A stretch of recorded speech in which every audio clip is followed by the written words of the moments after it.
Let's go. Good morning. How are you doing, people? Hope you're doing amazing. Welcome to this happy little Thursday where we're gonna be basically putting back the engine in the car. Let's go. So basically today I'm aiming at putting that back in and starting to put exhaust manifold, test the wiring for the actual spark plugs and a bunch of different things like that. To be fair, like I just wanted to get a bit more complete on the side so we have a better idea of the space we have left in there pretty much.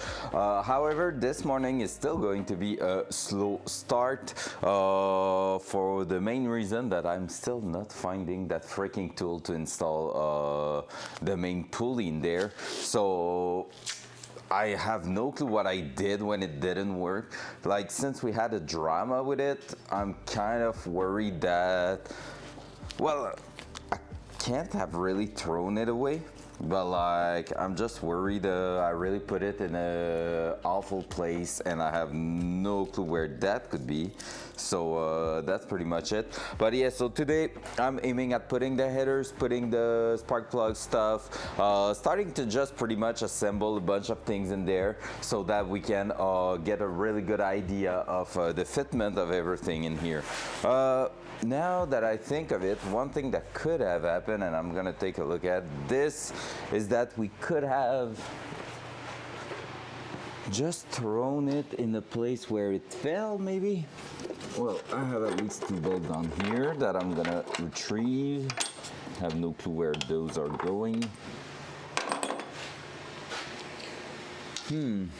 Oh yeah, that's true. I need to also buy the windshield washer bottle for the car if we want that. I mean, it's not a must to start the car, obviously, but like if we want to run some windshield washer, that could be a good idea.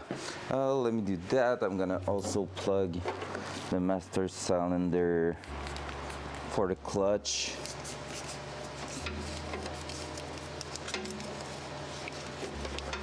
There we go. So I've been looking pretty much everywhere I could think of, and honestly it's nowhere to be seen, that tool. So I need to go through many boxes right now and just get myself get my shit together, because yeah, somehow it kind of disappeared.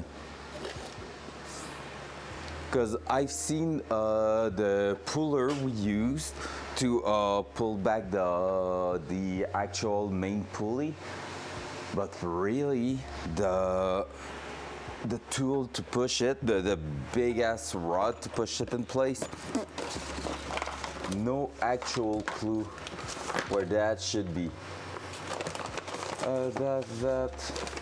So we're just gonna make a little bit of cleanup for now, I guess, and hope for the best. So what I can do is do that dual side. So we're gonna start by a little cleanup over there and try to figure out what happened, because this is really sussy. Like, I don't think I can have thrown it away at this point. There's no really any reason that would have ended up in the garbage, except if it was in a place it shouldn't have been. But yeah, I don't have any clue about that, so you know, time to do some cleanup, go through the boxes, make sure that we haven't left that in a, well, of course it's gonna be in a weird spot, because otherwise we will find it pretty straightforward, right? Because I need that to basically install the main pulley and confirm that our setup at the front is gonna be okay to run, like belt and everything wise. So got to do what you gotta do. That because obviously I was expecting it to be on the workbench right here. Like, there's no reason it's not in here. I'm doing stupid things, hee. So let's just put everything back in place and it will show up by itself.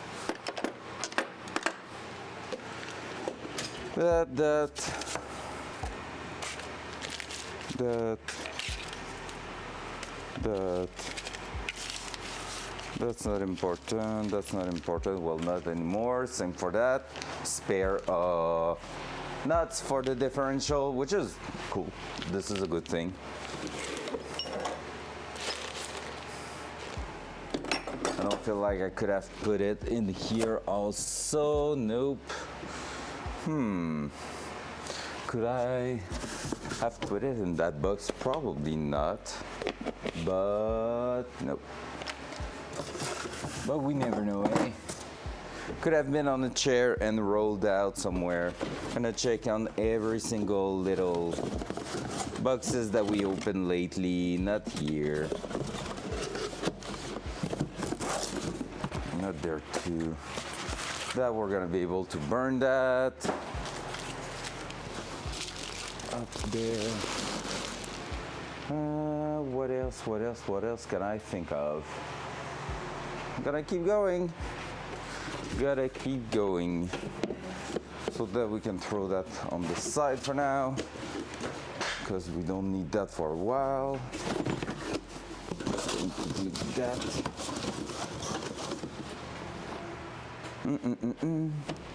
There's no chance it is inside the car, but let me still check, because you never know with me. We're just really taking back where we were last night, pretty much, at this point. Let's throw that in here. I was expecting it to be somewhere maybe in here where the puller was and all, but nope.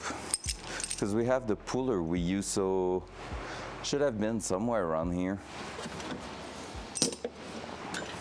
I have a plate from yesterday lunch, I think. Super important, you know. All these are for stuff that I'm unsure what they are. That's empty. Not a one to burn. Irrigation goes there. That's not the thing. Nothing. Nope.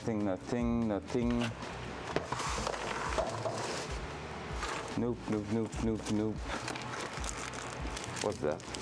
I don't even remember. Oh, I think that's for camera stuff. Oh no, it's compressor stuff.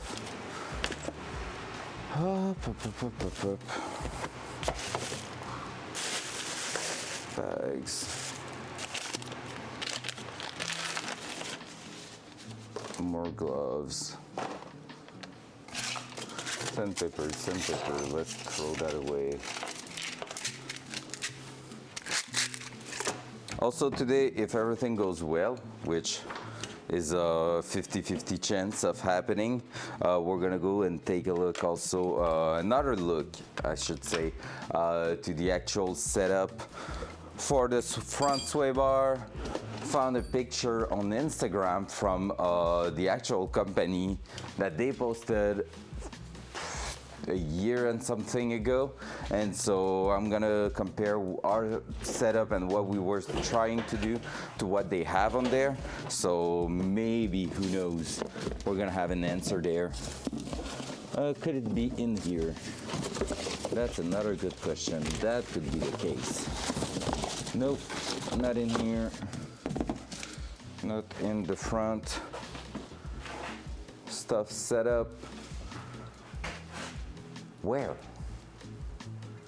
It amazed me how I managed to lose that. It really amazed me. I don't see how that's even possible.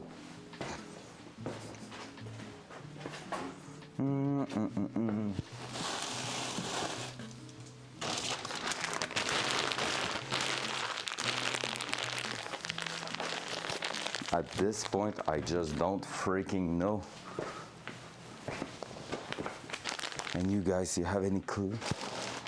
The lo-fi helps keeping me chill, because right now I'm not chilling with that. Oh, heck no. Hey. Oh, Jeff, what's up?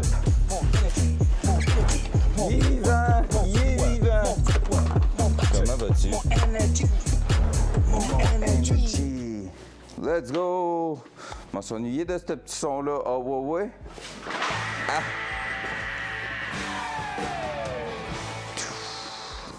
Hey, that's the same.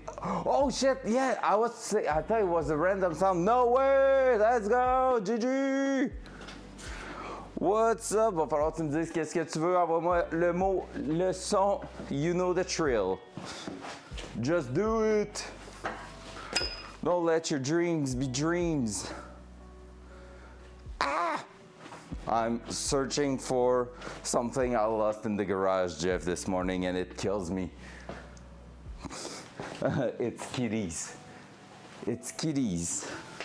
Yup, lurking. And that's exactly why I pushed the pick a game to another, like to 100K, because with lurks, with the amount of time I'm streaming, you see how 30K is not that long to get.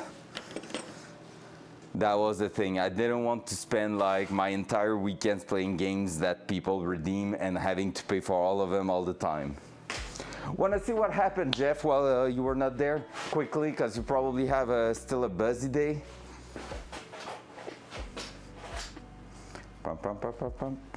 Can show it this way, I guess. So, cover is plugged, both sides. But we won't look too much at that one because it's the first one. There you go. That's not a bad welding there. So welded the aluminum at the front with a cap. Ouais, en plus, l'abonnement niveau 3, man. And we added right there the return for the turbo. So it's gonna be, it was supposed to be here, but I fucked up. So it's here, it's gonna put the oil straight back into the sump. And basically we're gonna be able to plug it right there. And what's cool with that is that our line's gonna go underneath basically the engine mount. And we have like a hole here that we're gonna be able to clamp or use a threaded clamp that we can use in there because there is no AC on the car. So basically the line's gonna be secure along the block and we're gonna be able to run that for the oil return. And we received the headers also, and we're gonna try to install the engine, the headers, the main pulley, everything this morning. So, well, this morning / today.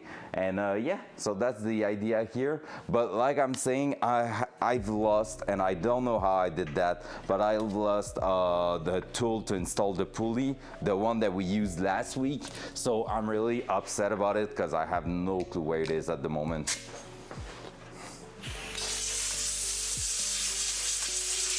And it just melts my brain. So right now we're doing some cleanup because that's the only thing I can see that will make me find the freaking tool. So I'm like, because it's just like a big ass bolt basically. And so I just need to find that big ass bolt, thread it at the front, and then we are on our road to awesomeness.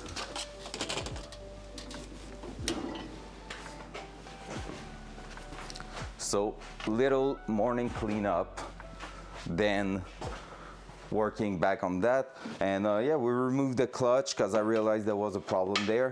Gonna need to find basically the pilot bearing. So need to take that measurement today. And today I'm also looking forward to maybe taking more measurement on the car, at least at the front for the wheel. I'm having a chat with a guy selling exactly the wheel I want. And so gonna look forward. I'm looking with him if he will be willing, because he has a set of 19.5 inches wide wheels, and he has a set of 8.5, and he I saw that on his page, but he happened to tell me that he had both of them. And so I'm looking with him if he will be ready to do two 9.5 to 8.5. That will allow us to run some 245 at the front and some 255, maybe up to 275 at the back, because we have a lot of clearance at the back, so that could be possible. So we will see. Yep, yeah, honestly, a lot of things is getting into place, and this week has been quite insane on the progression, so that's pretty cool. Oh, also, Jeff, when are you playing Tarkov again? I know I've been getting on late in the last few nights, so that's a bit on my fault too, but I think you're on some other game right now, because you know what? I just finished crafting the ding dong for the Lightkeeper, so tonight I will be able to move to the Lightkeeper island for the first freaking time. Let's just throw that there, here.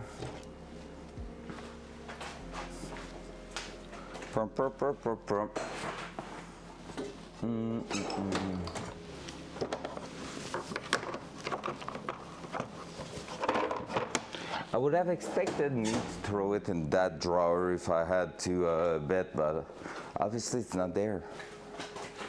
So we really have to find it. But hey, the cleanup is doing great right now. It's just making a good job. So let's keep going on that for a little. Do a quick clean here, nothing.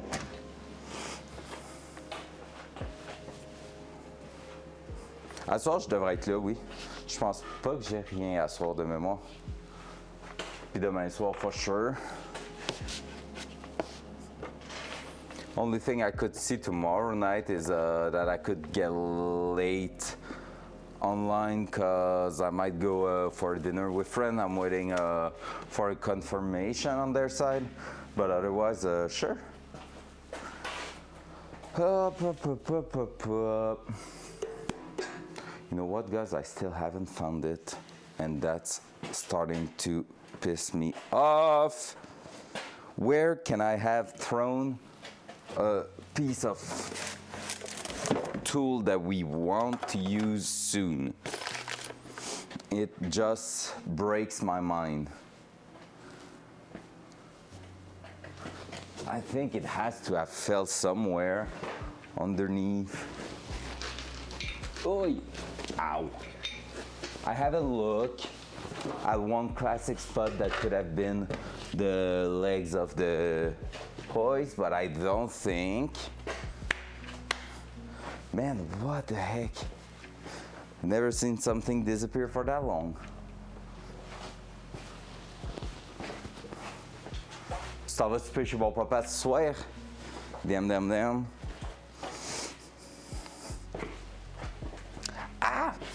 All right, we have tools on the ground here. Let's take a look. Nope. Still a big noper.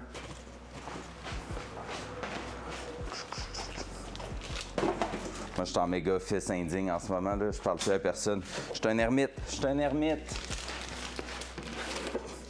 En jasant que le projet va se finir. Oh non.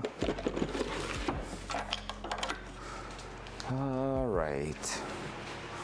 That can return to here. Just by any chance, that's not threading, right?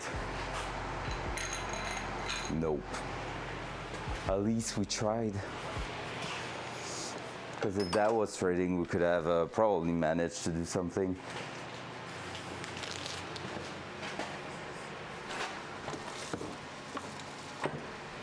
Nope. That cannot be in there for sure because the box was not there last week.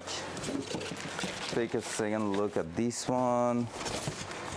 Not in there.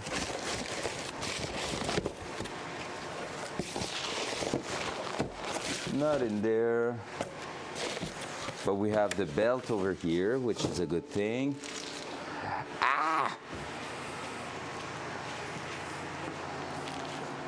Oh, also during the week, what you missed, Jeff, is that a bunch of supposed to be bolt-on stuff didn't bolt on. How surprising.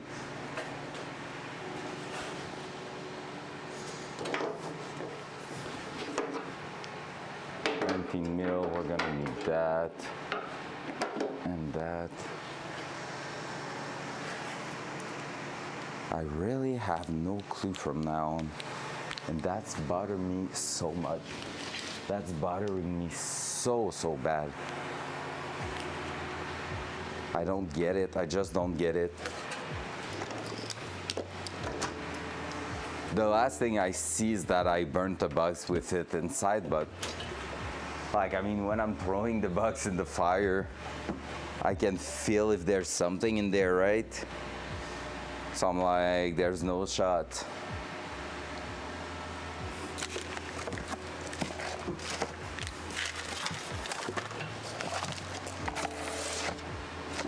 Rear suspension kit. We have a bunch of washer left, so we're gonna have to take a look at this. Here, front lower control arm. Just a few things left. Can I have put that into a box over there? Let's see. Welcome anybody joining right now. Welcome to the cleanup stream where we're trying to find back some tools that I managed to lost somehow. Otherwise, top of here, no, but that maybe could be in its spot. Like I said, not in here, still going to make a little quick cleanup there. All right, what I could expect is maybe I drop it on that and it fell behind. So I'm gonna take a look at this.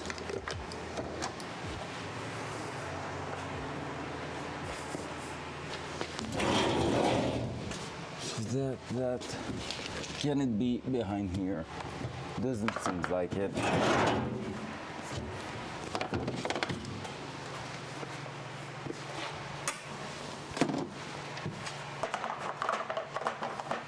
Because next step is to clear the table at the back there. We know we have that tool.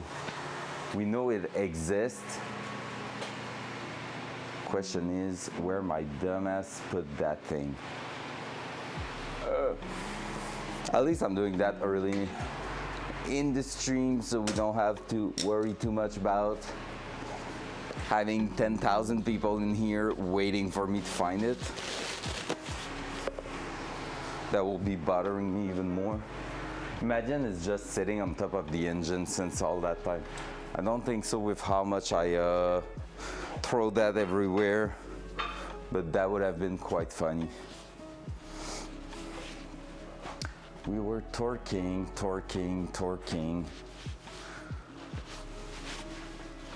Then we removed it and tried with the main bolt.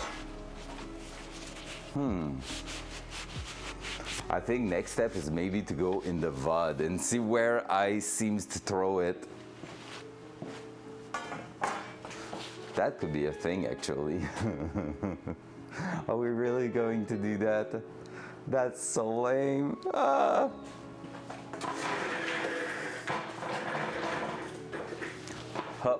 la. Twitch.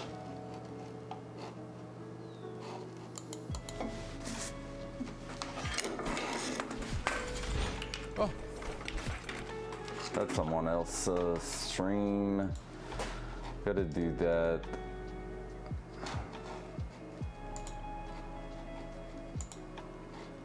All right, we need to remember in what video that was.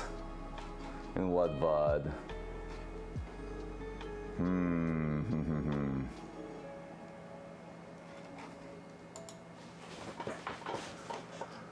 Recent diffusion. That was coilover stuff.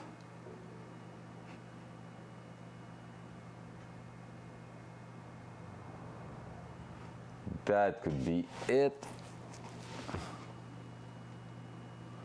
I have an ad on top of my own VOD. Come on. Oh yeah, there's the new Fallout series that got released on Prime. Don't know if it's cool or not.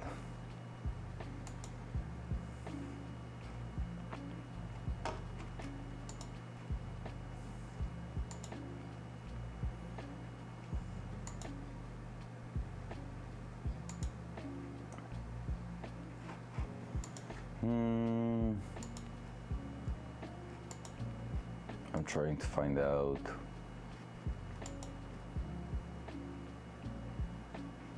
If it was in that video.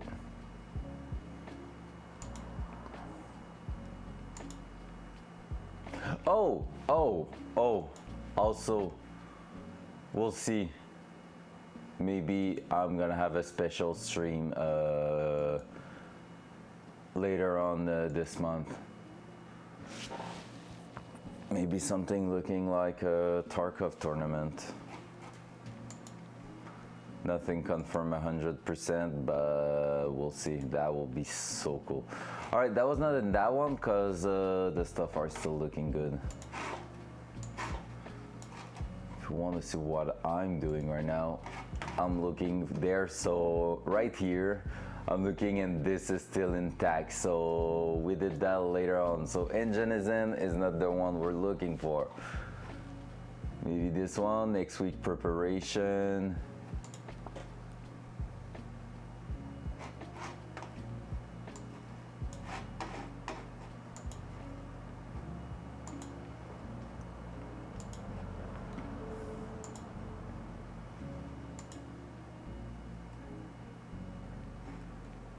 They still look okay.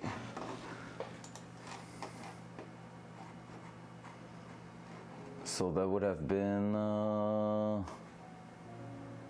when then?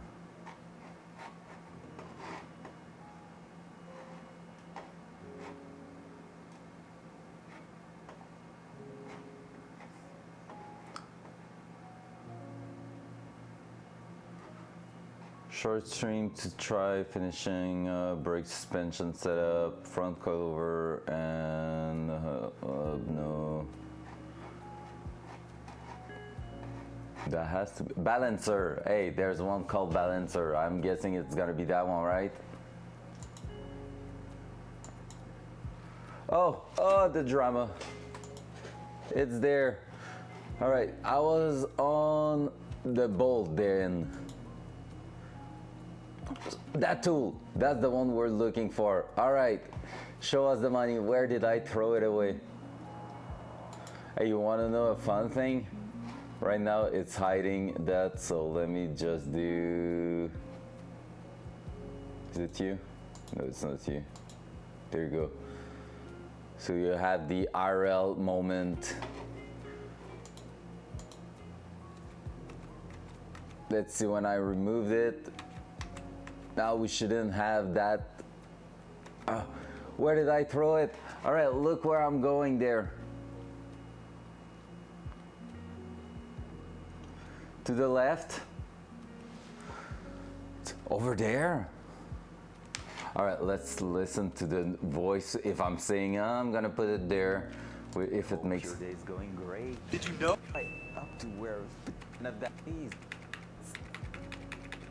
We're gonna remove it, and that's all. If everything went well, we should be able to put a pointer eventually in it without having to remove it. I have a guess. Can it be at the bottom of the box?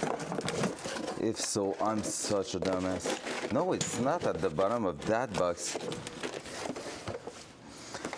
But now we have a clue that it should be somewhere around freaking here.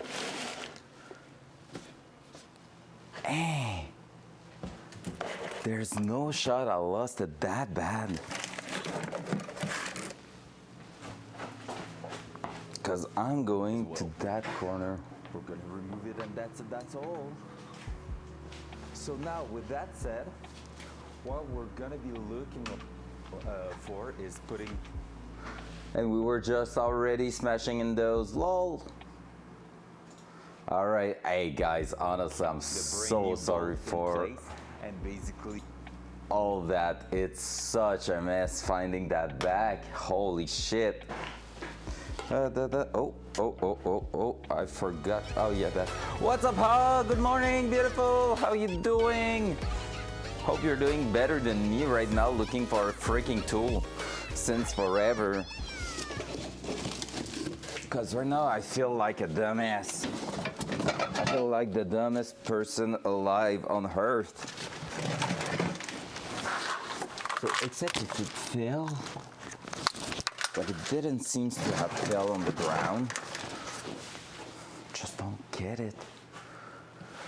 I lose the, basically what I lose is that thing here, version slimmer, because that was for the first one we tried, and if you look here, dual side. Oi, dual side. There you go. So basically that one does not fit, below too chunky. And so I need to find the one I had ordered that is slimmer, that we used to install the main pulley in there. And it should be around here. And I have no clue where it went, if it fell, like it disappeared pretty much. And I know tools do not disappear like that usually. So that means something happened there, and I need to find out what. So we just went into the VUD. du all side. What's up, Rack? How you doing, sir? So basically, yeah, I lost that tool, and I know it's not a first, but that bad, that's a first. Never had a problem finding something back that much. So I really just need to find it, and I have no freaking clue of where I throw that. So I'm just over here trying to find it again. But I'm afraid to crush it, so let's put that there. So I'm just going through all the boxes and everything, just making sure it's not lost somewhere super stupid. But yeah, so we went through the VOD and we see that I'm coming this way here to put it there. So one thing that could be possible, I remove a bunch of stuff from this corner here. Could it be into some packaging that I removed? That's an interesting thing. Let me check. Because I remove a bunch of stuff there. And could it be in some random packaging through here? I don't think so. But even the box or something, like it could have felt in it.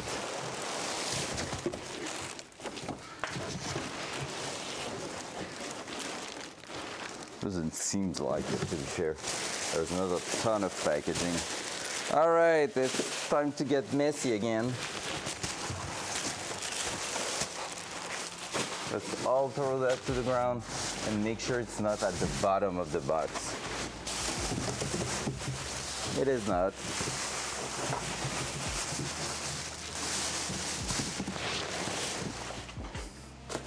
Because we're ready to throw the engine back in right now. I just want to install the main pulley before doing so, like proceeding to that. Honk honk. Ah! So yeah, so basically that has been the hardest things in a while to do here, finding that freaking tool. It's funny because on the VOD you really just see me come to here and you hear me like just drop it on the shelf and it's just not there. But the thing is, it could have rolled and fell into something else, into another box. If that being said, could be in the rear brake box because I moved that this week. Ugh.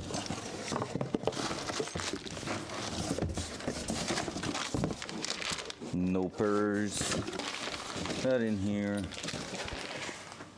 Caliper to bracket fair. So not in there. That's gonna be good to go for burning. Not in there. I'm super pissed right now. It's been literally since the beginning of the stream I'm looking for it. So it's no Gucci. It's been 45 minutes, I'm looking for that freaking tool. How's your day going, guys? Hope it's going amazing. But at least I'm doing a bunch of cleanup at the same time, so there's that. By the way, Rack, I thought I wanted to ask you something. Oh yeah, another question for you, Rack. Another great question for you. Turbo-wise. It's gonna be, all right, that one needs a little point of view here. Like so, like so, like so. So, the turbo's gonna be around here, right? In that corner right there. And the question is, my flange that's gonna be underneath, I have it right now, like where my exhaust system's gonna be plugged to, the T4 flange. And I was wondering, would you brace it to the block would you brace it to the frame or would you not brace it at all? Knowing that it is a VSR next gen, so it's quite a heavy turbo kinda. So like it's 30 pounds. So I was wondering, do I really want to let it lay on itself on the freaking weight of the turbo weight on the exhaust tube, because that seems a bit intense. But at the same time, I'm not sure, because like if I was to brace it to the frame, like just do a little brace going and bolting to it, well, that might basically reduce the movement possible in the exhaust system. So I will need to run some flexible pipe, right? Like just two part of flexible so that it can move. I don't know if you're still there. If you're still there, I will be looking forward for an answer for that. But like, I'm just curious to have your input on that one. We also played a lot with that, so it could be underneath here. It is freaking nut.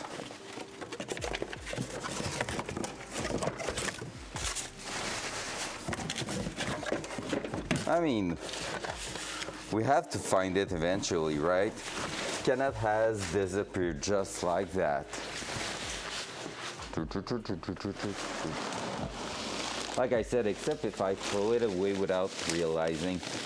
And I hate looking in those garbage because basically there's a lot of grease in those.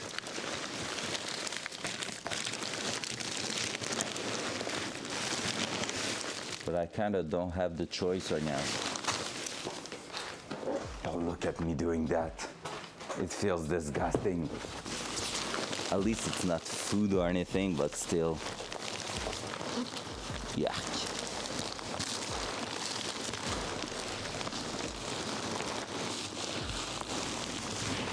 Is it there? Nope. Womp, womp, womp, womp, womp, womp, womp.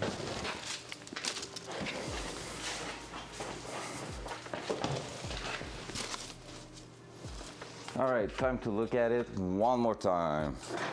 Because look, I'm gonna show you guys what happened. Oh, did I close it? Why would I close that? Was our best tool.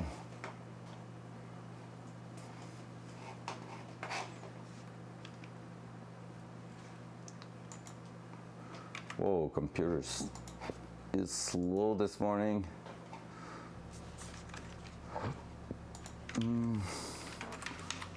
Twitch TV / MTV.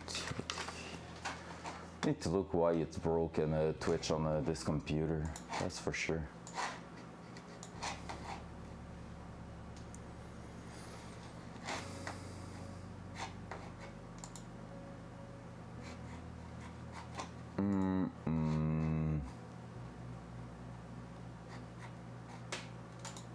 Whoa! So what I was looking for is in that we had the balancer here, and we had oil. Oh look, it's sparkling heart right here.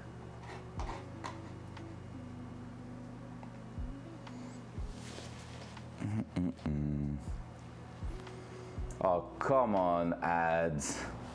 Oh, that's killing me.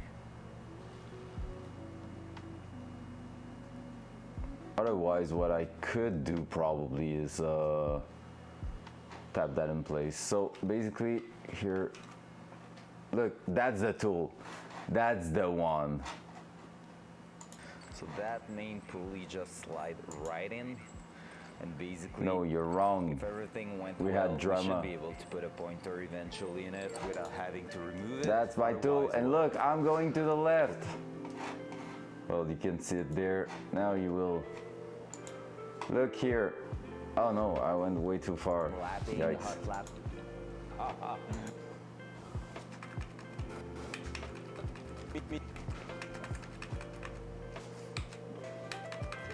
The clip. it hurts me to watch it back because I know how bad that was. I think Rack is already gone. Sag. I wanted to know his input on that.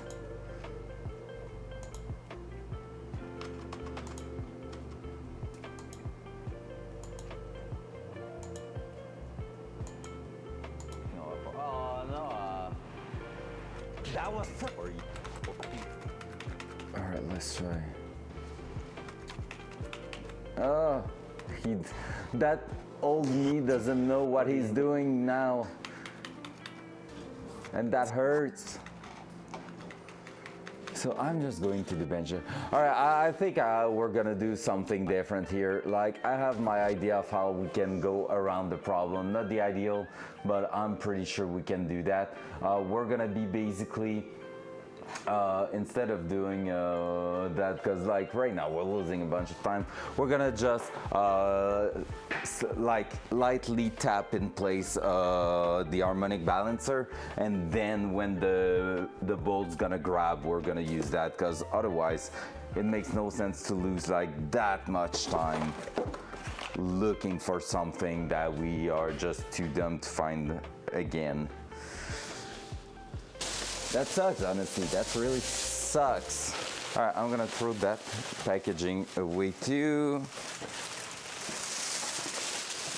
Like, I really have no clue what happened to that tool. Because you see me properly remove it, bring it here to the workbench. I've done a bunch of cleanup here, but still have no clue where that went. So my guess is that it might have fall on the ground somewhere and roll underneath something. That will be the biggest possible guess there. Like, and if I'm looking here, there's a bolt there, but it's not the right one, but still a bolt. And otherwise, pipe stuff, nothing. All right, let's try to do that then, because it's been an hour, it's enough searching. Let's accept our fate, it disappeared. So, are we ready? Let's grab the camera. Let's do what you're not supposed to do and send it. Dual side. Dual side. There we go. We're gonna grab our pulley, gonna remove the brand new bolts there. I just have seen something and I was like, oh, is that it? But no, still like stuff I've looked at multiple times. Yikers. Like I said, the only thing I could see is that I put it back in its box and throw it in the fire, but at the same time, I don't think I would have thrown something heavy in the fire, so you know. All right, from here, let's line up our zero with the little mark we have done here, because that was the purpose for it.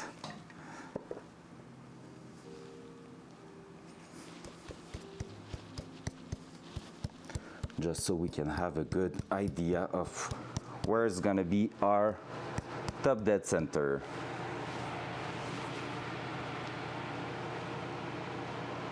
That's pretty lined up, if you ask me. Even that here, technically, it doesn't really, you need to really look it on this side, but hey, that's quite good for now. Just giving us a rough idea. Now I'm gonna grab the wooden handle and start to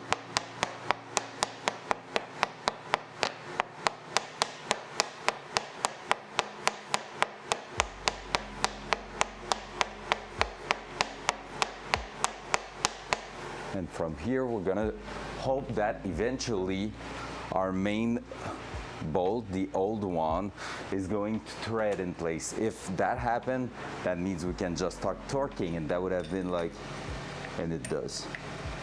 Well, that was that easy. All right, we lost so much time for absolutely no reason. That's plenty. Hey, easy peasy. Let's go back in the book. Let's find out how much torque already. I think it was something like 240 that we need to apply. It was like a crazy amount.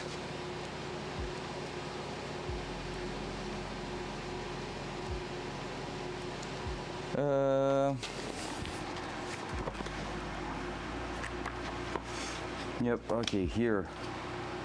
Yeah, 240 at first, then we can move on.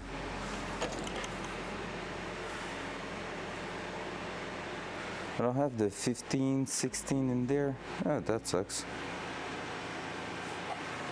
Is it like a 24?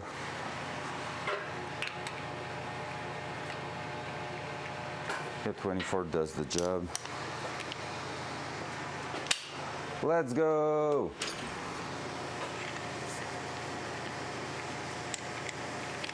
$240 is almost the maximum I can put on that thing.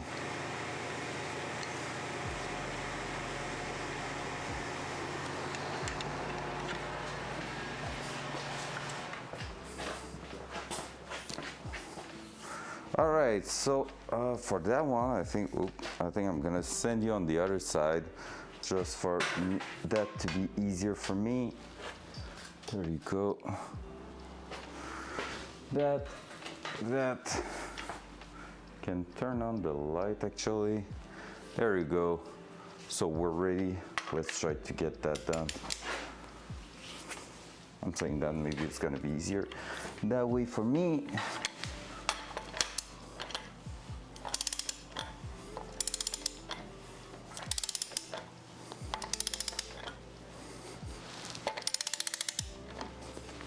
Hey, it's clearing, let's go!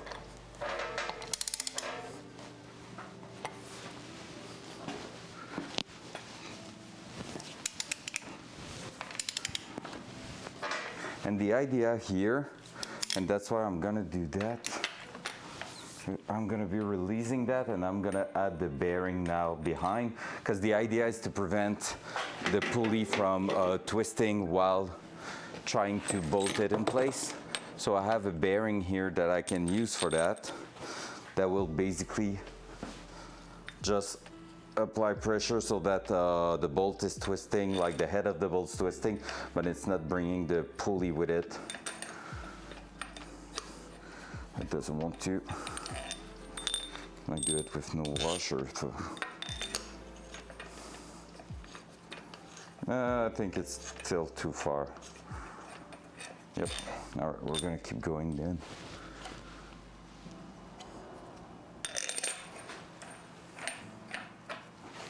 Like so. We're gonna see up to where it wants to go.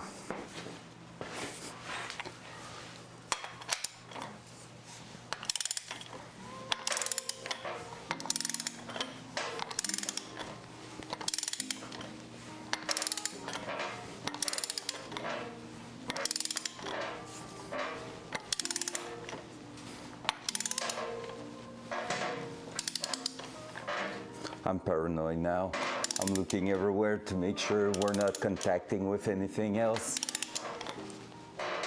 There we go. So now it begins to.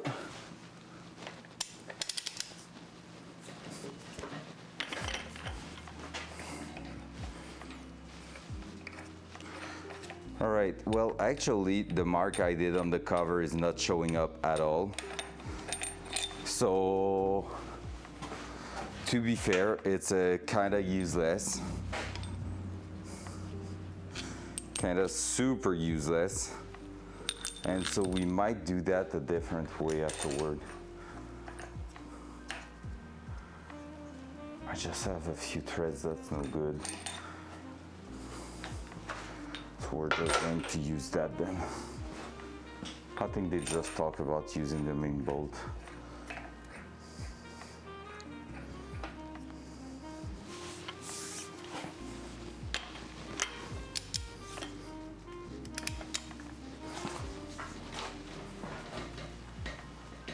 All right, can we reach 240 this way? Let's find out.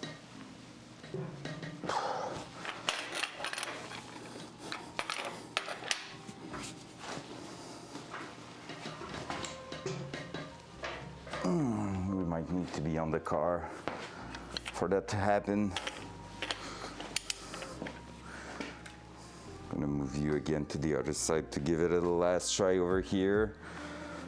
Up there.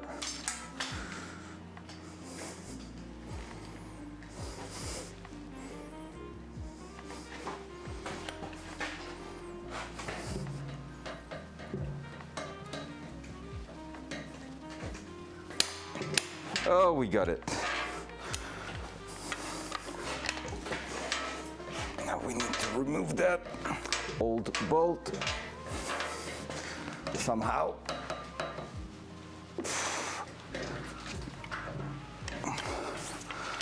Whoa, that's an intense one.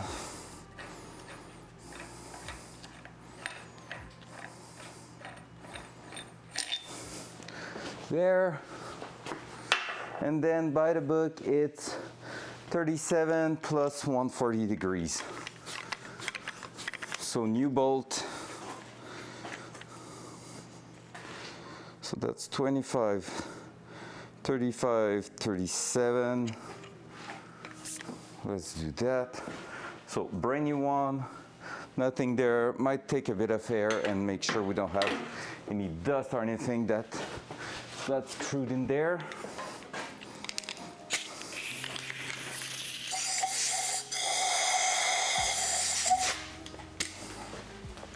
Never too careful with those.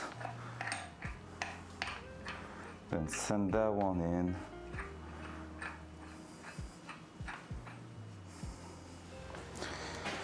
And from here, coffee time.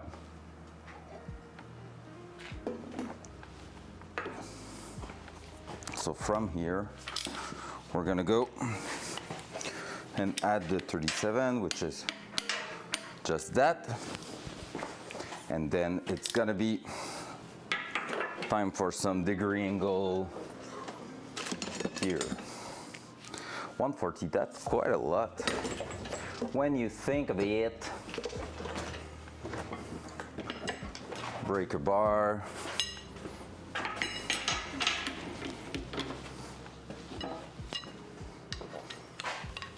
So we lost an hour this morning for that and got it done in no time. However, I would just say, at least we did a good cleanup, so happy with that. All right, so there we could clamp that, like so.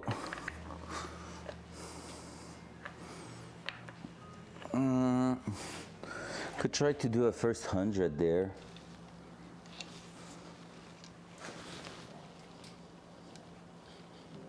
Because 140 is gonna be far to reach.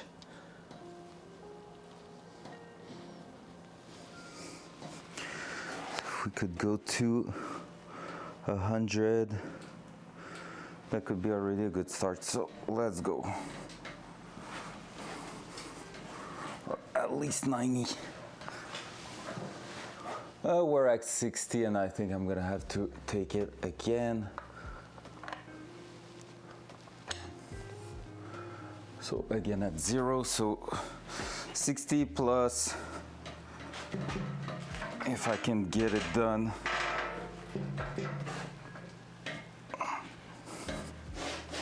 Oh my God, it's rough. I'm at 90 now, so I'm missing 50. It's gonna have to be in the car because it's swinging just too much in here. So let's put that in there. We're gonna miss a 50 degrees at the front of our pulley, like on our main pulley to get it done. So throwing that in the car now, it's gonna be just easier for everyone in here. Let's do that, let's do this. I want to see that engine back. So to do so, I think we're gonna have to move the car again. Yep, we're gonna have to move the car again to the front because when we're gonna set the weight of the engine, it's gonna crush it and basically won't be able to get in there. So I'm gonna throw you on the side. Front cam. There we go.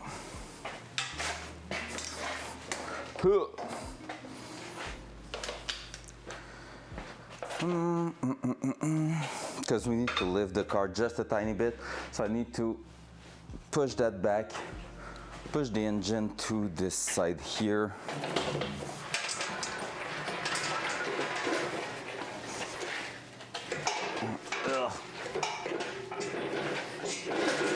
There we go. For now, that could do the job.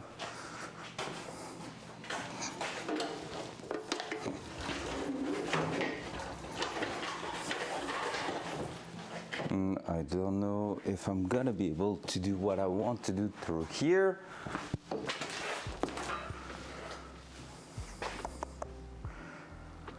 My control module is kind of not in the right position there.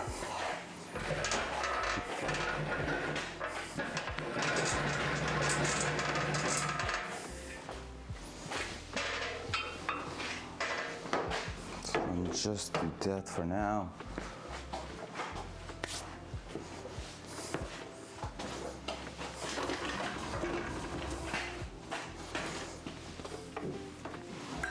Try to bring it like this through here.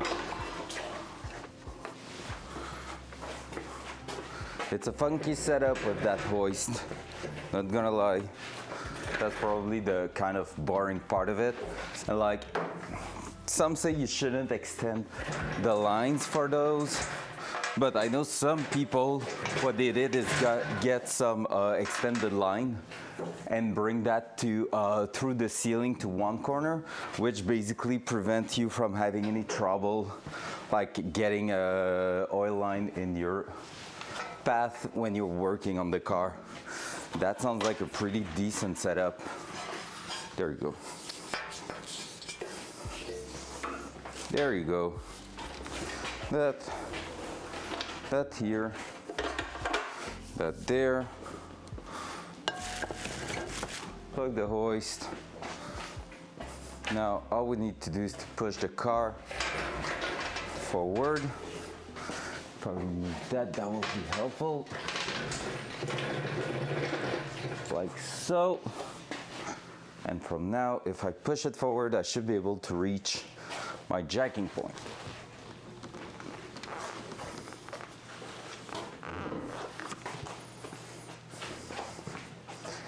Gonna have to remove that, but I think we're doing good. Here.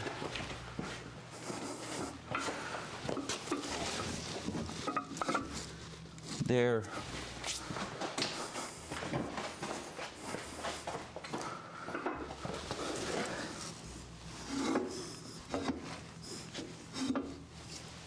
There. And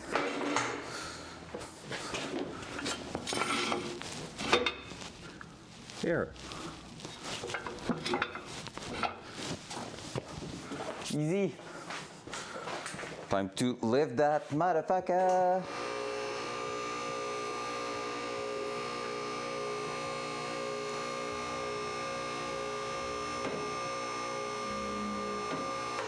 There we go.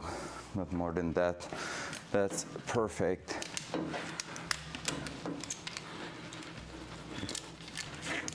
There we go. Easy. I'm trying to smash my head on that. We're ready? It's time to drop that in.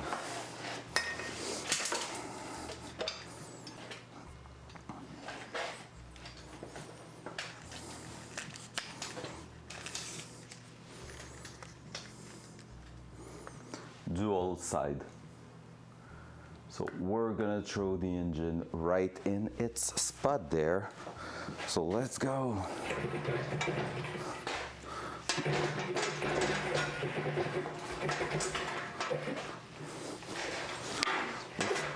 Try to center it first.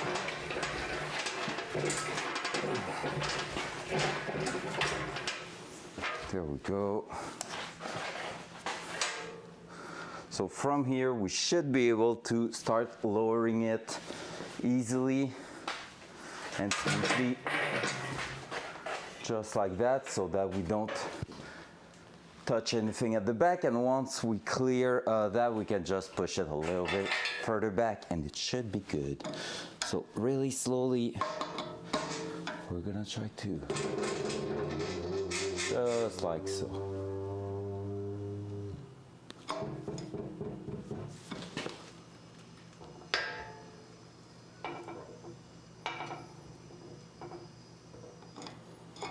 Gonna stop there. Gonna take a look, everything's doing great.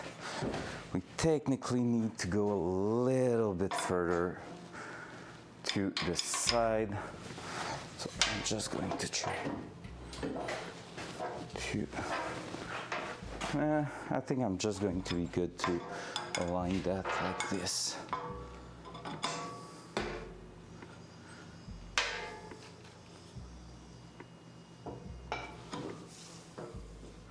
All right, we're getting pretty close. That's smooth, honestly. That's really smooth.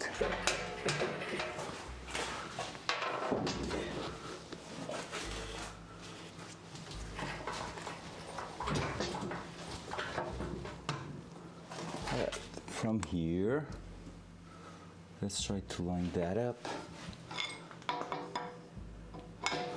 Slowly.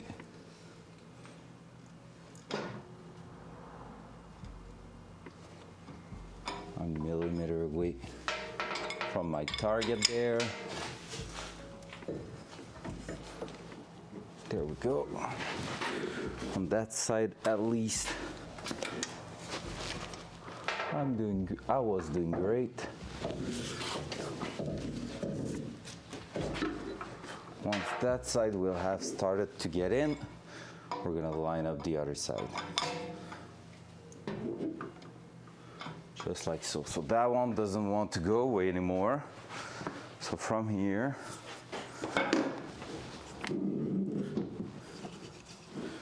should be able to hold it somewhere like that.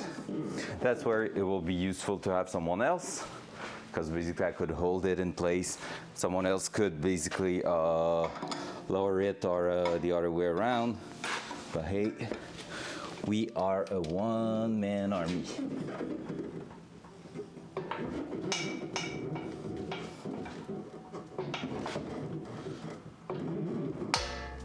There we go. So from here, let's start sitting that in place. Let's just throw the bolts in.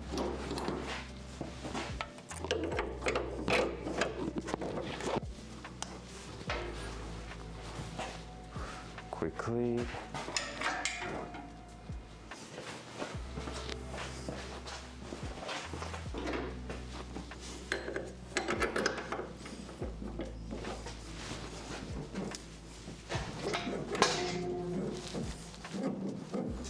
What was that sound?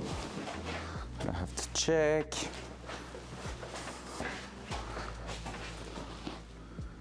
Nothing really.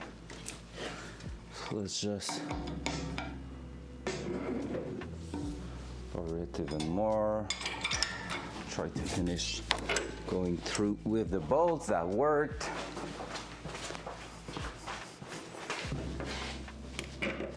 That here worked too. And now with that done, can just barely start them.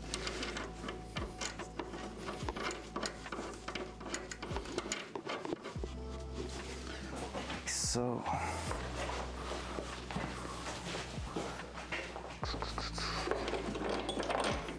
Just to secure them, making sure it won't go out. And we're gonna be playing with the engine to set it back up. So we want it to stand a bit further up.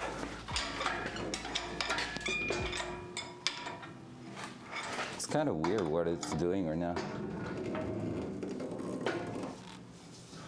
So that's pretty much where we want it to be. Let's just bolt that up for now. We're gonna see what it's doing, because we don't have the bell housing, so it might not be putting as much pressure at the end.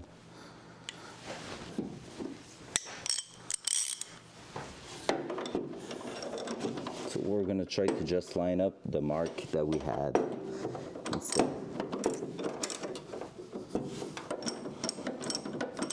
I'm gonna use my hand ratchet, my automatic ratchet for that one, because we want to do that quickly and have a lot of flexibility there. So there we go.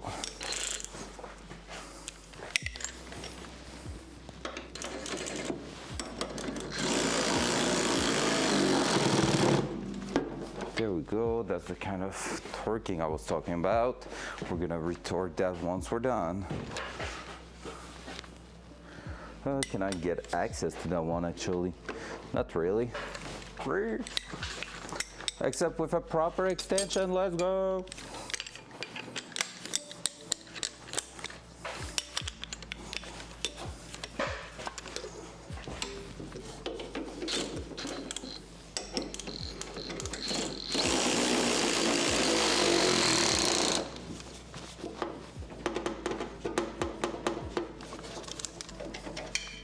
There we go.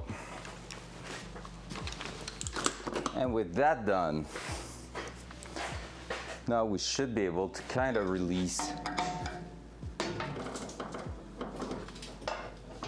the entire thing. And it's just going to sit there. Now what I want is also to make sure that we are as lifted as we can at the front here.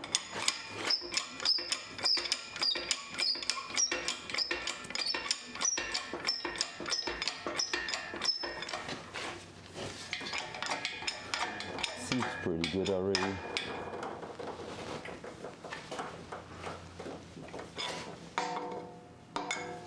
Let me check. That's already going towards the back. Now with the accessories on top, I realize I cannot really measure if it's leveled or not, left to right. I mean, I can try.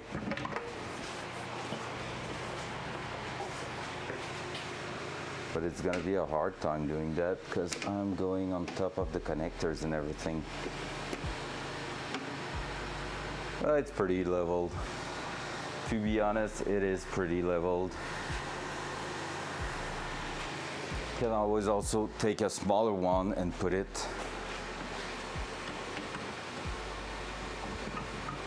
at back there.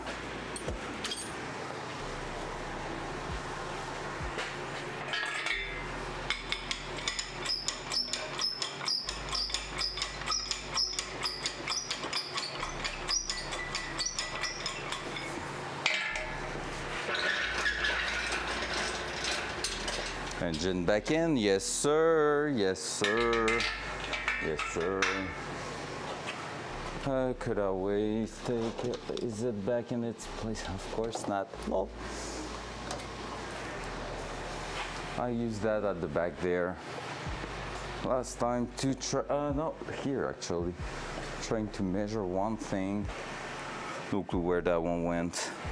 I had a really small level, we used that not so long ago, but I just threw it somewhere else, not in its place. So we are still going to need that actually. I'll let it plugged in. Gonna secure our thing here. Gonna reuse our strap, and we're gonna make sure everything's looking okay. So through here, let's grab that. Let's grab this.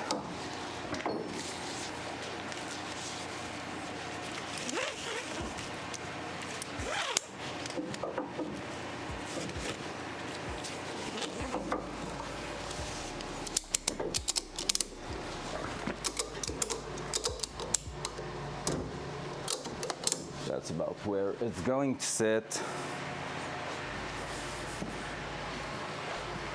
And now with that done, that means we can go ahead and bolt our engine mounts properly in place. And we should be not bad. Should be doing not bad. I'm gonna take a big extension here, maybe two actually, like so, because it's a bit far. And then our 19 mil, we had it already there. And the heat is killing me now. When the heater's starting, it's like so disgusting. I hate the heater blowing air on top of my head. And then I had to take that there.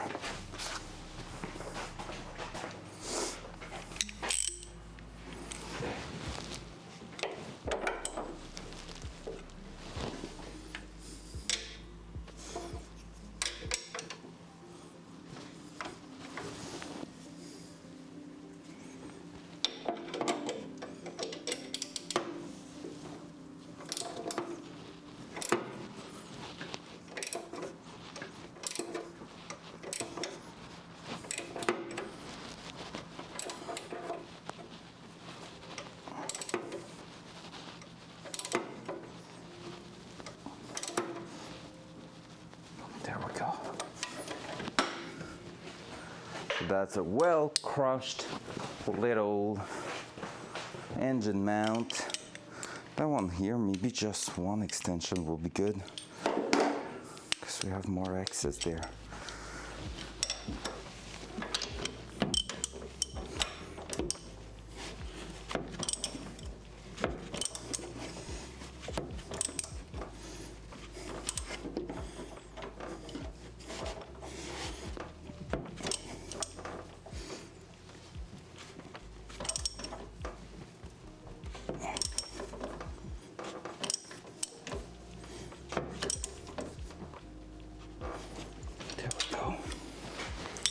There we go. Boom, engine is officially mounted back in place, holding by itself. Now, before we forget, we have again 50 degrees to add to the main bolt there.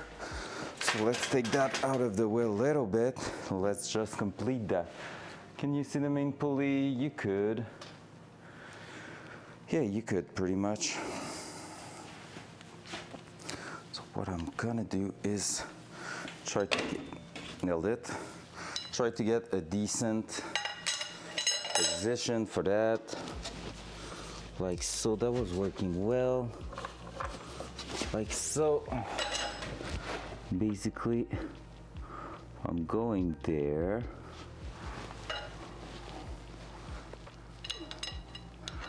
$50 degrees, not that bad.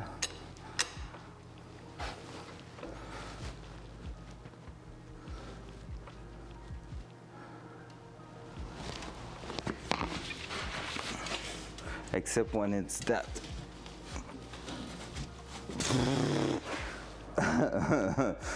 Well, that's a bit rough. Can I just leave that there for now? Oh, those big ass bolts, man. What did I use last time? It was that bit of pipe, I think. Just went on and did that. That. We're still clearing everything yet.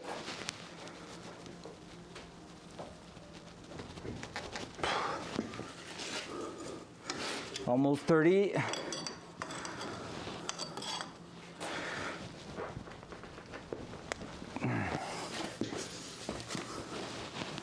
Let's try to go, we're at 30 right now. Let's try to go back a little bit.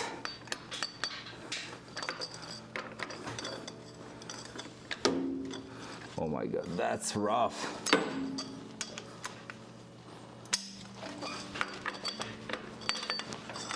All right, so 20 more and we're good. We're spot on in the spec.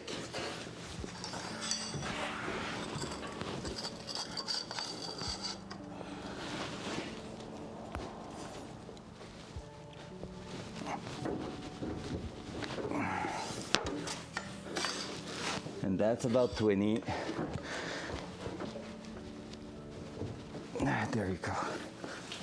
Yep. Oh man. Woo.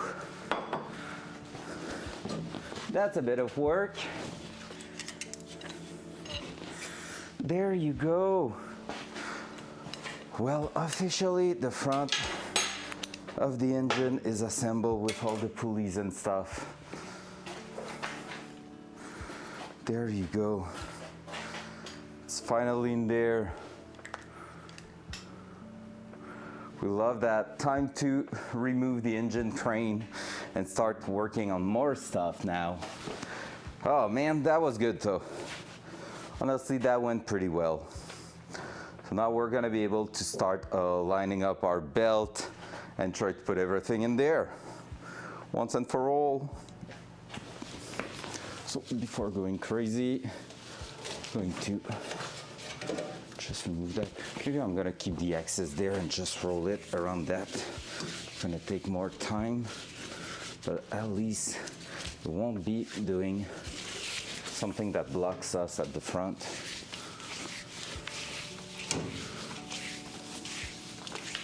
Whee! There you go. There you go. So, from now, let's get to that. I'm gonna remove the legs. Front cam. Take away the camera.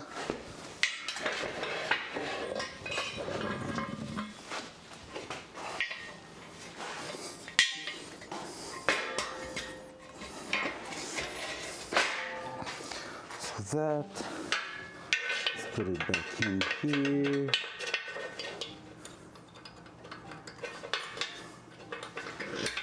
Here. Let's do the same thing on the side. Pump, pump, pump, pump.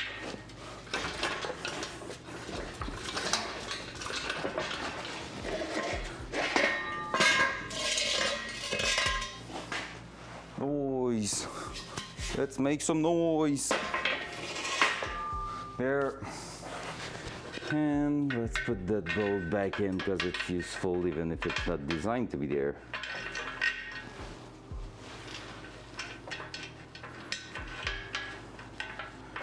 There you go. Now, for twisting that there, you should be able to release that.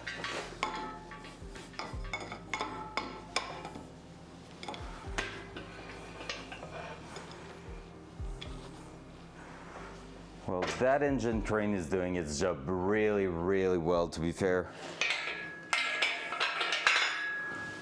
All right. Well, that's another big thing done.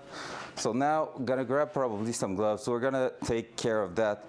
I might do a little welding practice on that too, because that jack cannot be used at the moment.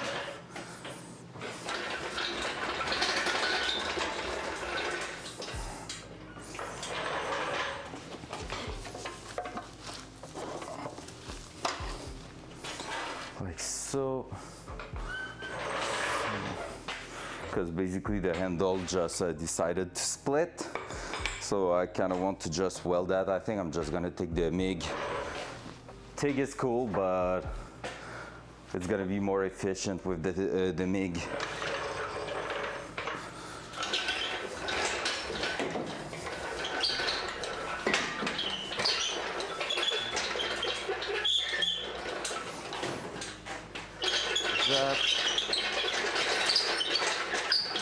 Let's bring that here for now.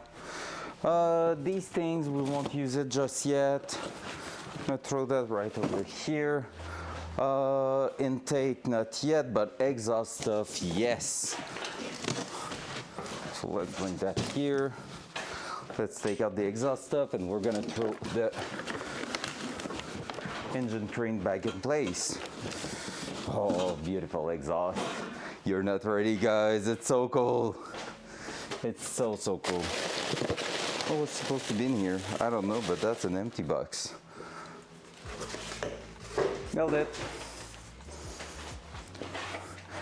Exactly what I planned. Nope. All right.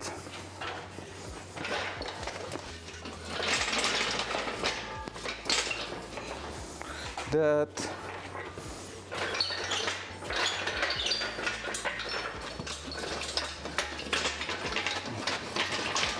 that.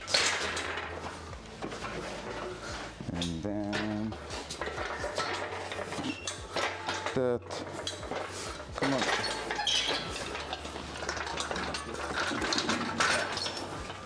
All right, we're gonna be able to push that to the wall, like so, and don't talk about it for a while. Whew, it's hot in here. It's hot. There we go, close the book. Book's gone.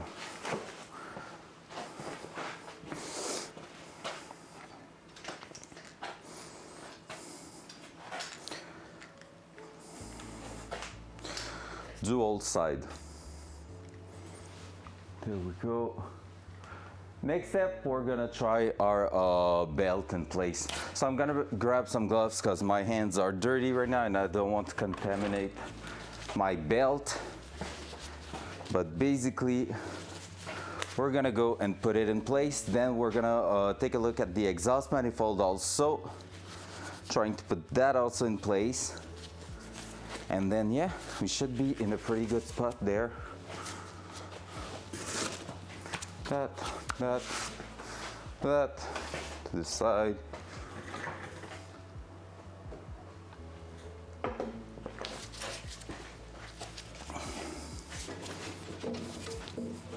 All right, that one's spinning really perfect.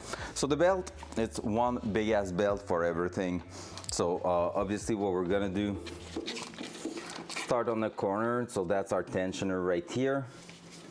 And we're just gonna go ahead and try to find out where it wants to be happy. Go in there, go in there. I just release it by mistake. And I think it's easier to slide it on top of a pulley that's not just like that.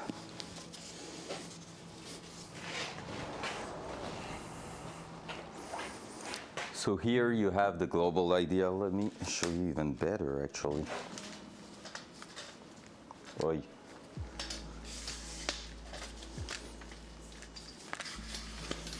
Boom. There you go. So you have the idea there, and basically the way we decided to go, our tensioner is gonna hold it in there. So we're gonna be able to do that. I need to increase the torque on that pulley here, so we're gonna do that right now because it is swiveling quite a bit. Looks like 13 mil, that one, and it is on the arm. It's not like one that is locking it in place, so you know. There you go. So that shouldn't have any wobble in there. And then I'm gonna grab that, go right here. It's gonna be easier with a breaker bar, because basically what's cool with those ones is that I can just go behind, grab it with a breaker bar like so, and the breaker bar is going to be my lever to add the tension in my belt, and then I can go at the back and lock it in place. So that's what we're about to do, that's what we're going to do, and yeah, it should give us pretty much what we need. Here I'm going to make sure I'm lining up on both sides of that main pulley, which I don't seem to be doing. Now I do. And so yeah, it should align itself. Technically it will be good to spin the engine 1 or 2 times. For now it's still locked, so we won't do that. But yeah, we should be able from there to lock it in place. Let me check what's the size of that one. All right, it's 13 also. So 13 mil, and I'm gonna grab that one here, I think was the right one for that front pivot point. Yep, There we go. So basically that plus that to lock it in place. So I'm just going to go close, but I can still do it. So that's gonna be my way to lock it. So here we go. Tensioning, locking.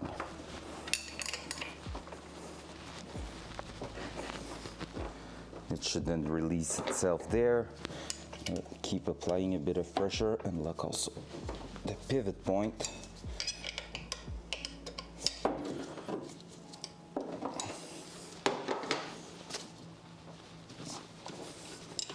There we go. That's our little belt right there. I can still make sure that the back section there is good. Yeah, no big deal with that one. There, boom. So as you can see, I still have a bit of flex, but it is really tight in place. So that should be perfect for what we need to do. And also you can pretty much tell the belts do not have any clearance issue at the moment, which is amazing. That means we plan our setup properly.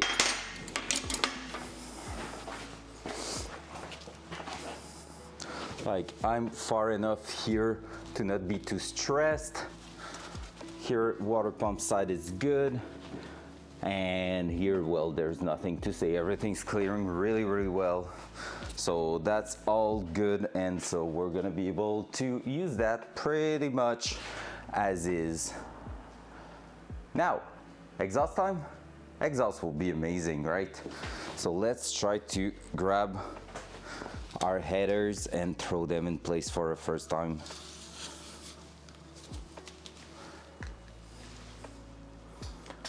So headers is what is getting out of this side. Every spark plug basically is for a cylinder, and so every cylinder has also its exhaust port, and everything's getting merged together. So let's take a look at this. Front cam. I've showed it already yesterday. This is our headers. This is the shiny part that's gonna go in there. Technically, that one will be driver side, so it will be this way. Like on the engine, it will go that way.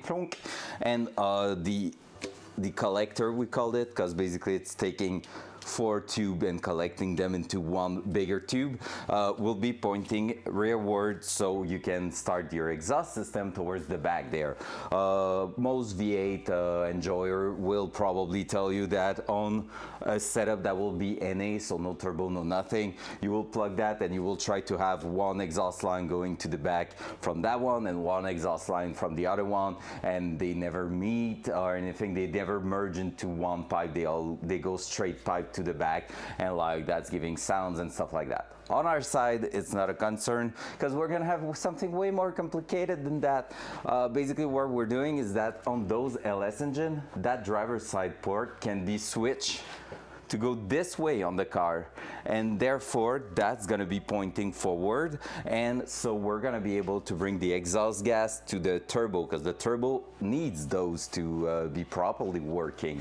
So here we're gonna be throwing that in there, and we're gonna check for clearance and everything. Well, we already know it's clearing because we tested yesterday before removing the engine, but we're gonna put everything like the gasket and the bolts, and we're gonna bolt it in place to just make 100% sure everything's okay, everything's going to where we want it to be, and so we won't have to worry about anything in the future. And actually, like, we shouldn't technically have to remove the because I want to say the engine from the car. So hopefully, if that's true, that also means we're okay to leave them in there.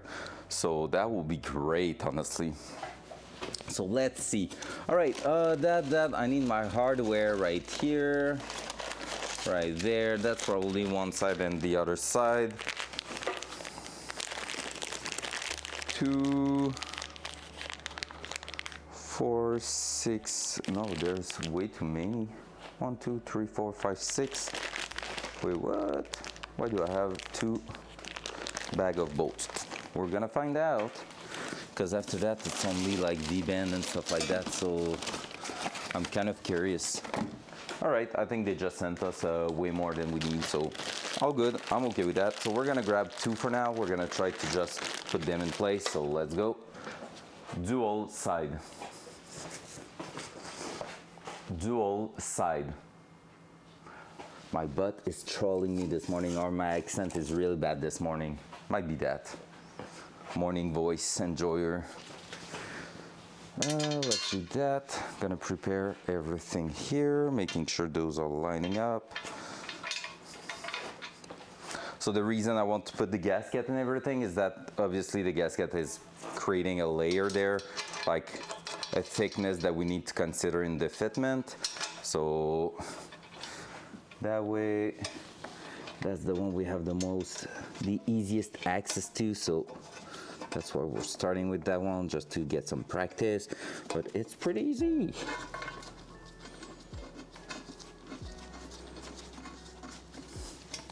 We might be putting some NTCs on those bolts because these are the bolts that get really, really hot and then really, really cold. So in the final setup, like just before starting it, we might be removing one by one and just putting some NTCs on them because I really don't want them to get stuck in there. So far that's really cool because it is clearing everything that we need to clear. So that's a really, really good thing.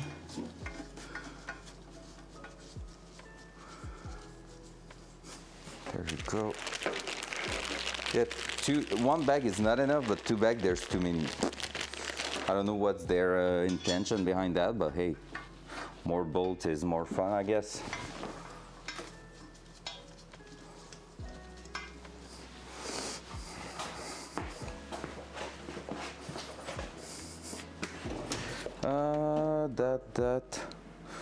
Let me grab, that's probably 13 mil also, or long half, because that's American.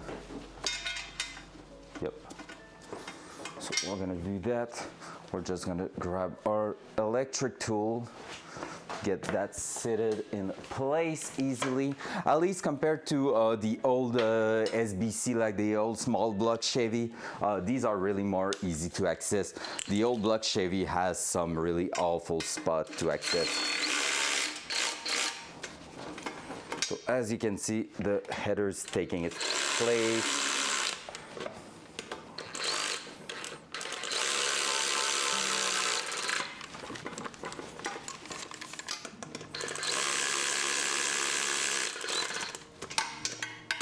Like that one is hard to access.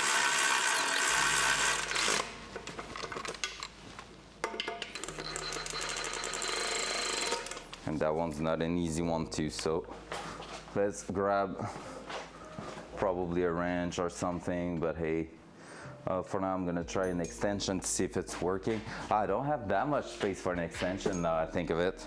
I'm gonna take a small one, see how good or bad that's doing. Not great, better. So you can always go like this, like so, don't have to go too crazy on the torque. And for that last one, we won't have the choice but to take a wrench and do it by hand because there's no access point to that, and that's a classic with those headers. But it's not too bad, to be fair. I've seen worse than that.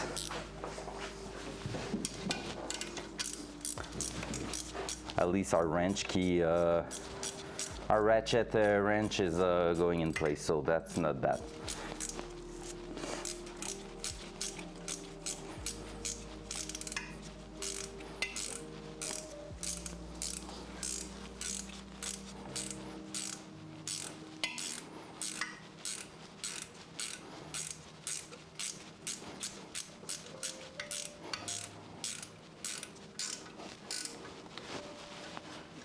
So let's just go with a snug everywhere, making sure everything is quite good.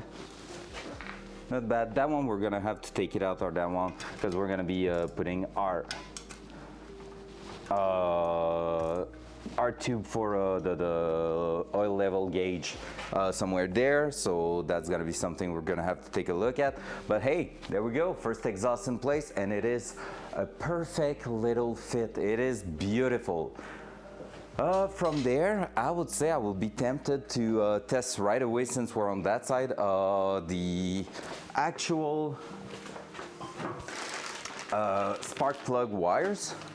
So we're gonna see if we have a problem over there, or if everything's clearing perfectly, which will be amazing and cool. What are you, sir? You're the turbo flange. We love to see you. Hope you're doing amazing. What are you here? You look like some... Oh, you are the knock sensors replacement, so you're going in there. Just need to find back those wires.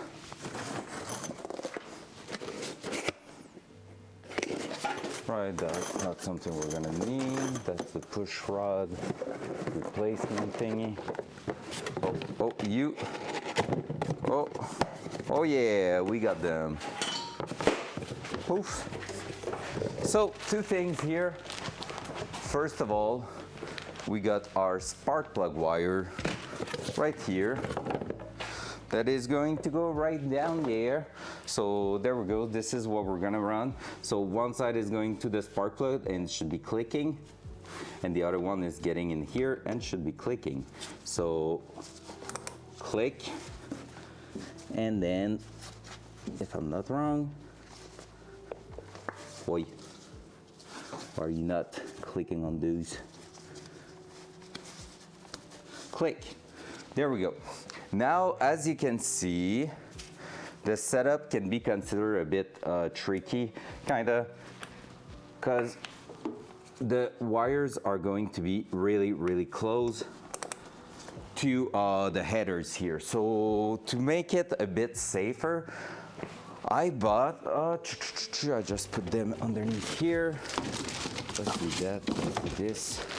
I bought these, which are some Kevlar heat protection that just slide right on top. So gravity is gonna keep them in place.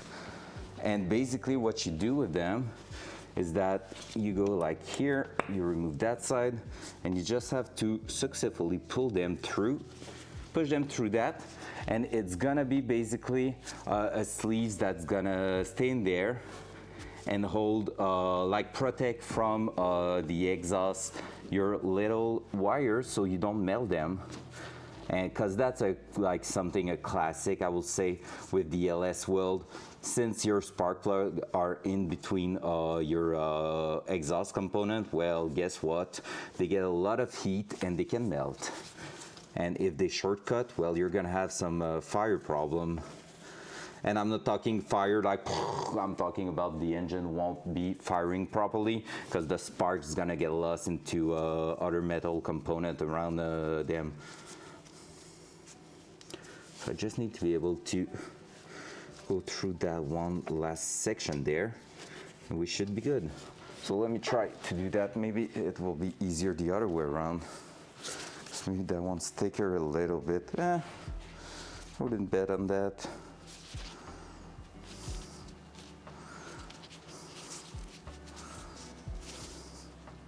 So I'm just trying to right now to go on top of the grommet, but that doesn't seem to work. That seems better. But now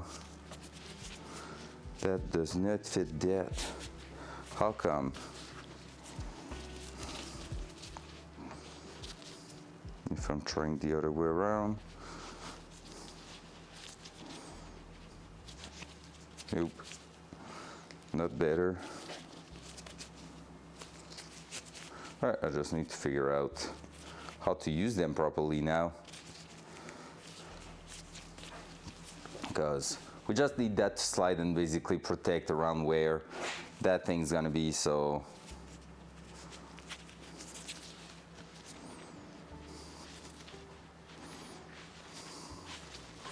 Alright, come on, you got this. You got this, sir.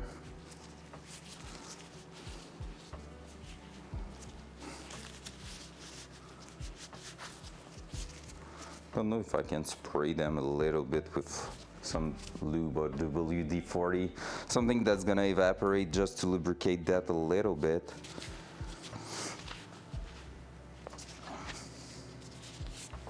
Ah, okay, I have a metal sleeve there, so that's why it won't go necessarily on top there or there. Can I undo that? No. Wait, what? Is it supposed to go like that? It's supposed to go like that. Actually, let me try something. That's going like this.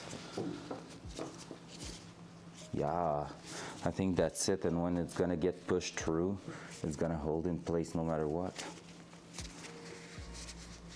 Yep, like that. And the metal sleeve is gonna prevent it from doing anything stupid there.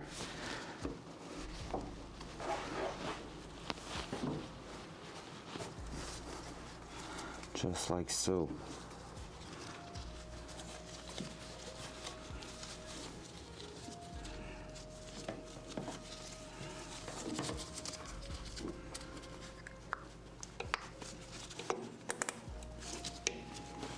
There we go. There we go. That's the first one. Gonna try to maybe connect it a bit different, just so. Is there a contact? There's not even a contact right there. That's perfect for me. There we go. No contact, heat protected. We're not even talking anymore about it. Let's go. Quite nice looking, not gonna lie. Just a bit of a hard time understanding them, but otherwise it's doing good. So what I understand is that you have a metal sleeve here that I can feel. So basically you need that to be around here, and so you're gonna be able to connect it with no big trouble. So you just have to go from here like so, and it's gonna stay this way at the bottom, no problem.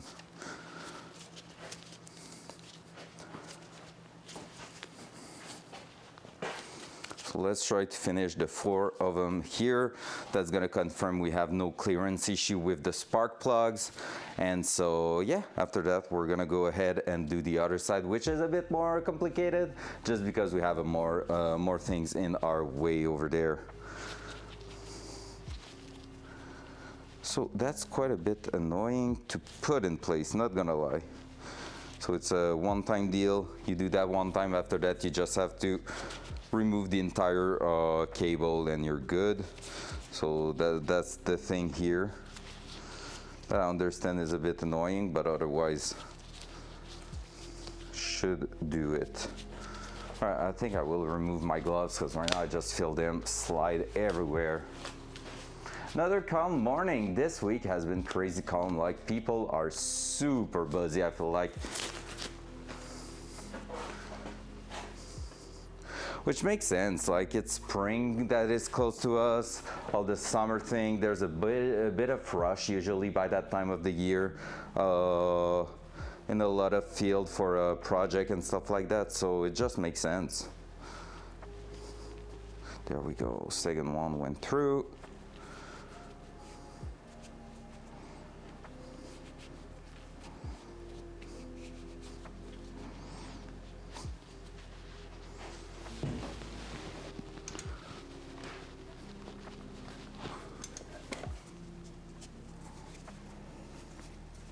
Carbon fiber?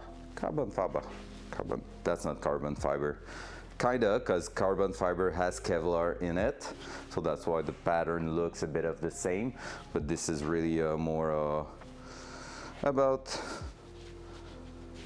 heat shield and protection than anything else.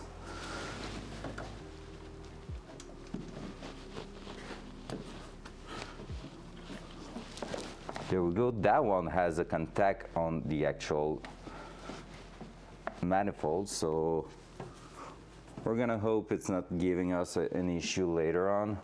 But that's why we're putting also some heat protection, because it would have been in contact with it no matter what. we're gonna hope that's gonna prevent it from melting. Next one. Sometimes in those kits you have one or two that has an angle on it. So instead of being a straight edge like that, you have like a 45 degrees and it just helps you clear a little bit more. But yeah, not on that kit. Gonna see if it melts, we might have to just replace it eventually by a cable that's a bit different or has a shorter nose or something, because right now it's that grommet here that's hitting a bit of the on the side. If you want to see a bit better what we're doing, there you go, that should be a bit better. Heck yeah, feel like that. That looks decent. Is it? Yeah, kinda.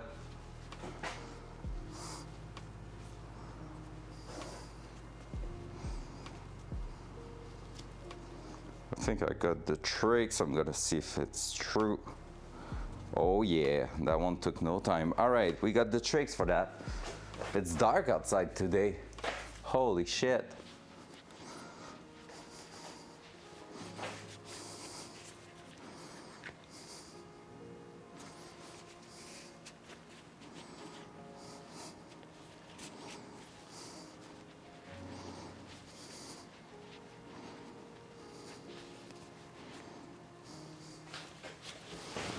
That.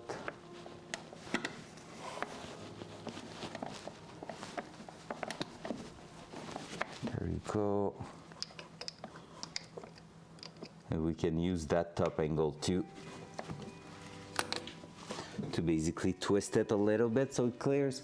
So that's what I just did. Maybe here I could do it even more intensely. Just like so. So that it tilts the cable towards the top, just helping it getting away a little bit. I feel like if I was to put them all this direction, it will look better and will work better. Yep, like that. Still a contact there. Nothing we're gonna be able to do anything about, I think. So we're gonna have to take a look and see if it's burning over time.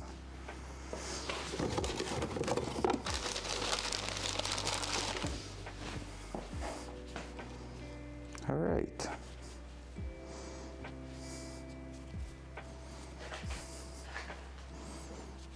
Last one on this side.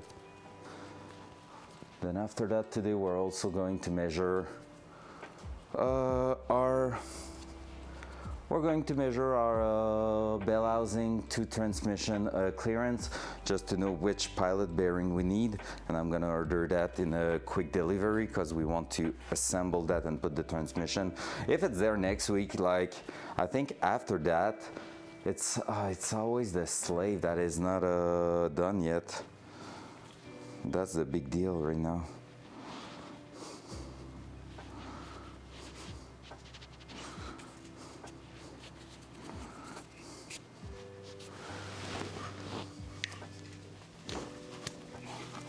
Like so and like so.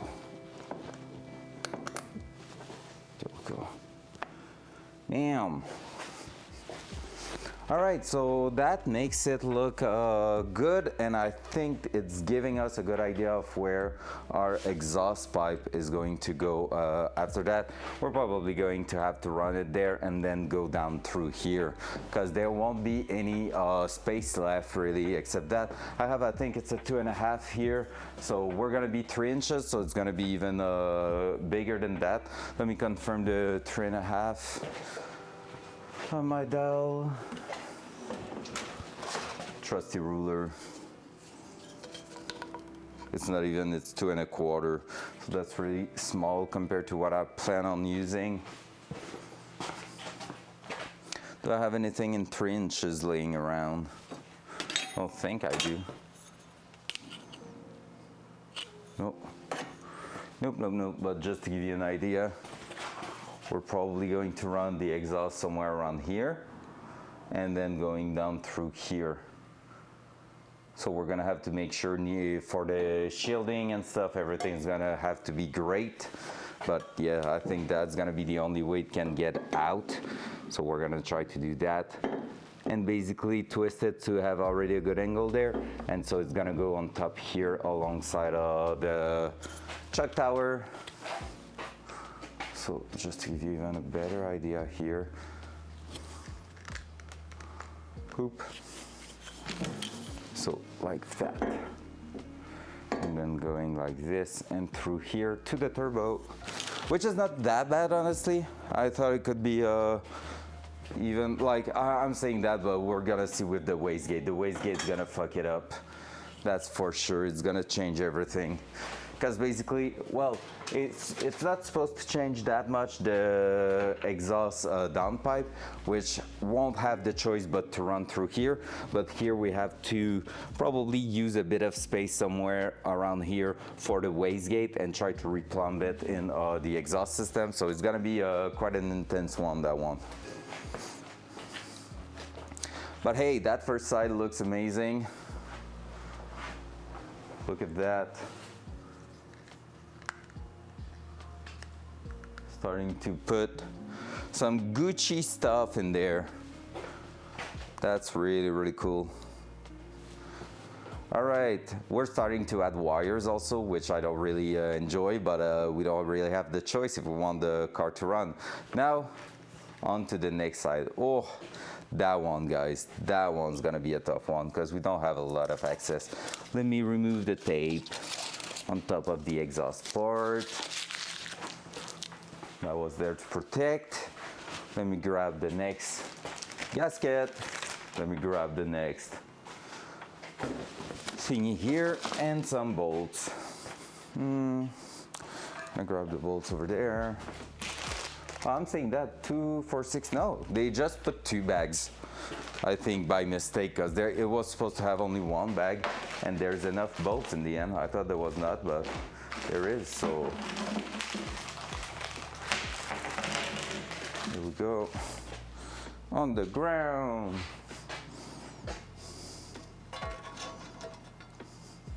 It's always lining up no matter what. It's really reversible 100%. That's cool.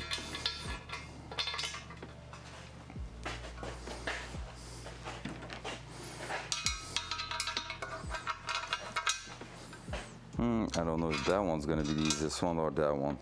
All right, let's try that. That one's gonna be a bit tougher to put in place, I think.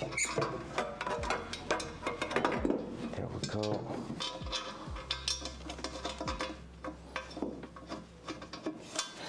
That one started, that's a good thing. Then it is the one.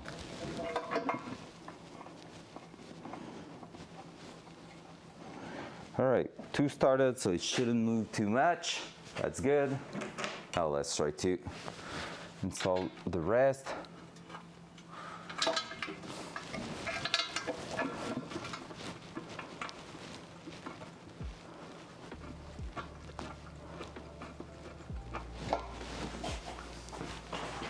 Like so.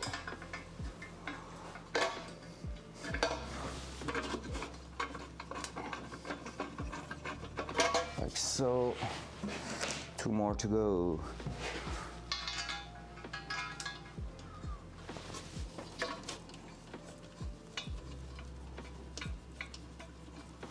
Oh, they are smooth to put in place. That's cool.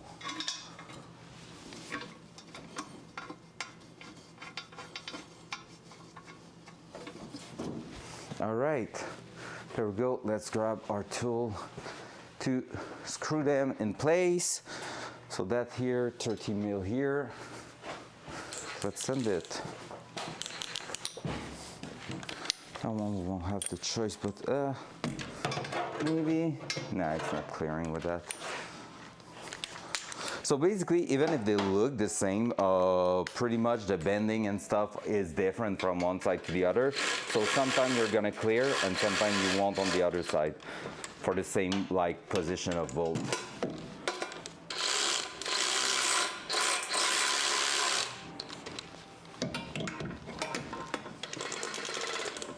Like that one.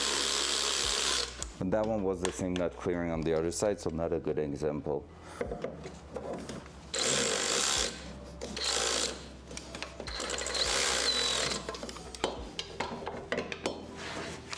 All right, so here I'm lacking space to finish all of them. I'm gonna go by hand.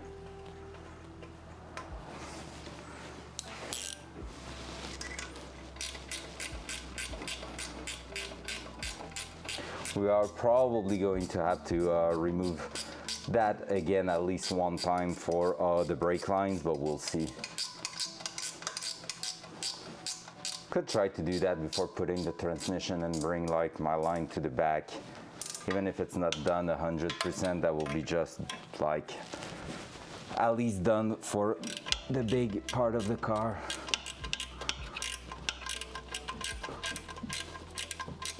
Just like I think next week we're gonna be working also on the fuel system.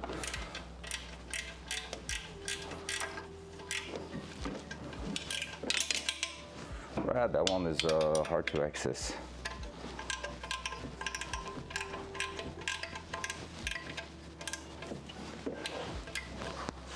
Really hard to access.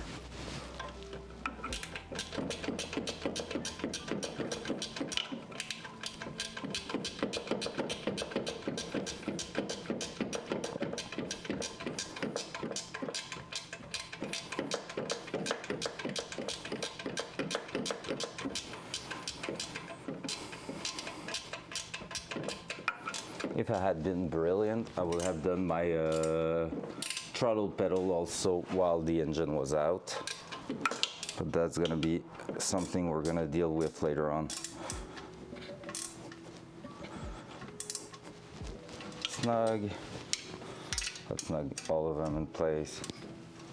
Snug. Snug. That one should be already pretty much. Snug and snug. So here we have way more stuff in our way for spark plugs. There's actually like a sensor. There is a bunch of other things, brake system, the way the bolts are in position and everything. Everything's a bit harder to get in place, I guess. So if you want to see, it's gonna be even hard to let it show, but like, yeah, everything here is quite hard to access, so that's why that was the second one, because we figured out on the first side. Now let's try that side. I'm gonna bring everything actually to get everything super accessible.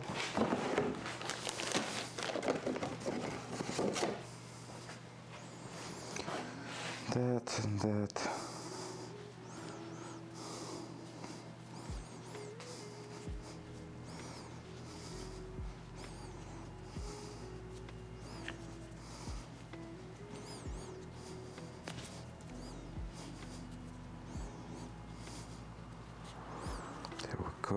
Yeah, we got the twist for the Kevlar shield, so that's cool.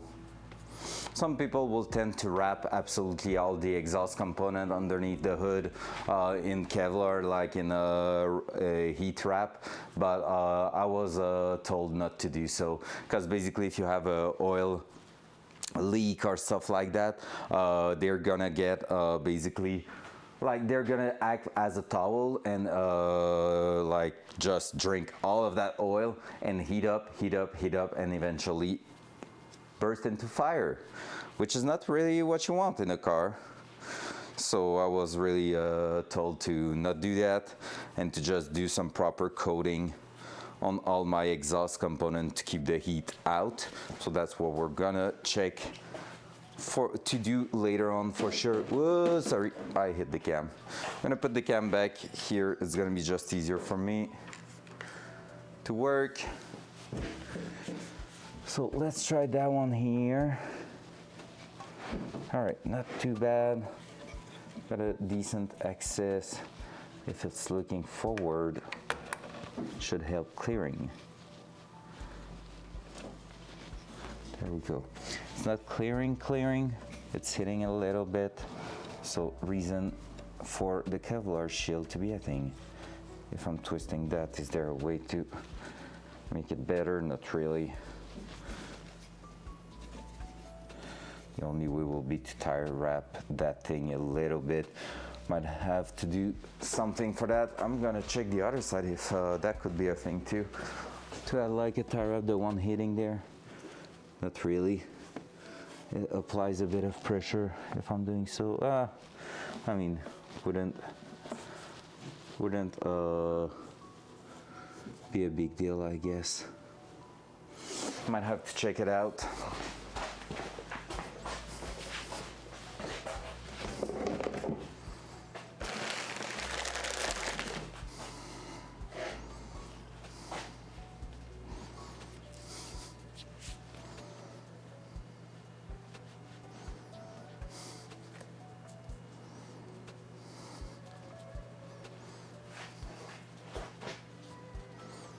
Oh my God, I need some coffee.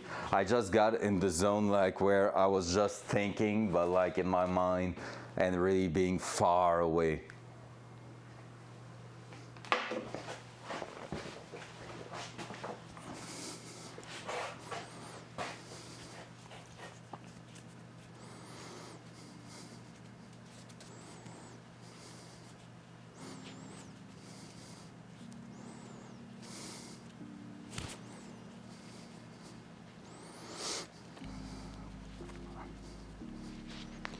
Right, that.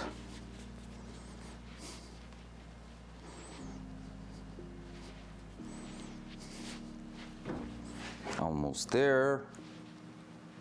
Ugh. There we go.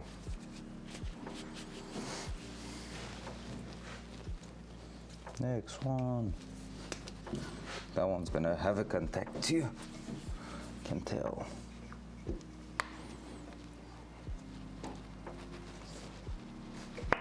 Didn't click. There we go.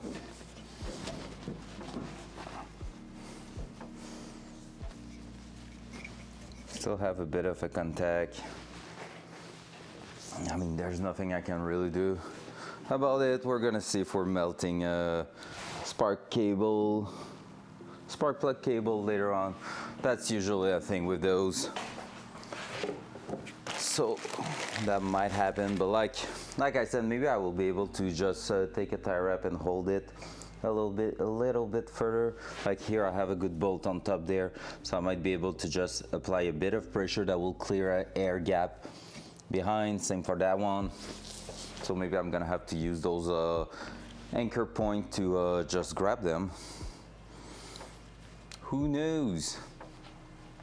Because basically with that heat shield, the air gap could be like 3 millimeter and it will be okay, but you just need an air gap. If it's contacting, it's gonna be straight heat diffusion, while with an air gap, it has to radiate to it. So, and the heat shield is protecting mostly against the radiation, the heat radiation than anything else. Like it is helping with contact, of course, but it is better if there's no contact.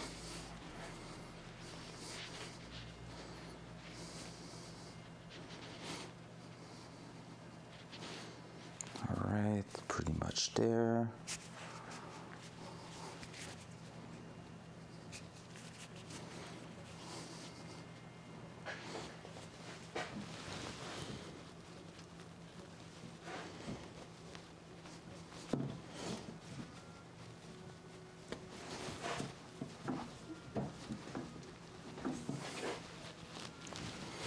Sometimes I always have like a little unsure moment. I heard the click there, where I'm not sure if it connected properly with the spark plug or not. That one is clear.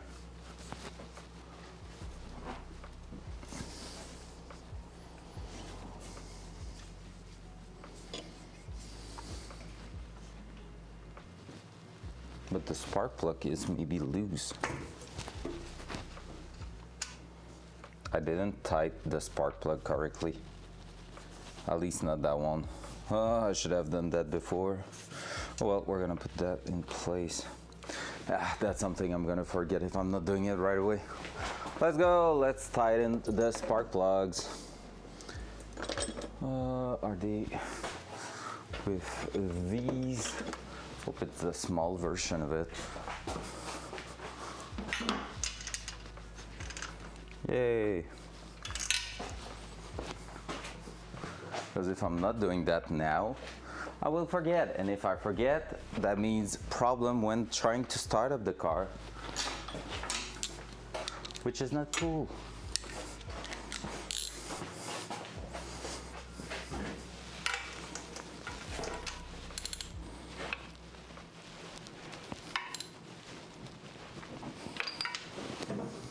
I'm gonna have to go through all them.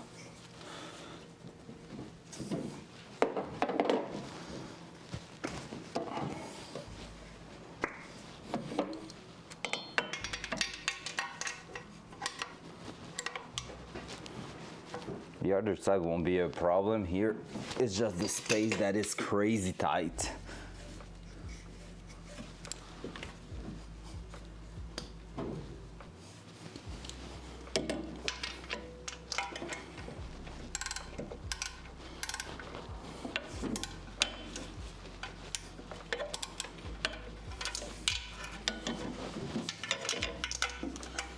Oh my god, that one I don't have access to that. Of course not. Why would I? All right, let's do the same thing I was doing on the Camaro.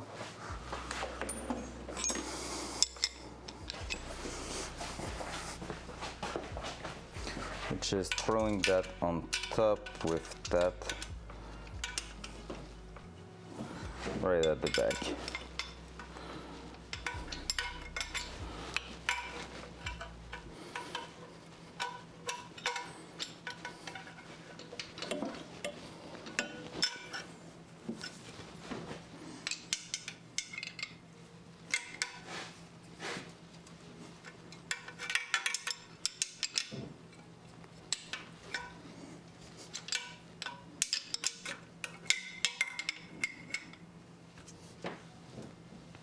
There we go.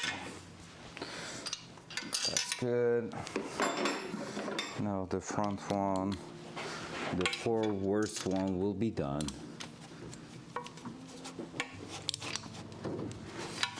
Ow, I just hurt my thumb. There we go. Let's bring the tools here because we're gonna have to do the same thing. Let's finish that other side and bring it on the other side here to do the same procedure. Click.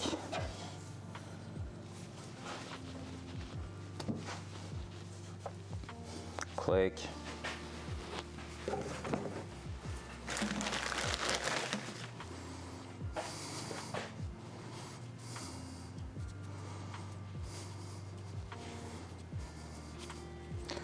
All right.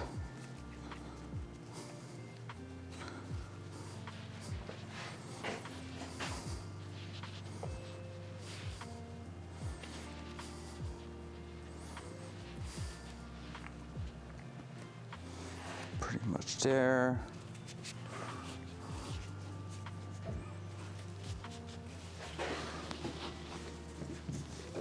That's, like I said, one of the worst. There's a sensor, there's a bunch of things there. That went pretty well. Let's go. Small win. There we go. Boom. That's looking amazing. What are you, sir? Or is there a lube on those cables?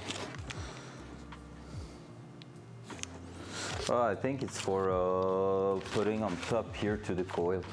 Maybe like a drip of that, or I'm not sure. Anyway, for now, that's going great. I'm gonna check later on.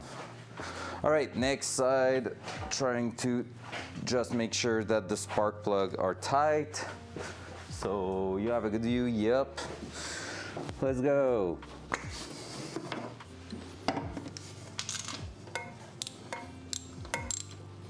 Yep, that wasn't tight. Gonna actually remove all of them. It's always so hard to remove them, I think.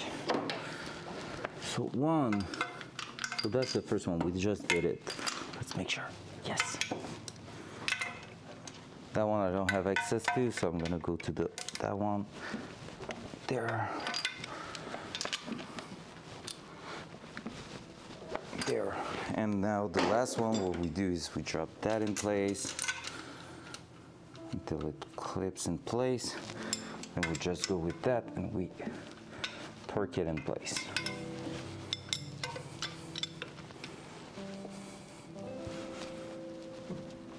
There we go. Boom. As easy as that. Small step to make sure that if we're not touching that again, that's the idea there. It was like, I was about to say, oh, come on, I will double check that. But if I'm not, I would have felt so bad, right? Because that would have been a dumb mistake.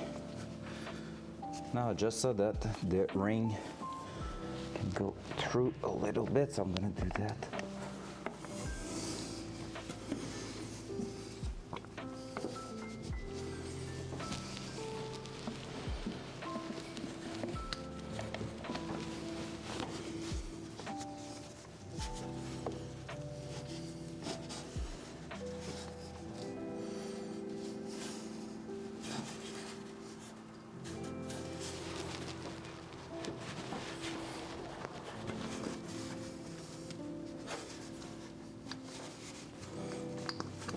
There we go.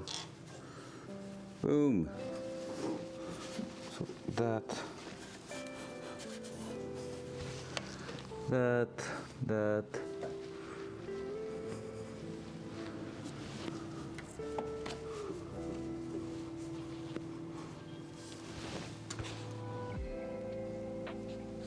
don't know if that or that could be better.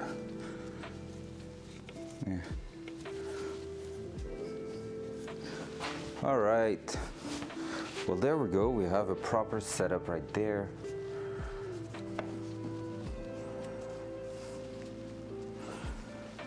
There we go. I think it was better this way. Gonna see with the downpipe. Anyway, so that's another good thing done.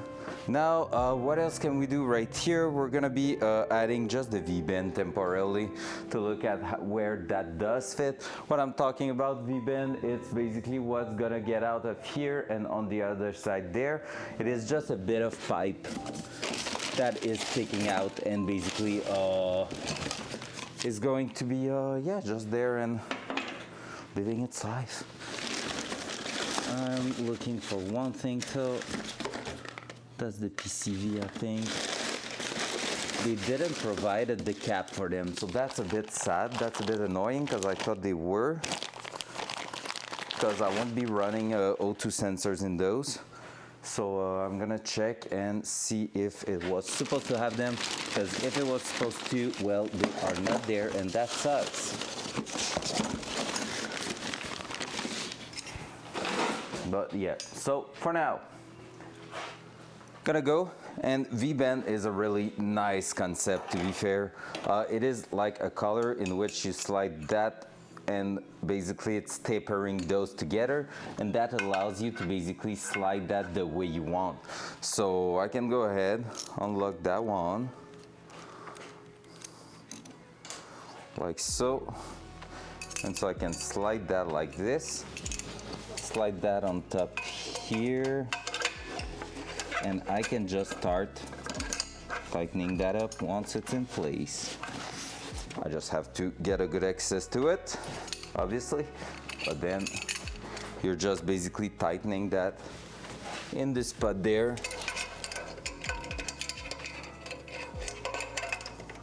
So, like so. So here I can go ahead and try to start it so it won't get released.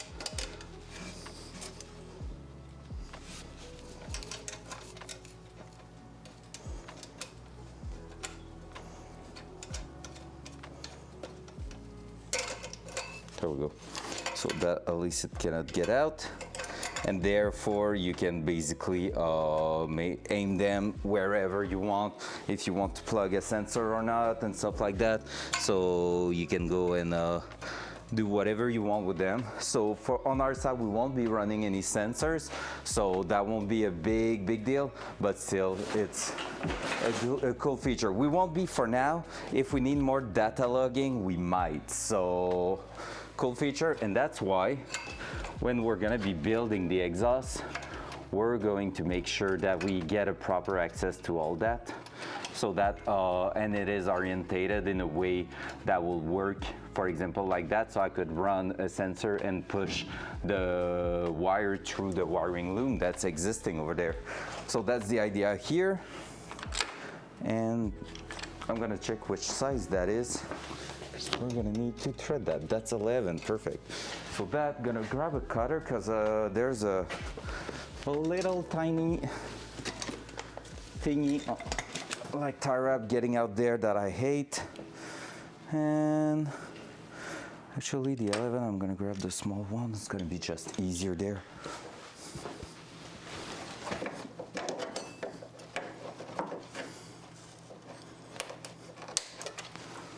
All right, there, cool.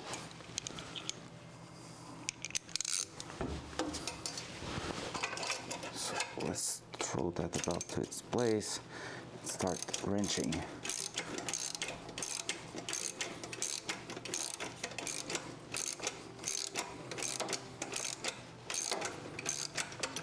Because from there, since it's going to be tightened in place, we're going to be able to start the exhaust system from there.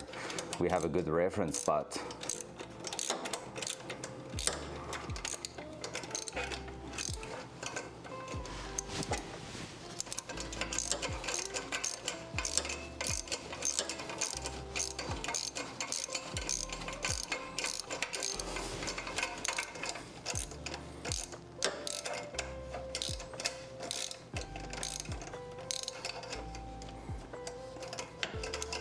I need to decide where do I want it to look at also. I don't know if I want that to be in there. I feel like that could be one of the best places to put it.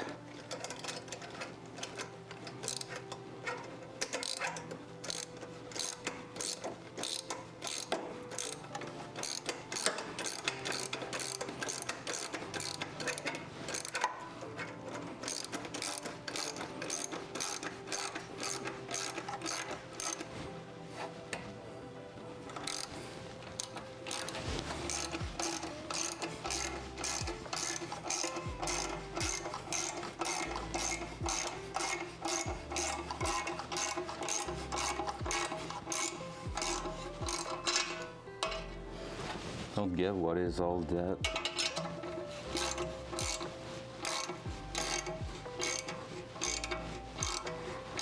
I just like that. There we go. So there, just like that, we have our first spot there. If we need, we could be cutting that a bit shorter if we need more clearance or anything, but at least that's giving us a reference point. So when we're gonna receive part of our exhaust system, like the other part of it, we're gonna be able to take a look at that and make it work.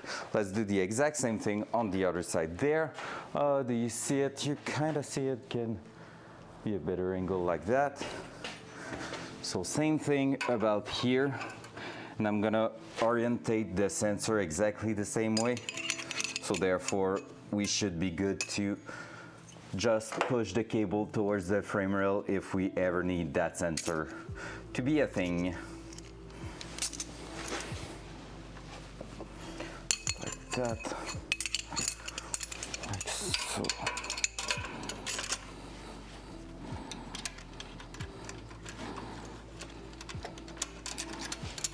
And I don't want that to be a possible issue to scratch our end onto it, so I'm gonna throw that towards the inside there.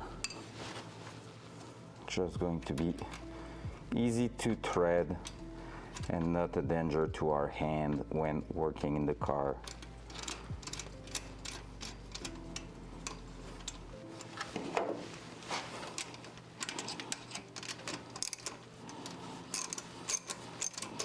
All right, I'm a bit lazy. So I'm gonna grab the other 11 long and our other tool and just use that. Just not going to do that to the end. I just want to do the few threads at the beginning to make sure I'm not taking forever.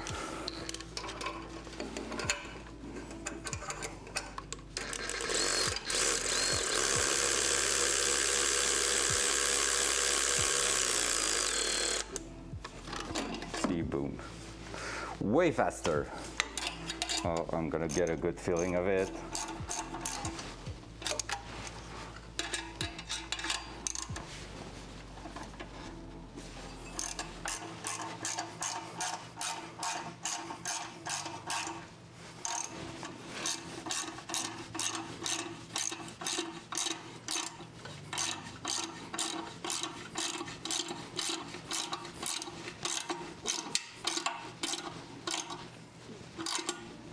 There we go. Bang! Exhaust tube assemble. So I'm pretty happy with that. So far, that's the best the engine ever looked. So really happy with that. We have a belt, we have everything in place. No drama so far. Everything's looking amazing. And we start to have a first peek at the exhaust system and how that should be looking. So basically from now, what's going to happen, I can grab it actually, I have it over there.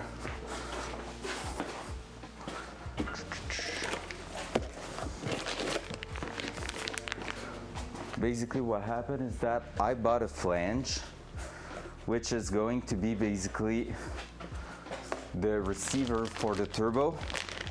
So it is a flange that is just like, ooh, there's oil in there. So I have that flange here, which is a T4 flange. So this is matching the turbo side. I need to validate that, but this is supposed to match the turbo side, and this is matching a 3-inch pipe. So basically the 3-inch exhaust pipe is gonna sit right in there. There's a lips there, and we're gonna be welding that all around. That should be sitting somewhere around here pretty much. So we can already see that here we're gonna have a bit of a funky thing to do to bring that back here. But yeah, the idea is gonna be to make it sit somewhere there. And for that, the turbo is gonna be sitting there, ideally somewhere around here maybe. And the turbo is gonna be there, compressor here, and throwing the air right in that corner. That will be the ideal thing. We'll see how that's going. Maybe it's gonna have to be like more like here and like more sideways. We'll see. It's really hard to tell because there's a bunch involved in that. And basically here what I'm worried about is that what the water for the heater inside is going to be like super tight in here or something. We're gonna find out. We're gonna have to find out how we're doing that. So that's another thing. Should put a bit of tape on that. I will do that. But yeah, so basically that's the main flange, and we're gonna have to create our exhaust system from here. So from one side there to this, we need to bring all that together with a Y pipe. So we're gonna merge them into a Y pipe, and we're also going to use, because basically the heat of both of them could be different, and so they could try to force against each other. So somewhere around here we're going to be using basically a piece of tube like that that's gonna act as a flexible, probably somewhere around here, so that if it wants to expand differently on one side compared to the other, that one's gonna allow that like minimal flexibility there. So maybe just right here, trying to fit that right there, that looks pretty good. So we're gonna try to find a way to make it work that like this. And so we're gonna go merge to the other side, and then pretty much install the wastegate, the flange, and set the turbo in place. So that's the big thing that we're gonna have to do in that exhaust system, because after that it's pretty much from the turbo through here going down, and everything else is underneath the car. So that's gonna be a big part. Now that being said, one thing that's a reality is that we need a radiator, we need a fan. So all that taking in account, that means also we need to make sure everything's gonna be fitting there. So the exhaust is probably the thing that we have the most control onto. So we might be actually we will have to install the actual radiator and all that in there before doing anything else. So that's going to be also a big one. That means we might have to remove that strap and hold it into our subframe right here, like the power brace there, the gold part, like wrapping it around or something, because basically looking at it, we won't be able to install the radiator at the moment. So that's quite a big thing too. But I think that's gonna be a problem for next week, because right now I think what we're gonna do is start working on the transmission, getting the transmission out, bringing it onto the bench, and from there we're gonna go ahead and we're gonna pretty much, because I want to say it, we're gonna pretty much measure our output shaft and see which throwout bearing we need. And so after that we're gonna be good to go and order that and finish a bunch of things at the back there. So yeah, that's a pretty interesting part right here. That's gonna be quite fun. Radiator wise should be sitting right there. We're gonna have, if I remember correctly, let me check.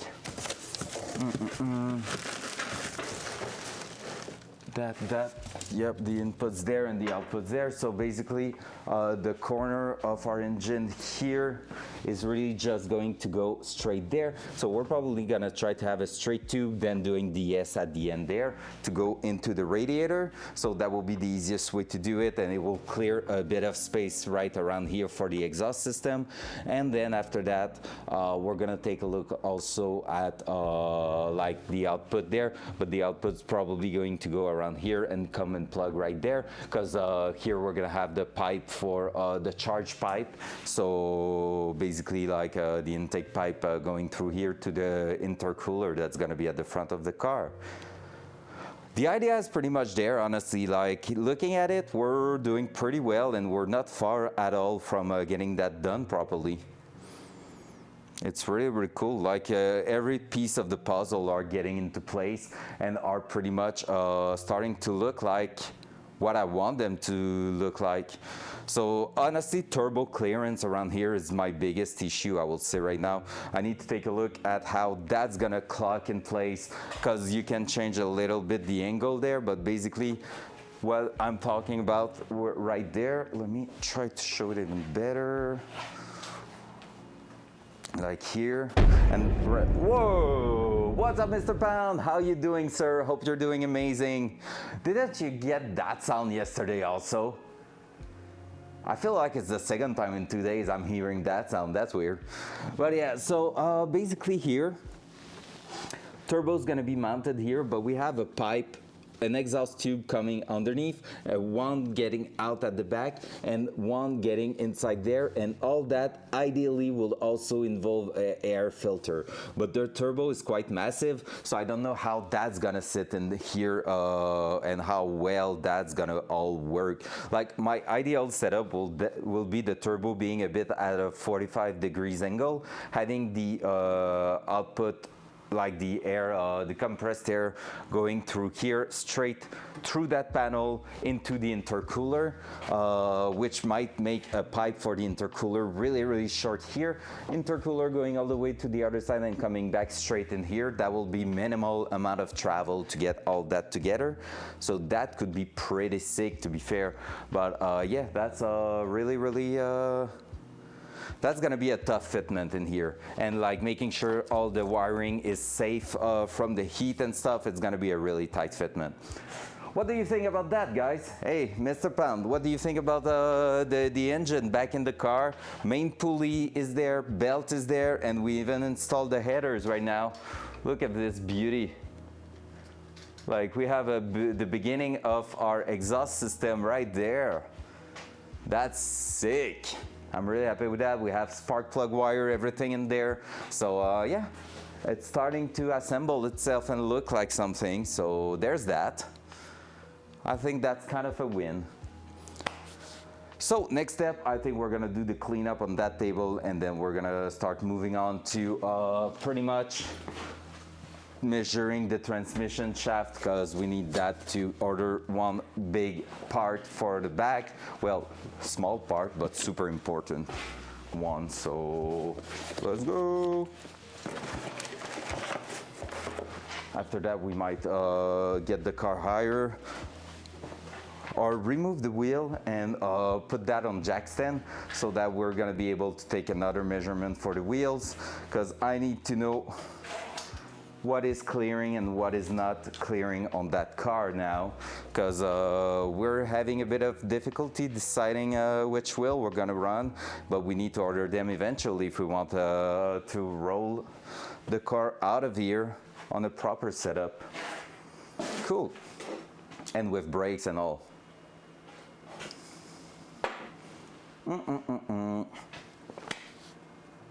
Dual side. Oh. Front cam. There you go, that's better. So, gonna just reset up that. But I'm gonna be doing a bit of cleanup because I need to bring the transmission on top there. So, and it is a bit messy there, so let's try to do that. Dual front. Dual front. There you go, messy. So I'm gonna be doing that quickly. Half an inch. Oh, what's up, MP? How you doing, sir? How are you doing? That's a lot of hell. Poor Brian. He didn't ask for that. Let's go. Me too, the engine's back in. I mean, my CGI worked again, and it's there with more parts. I had time to modelize and like do some 3D modeling and stuff. Oh, let's go. That's cool. Here, I wouldn't say that, honestly. This morning was a bit cold, and it's not sunny at all, so it sucks a little bit. Even for the moral, it's like, bleh. Make sure I undid that. There it is. You want to see the update of the engine? Started to install the exhaust stuff on it. Just like barely started, it's just there. I would say temporarily, but yes and no, because we're gonna be pretty much using that as is. Part of it, just the beginning of it, because after that's gonna be turbo system, dual side. But there you go. Look at this, shiny parts, and even the spark cable and all. What's up, lump? So engine is back in, the main pulley is now in for real, no drama. The belt is there too. Knock, knock, knock. So we have our accessory belt all around here, so everything's fitting number one. And yeah, so exhaust there, exhaust right here. So basically what we're gonna need to do, and that was what I was explaining, we're gonna need to do some custom piping to connect both of them together in a Y, like, or a T shape here, and basically from there go to the turbo. So that's gonna be a big part of it. Oh, little hug, we love those. So yep, so engine's back in, a bunch of stuff, pretty much. The bottom end is pretty much fully done right now. Everything else is mostly on the top of it, like intake, stuff like that. But as long as we need that strap, we cannot do them. So yeah, we're kind of stuck there. And after that, I would say, like, there's the dipstick missing. But after that, I will say it's pretty much turbo system, cooling system, exhaust, fuel. So next week, probably a bit of fuel system and maybe brake system also. So yeah, there is a dips. Wow. Wow. All right. Oh yeah, there's that also that I want to throw in, and that. And then PV's gonna make me throw up. Oh. Gonna put the PCV in there. I think you can do a PCV delete, but I'm not sure about that, so I might just like drill that one. Because all I wanted was the housing and the output there. I was thinking it was a... Got you that time, motherfucker. That. All right, clean up of that mess. Because we need the transmission on top there to take measurement and all. Dual front. There you go, better. Ass. That's going there.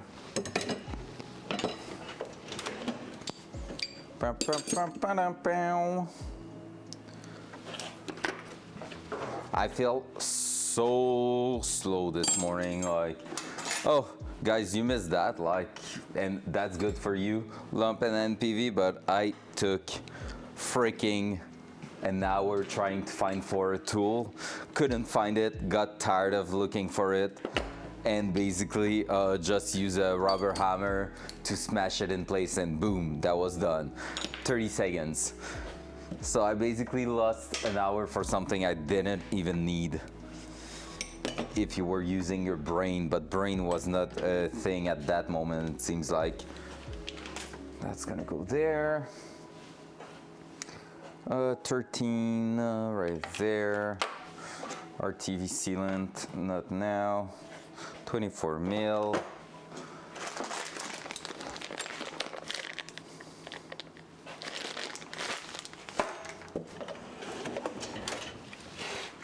That there. Oh, that one here. 13 right there. That we don't really need it anymore. If I find the tool now, I'm gonna be so pissed.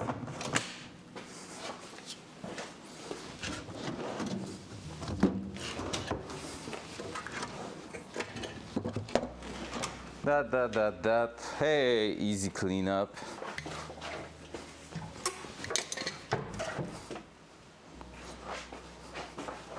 Oh, there's that here. The coffee mug can go there. That.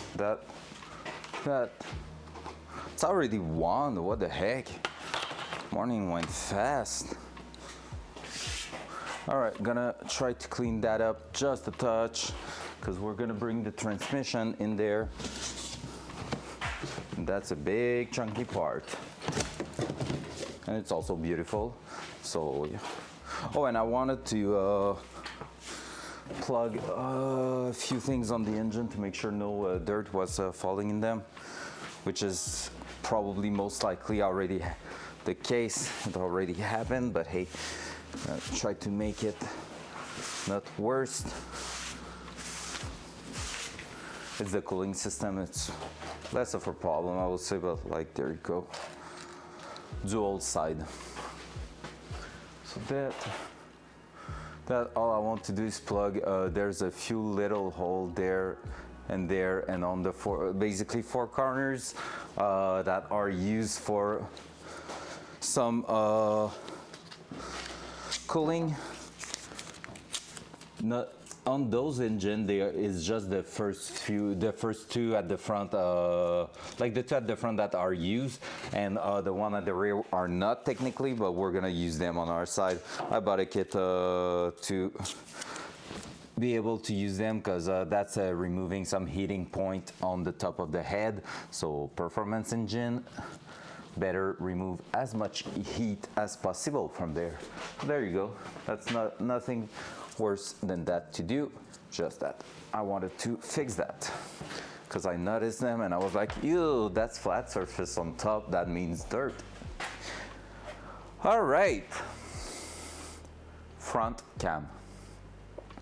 There we go. We're gonna try to go and grab our transmission. Hopefully I won't drop it on the floor, that will suck. I need to keep in mind it is a $6,000 transmission, so might as well take care, right?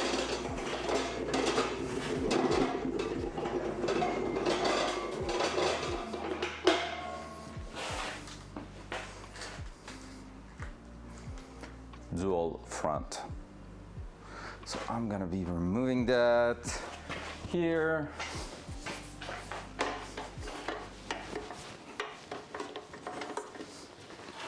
Gonna be pushing that.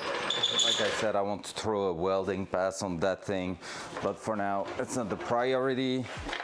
So it's gonna go on this side. We got this. So we need that. That's for sure. So gonna put that on the side here, probably right there. And then we're gonna put some cardboard on top here, trying not to scratch too badly our transmission. Gonna throw that on the side, gonna throw that a little bit further away. That doesn't belong here.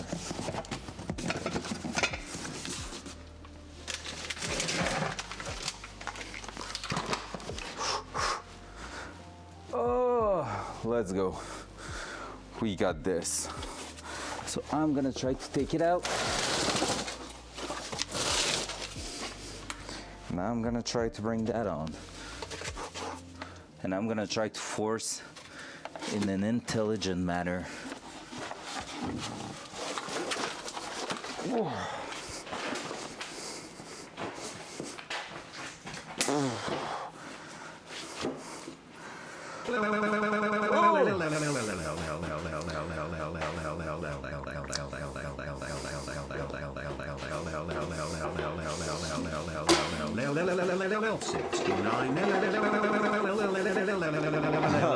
That 69 was out of nowhere, I love it.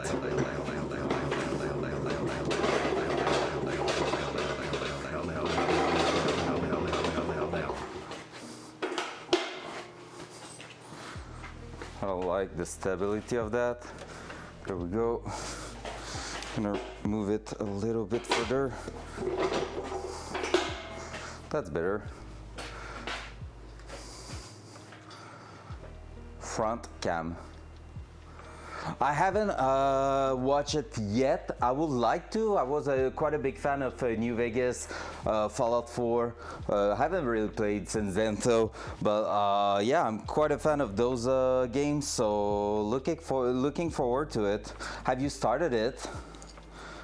If so, how is it so far? I have a friend who's a really big fan of Fallout stuff, and I think he appreciates that so far. That's the breather. Oh, nice. Well, let me know, come back after that and let me know how good or bad it is. I'm really curious about that. All right, so let's go, here we are. Transmission, what a beauty. Let's grab a bit of air and try to spray that on top to make sure it is a bit cleaner, because it is a bit dusty from laying around. My compressor is almost out of air. Fair. Well, I think there's a lot of fan service. Otherwise, apparently, yeah, my friend said it wasn't too bad, I think, but I don't know if it's the greatest thing. Probably not, right?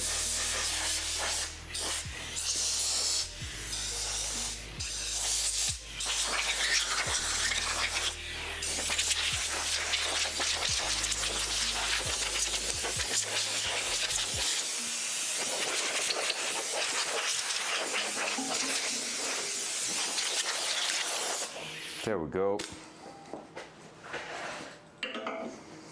Cool. So what's up with that little transmission there, guys? What we need to measure, basically, we need to bolt our bell housing at the front here, and we need to measure how much output is left here, because basically that here is what we are looking for. So if I'm bringing that cam here, dual side. So basically, this is what is the output shaft. This is what is going inside our clutch system. And basically, this is what will receive the pilot bearing. So we need to take a look what, quite a nice shaft, right? And we need to take a look basically how much is getting out of the bell housing to know which one we are supposed to use, because there's two different model of of pilot bearing there. So we're gonna have to bring the transmission forward, and we're gonna need to start bolting that in place.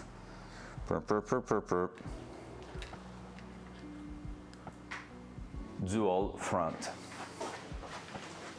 There we go. I'm gonna grab the bolt.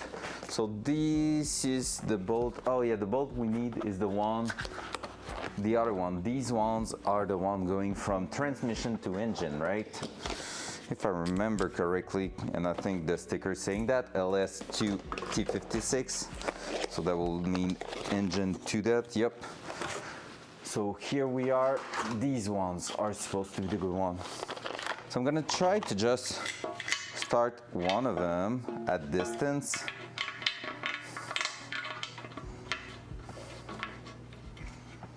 Just like so. So it won't be moving too much. Try to remove that.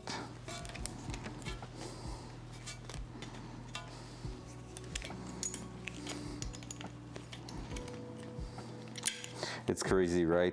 That's a $6,000 transmission, and the bell housing was like something I had to buy like on the side. Like it was not included with that.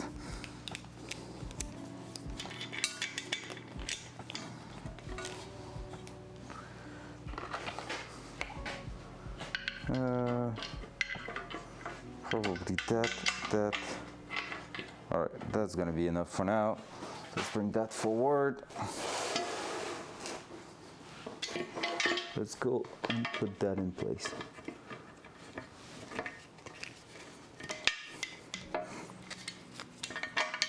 Is it the final time it's going in? That one, that part, I think it's hard to tell because basically it depends if I can put the bell housing and transmission all at once together. Oh, it's not connected at all. Well, because basically what I mean by that is that right now I'm not sure if it's clearing when putting that inside the car. So hard to tell if it is the final time, because maybe I will have to unplug it, put the clutch in place, then the bell housing, that part here, and then slide the transmission on top of that. So it might be like quite a bit of a mess to put all that all together.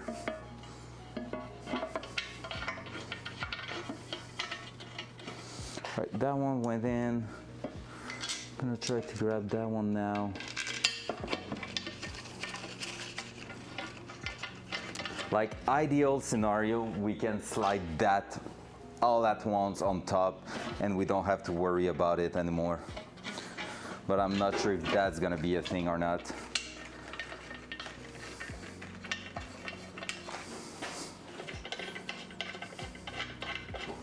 All right, 9/16 that one.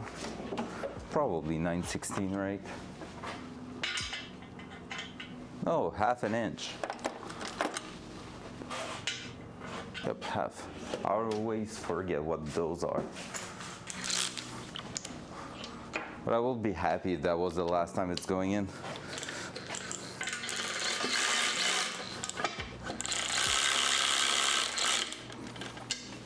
So we can go like that.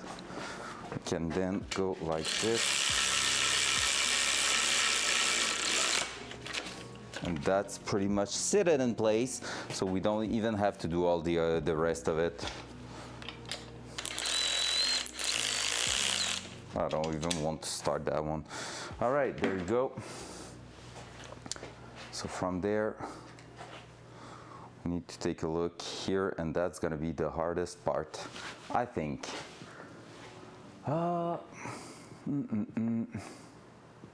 That could do it. Dual side. I'm gonna try to grab something, and basically what I need to do, I'm gonna check on the interweb. What will it be called? T56 throw out bearing. No, pilot bearing. All right, there we go.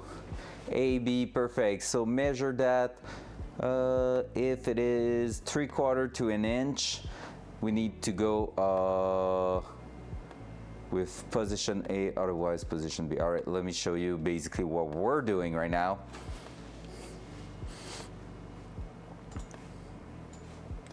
What we are finding out is which one of these two we need to use. So basically you can have a pilot bearing letter A here in that small part, and you can have a pilot bearing B like this one. So basically we're gonna follow that rule here, and that's gonna give us the idea. So we just need to make a straight edge on the bell housing and then find out by how much the shaft is sticking out there. So that's gonna give us a good idea of which one to use. So let's go. To do so, I think I'm gonna use a level, because that should be a straight edge, dual side. And so from there, if I'm doing that, I should be able to measure from that side here to that. And I think it's 3/4 to an inch, if I'm not wrong, but we're gonna make sure. I can actually use a ruler. Jeff will be so proud.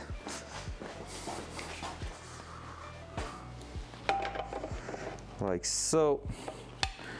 That's making us our straight edge. And if I'm going right, nailed it. So like I was saying, if I'm doing that and using that like this, like that, it's sticking out by pretty much 1 inch flat. So it's gonna be A, I think. Yep.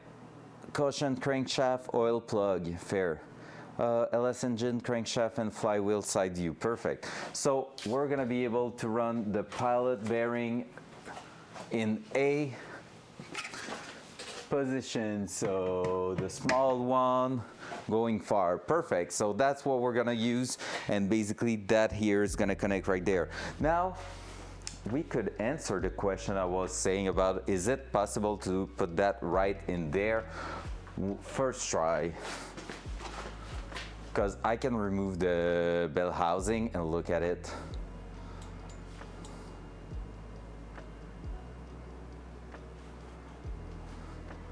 I love plastic rulers. They are cool. They are quite cool. Also, I need to take a look. You see that here? You see my face, my finger there? Well, basically that is going to be a gap that's gonna like continue living in there for no reason.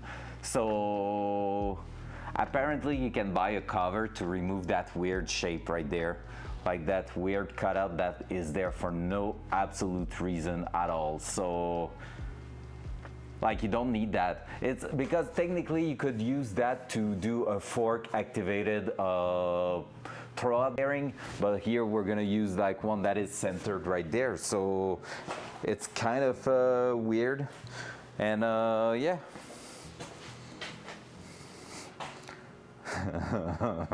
Right? So we're gonna try to buy the little part you can put there. Like, it's no big deal, it's not a major issue. We can do that afterward, straight onto the actual car. But like, yeah. And then it's gonna be filling that fluid there, and we're gonna be pretty much good to go and sand it, trash it. So man, it's so sharp. It's so sharp. Caution, no oil in transmission. Hey, it's all good, Orange. How was the grooming this morning? Hope it was amazing. Thank you for being here. I appreciate that. Still, there's no big deal. The morning was super slow, but it was slow on my side too. Like, my mental was not there at all. We got a bunch of things done. You missed a bunch of things. Easy money, we love that. We love easy money. So yep, we're gonna, yeah, we cannot really answer the question because now it's gonna fit because we don't have any clutch, I guess. I'm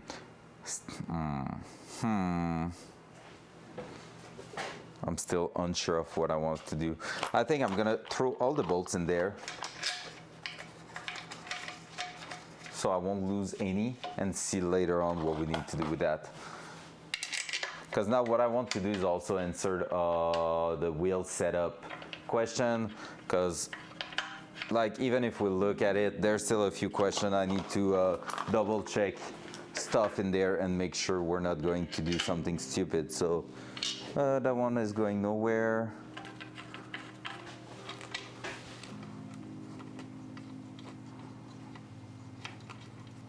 The vent there, no problem at all. That one here, we don't have anything to throw in there. So I have 3 bolts left, probably one around, not there. Probably one around here.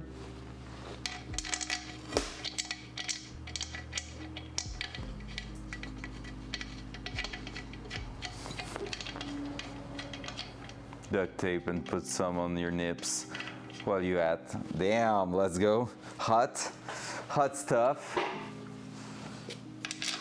NPV skink showing off right now.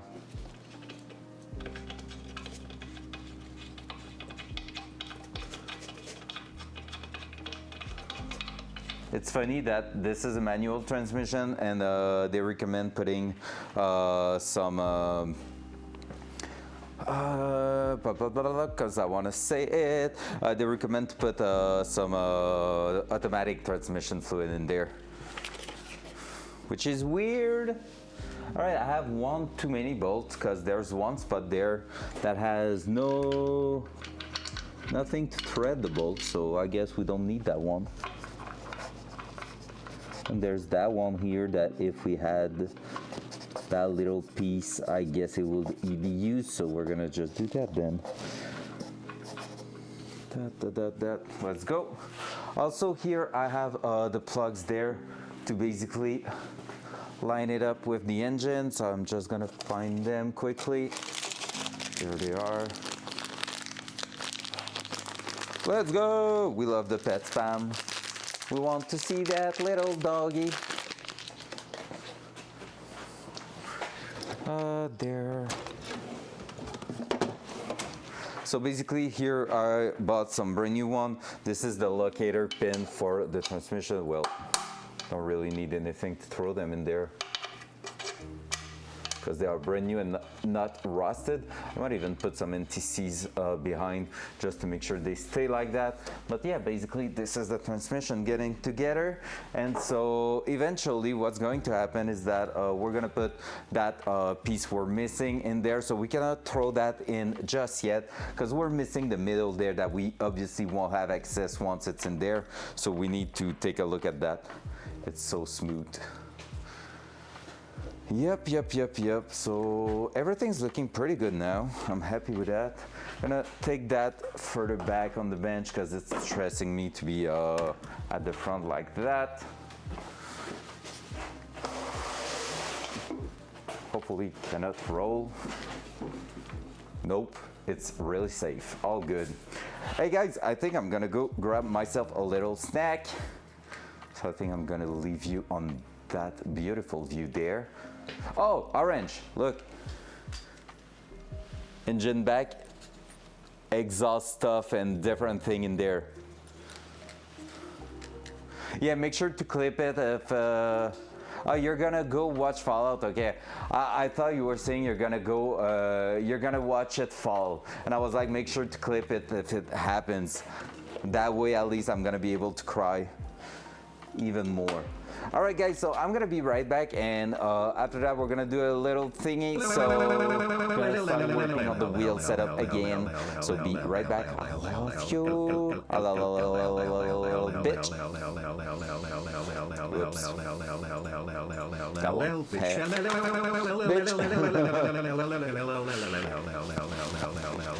All right, bye bye, be right back. 10-minute break.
Hey yo, what's up? Welcome back. Thank you so much for staying with me, guys, today. Appreciate that. Time to eat. Loud noise.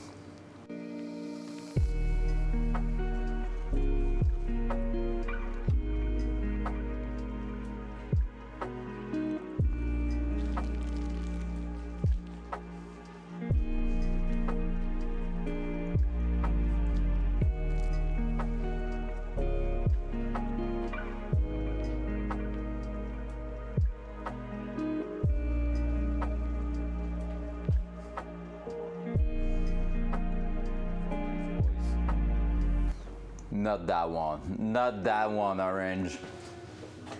Loud noise.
right, we're back.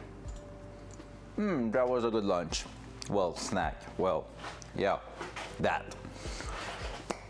Where are we at now? That transmission looks so big right now just because of the difference of depth. It's not that, well, yeah, it's big and not that big at the same time.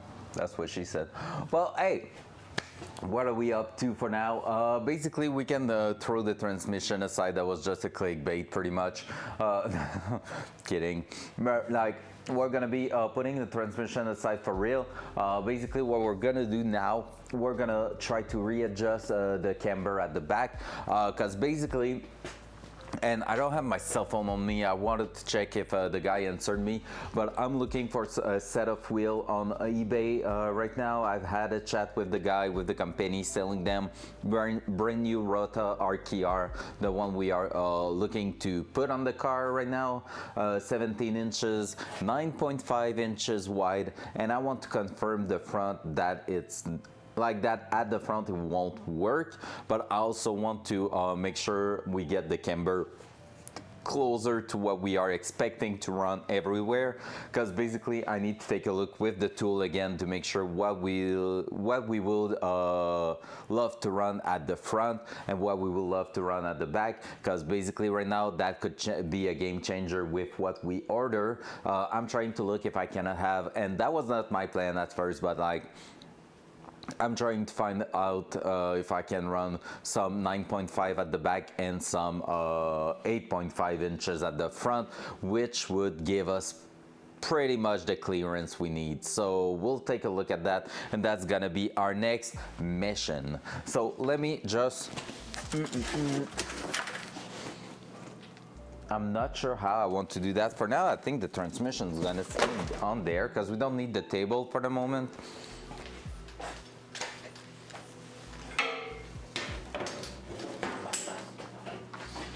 So I think what we're gonna do is unlock it and push it to the corner.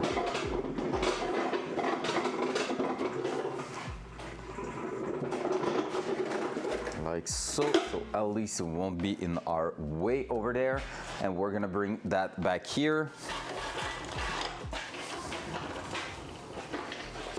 We're gonna be raising up the car one more time.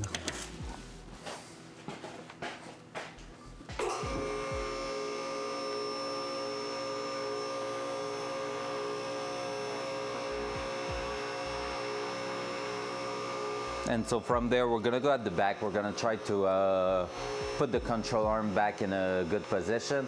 Then my plan is to get the car lower and put some jack stand on 4 corners to make sure it is really sitting itself to its place. That's what we didn't do in the first place, and we're gonna try to make sure we get that done.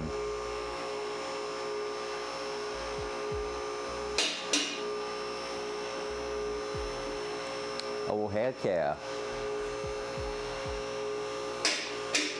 I'm gonna also ask one of my friends who's doing some custom jobs if he can provide me some exhaust tube. I just thought of that while doing my toast, but like he's doing a custom exhaust and stuff like that, so he might be able to give me a hand on finding the tubing and all for that. Because I don't want to buy a shit ton of exhaust tube at the front or pay the big price for a small amount at the hardware shop or something, because that will just suck at this point. So yep. All right, are we letting that, better be safe and put it on the stoppers, just that we're losing a couple of inches, but hey, let's do that.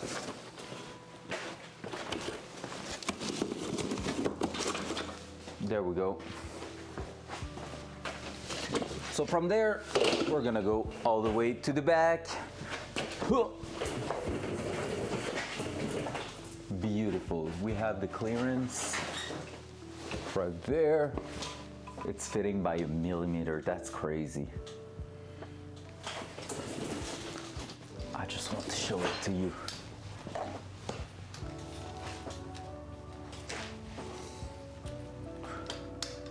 Dual side.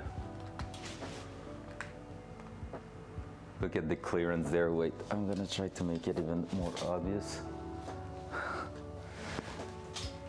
That line is the clearance between the oil pan and the actual blah blah blah, because I want to say the actual steering rack. So it is by like 2 millimeter pretty much, but it is working. This is what matters. It is working perfectly for what we need, so we're happy with that. But that's quite crazy, honestly. So yep.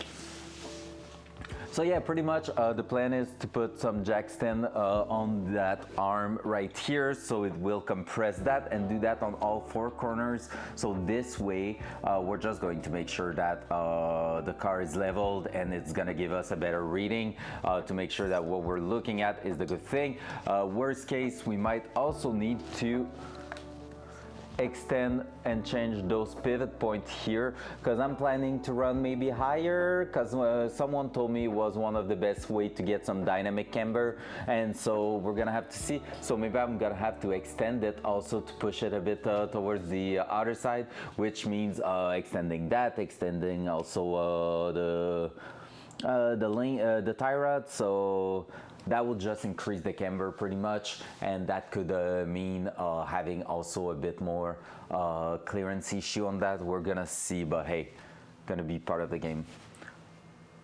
Front cam. But that's why we're making a bunch of different stuff right now, because we just want to make sure that our setup is going to be good with the wheel we're buying. We don't want to buy some wheels and then have to do some sacrifice based on the wheels. We want to buy the wheel that are going to allow us to run the wildest setup there. So here, let me change the angle of the cam. Dual side. There you go. So basically here what I'm planning to do, we had way too much camber right now with that, so I'm gonna remove the, well, I don't even know if I have to remove the wheel, because basically all I want to do is bring that down by one little step there. We have our link kit compressed in there, so we're just going to leave them there. It's gonna make it tighter, so might have a bit of difficulty to bring that down, but hey, we're gonna see. So it's just the other one that I want to bring down. Otherwise, I could try to bring that one up also. That would mean technically lowering the car ish,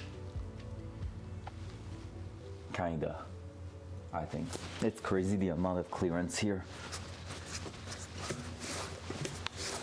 Yo, that wheel took its place, because now it's working great. How about the other one? Not as much. Metal hitting somewhere. I think I know where. I think that's gonna be something we can mess up with. But yeah, so if I was to bring that one up, we will release a bit of camber also. I mean, that could be a way to do it, I guess. I didn't try it yet, so maybe that's what I'm gonna do. I'm just going to release that one here instead and try to move it up and see what's the difference that we get there. And yeah, that's gonna be the idea pretty much. That's gonna be the idea. Let me grab the tools. What's up, zombie? Heck yeah! Always some car stream every single day of the week, except sometimes on Friday like tomorrow, because I have a friend coming here, and so I won't be live. But otherwise, Monday to Thursday every single week for the last 9 months. That grabbing a leg tool. Ow! Oh man, I have just like a weird feeling there out of nowhere. Oh, don't know if I did a wrong move or something. Maybe I eat too fast. Oh, I'm getting so old. I don't want to say things like that. I feel like an old man. I feel boring. Hope you're doing amazing, sir, today. Hope you're having fun. Hey guys, you know what? I will be able to go on Lightkeeper Island from now on. I finished the quest to get that done, and also might have something cool coming in 2 weeks, but nothing sure yet, so I don't want to talk too much about it, but maybe a special Tarkov stream. Not that. We want to go the other way. We want to release that. Let's start it a bit more.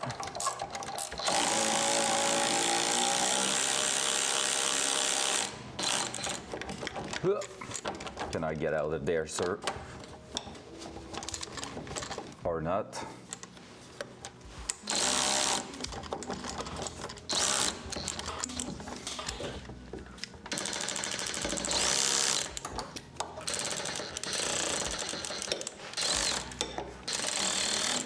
There we go. There. Put that there and look for it in like 5 minutes. Because this is how we roll. All right, hopefully it won't fall on my face. Maybe I could bring a pry bar straight away because I might need that to push it in place. So trying to get that camber just right there, at least close, because we know we're gonna run about -3 to -3.5 at the back. So what I'm looking for is to bring the camber close to that, so that way we won't be too worried about the clearance there. Like, we know that the wheels are going to fit here, but I still need to validate a bunch of things at the back. So that's part of the game.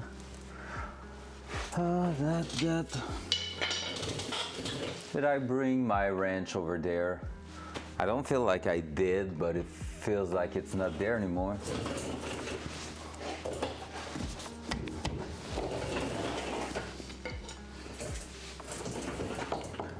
Maybe I'm gonna be able to go like so. Yeah, maybe not. Ooh, I feel like I might have a hard time pushing that back in. Where did I throw my 19 mil ratchet wrench? I just opened that here and grabbed something, so I don't feel like I haven't bring it here. I'm so dumb sometimes. I'm just doing too much things all at once, not thinking of that. Just trying to chat with people and I'm losing my stuff. I feel like I would have put it somewhere, like here, there, no. Oh, there, ha, on my seat.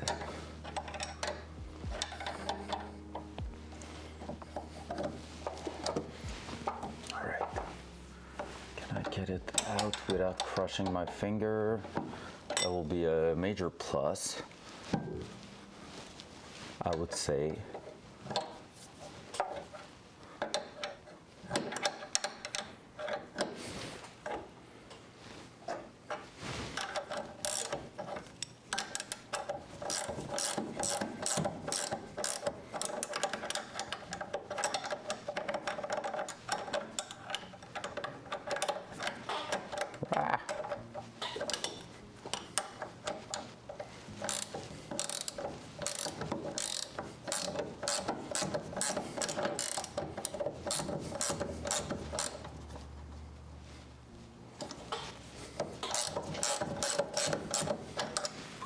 Trying to see if it's unscrewing.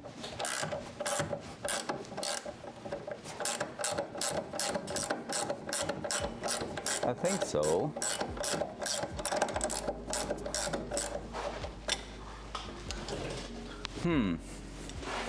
Just try to release a bit of pressure. I don't know if I'm gonna be able to do what I want to do there. Maybe not. That is stuck there. Hey, you know what? Let me try one thing. Okay, I might regret that, but I'm gonna try it. I want to see if I can get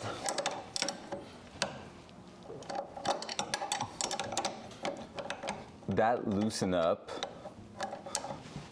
and let it sit where it wants to sit.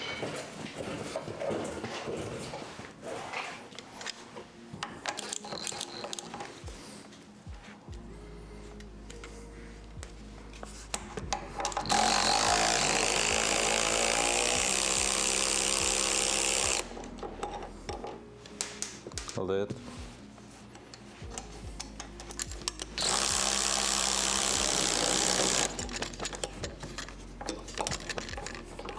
Ah!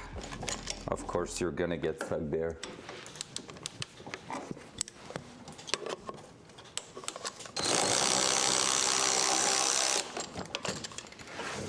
There we go. Because if it's sitting where it wants to sit with the linked in, it could give us a good idea of what's working and what's not working.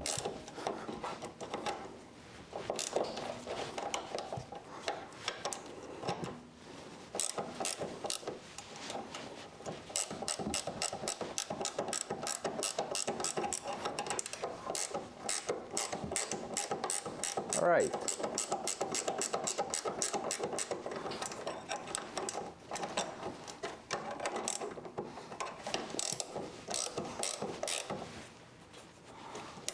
It is going backward.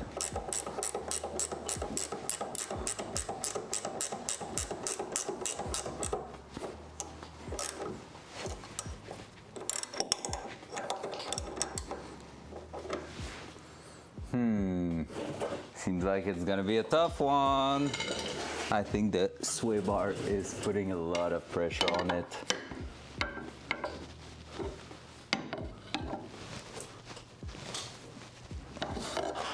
Feel like when it's gonna release itself, it's gonna be quite intense. Wait, what?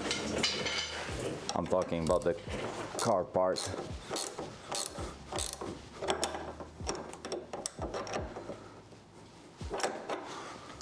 I don't want to crush those threads right there. All right, I'm gonna remove the wheel because I feel like it might be putting a bit of stress on the car because that's quite heavy. So we're gonna try to release a bit of tension there and make sure we're not damaging anything because that already happened before, so we want to be careful.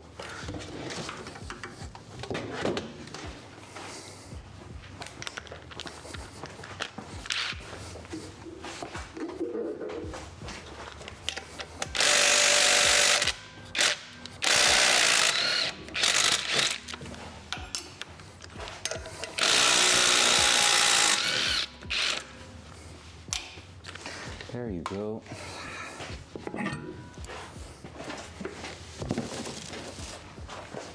All right. That's already that gone.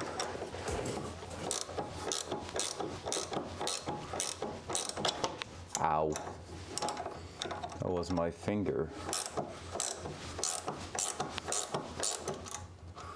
Just want to make sure I'm not damaging the thread there. I feel like it could be the case. Yeah, I don't like what I'm seeing there. How would I push that even further back?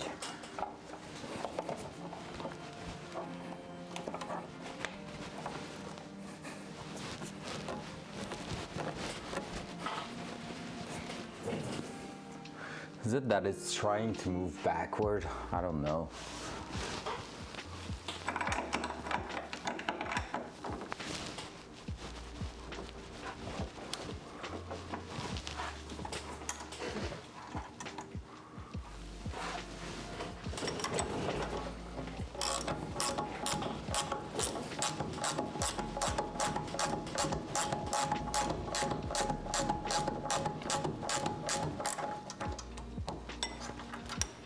Let's see if I can get it out.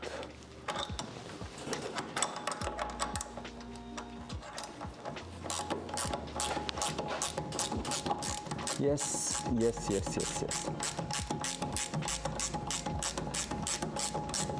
Like I said, I might regret what I'm doing, but let's see. Gotta test, right?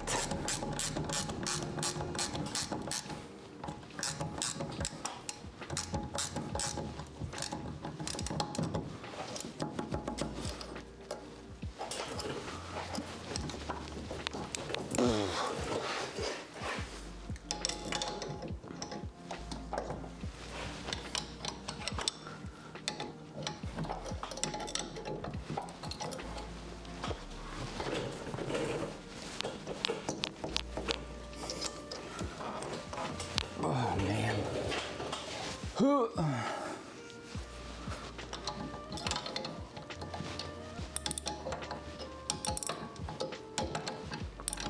Hopefully we won't have to work too often on those kind of things.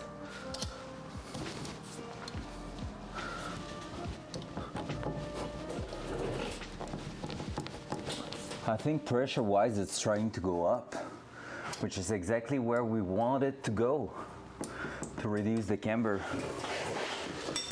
I'm gonna do one thing that technically you're not supposed to do, but we'll see if that works.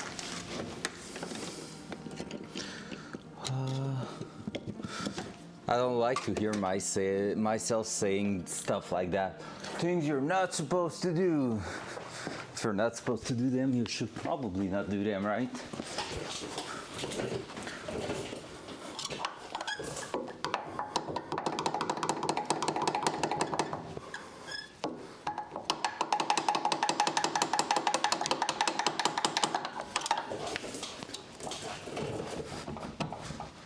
Yes, yes, yes, yes.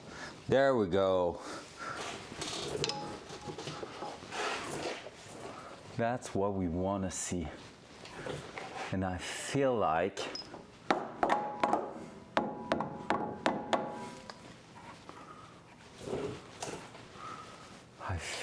yeah, it wants to go up,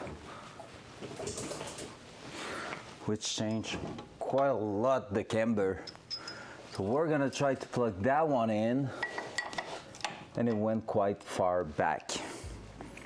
So let's try to get a proper setup there, guys. Go with that. So I'm coming back to that one now.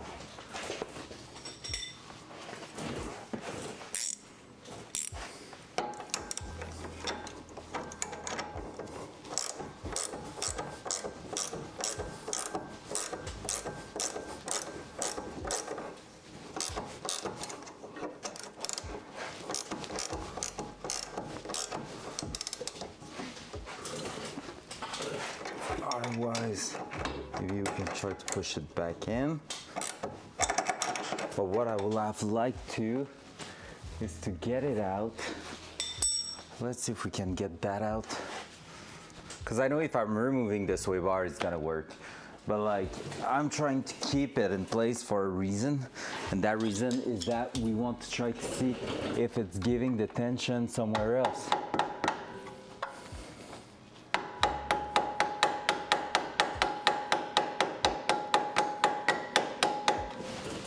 Oh, that one's not moving at all.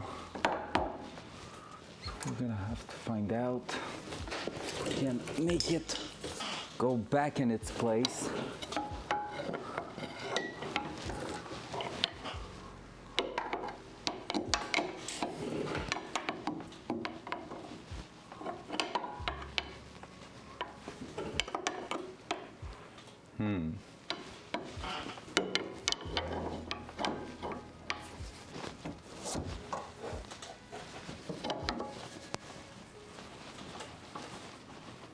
Yes, we can do that. Am I going crazy and trying to remove it?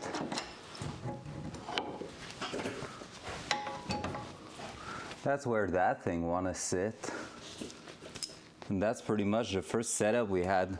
Lowest one here, middle one there. That was giving us -3 of camber from what I remember, so we might just do that.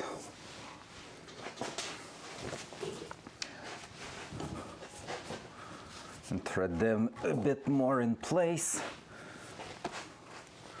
That's gonna change the flow, so I'm just unsure about that part there.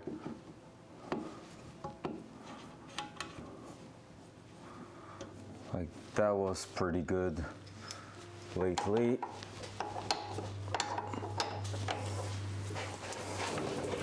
Because basically right now, okay, if you don't understand what I'm doing, let me show you exactly what's up with that. So what I did, I disconnected that section there and that pivot point there too. So the two pivot now, they are loose and free. However, compared to the last time we did that, we now have our sway bar here that is in place.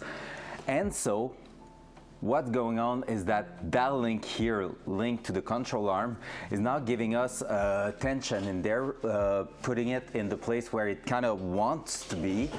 So that being said, it also means that we can pretty much focus on that to know, okay, do we need to go upper or higher or lower if we want a neutral setup. We also know that the camber was pretty good when we were at middle here and bottom there, and now we were bottom there and top here, and that was giving us like -5 of camber, -5.5 even, like that was crazy. That's not where we want to be. So from that, we need now to find out how to bring it back to a decent amount of camber. So by releasing both of them, I can tell you right now that, oh, that side wants to go about in the middle and that side at the bottom, like we were, because basically there's no tension now. I'm doing that, and where it's going back, it's around those things. Probably too much stuff unthreaded here, but that was to clear the sway bar adjustment link here. So far I think that might be the way to go. So we're gonna try to just put that in place and like this, and like we have a bunch of thread that's gonna be in the final alignment that we're gonna look at that. But for now, it's gonna at least give us a good idea of the amount of camber we're gonna be running. So all I need to do, use a pry bar. Pry bar is your friend on those kind of setup. Do that.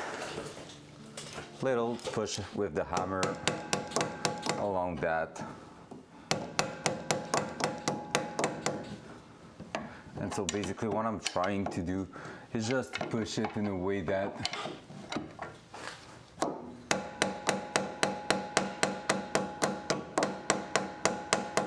just like that, the whole line.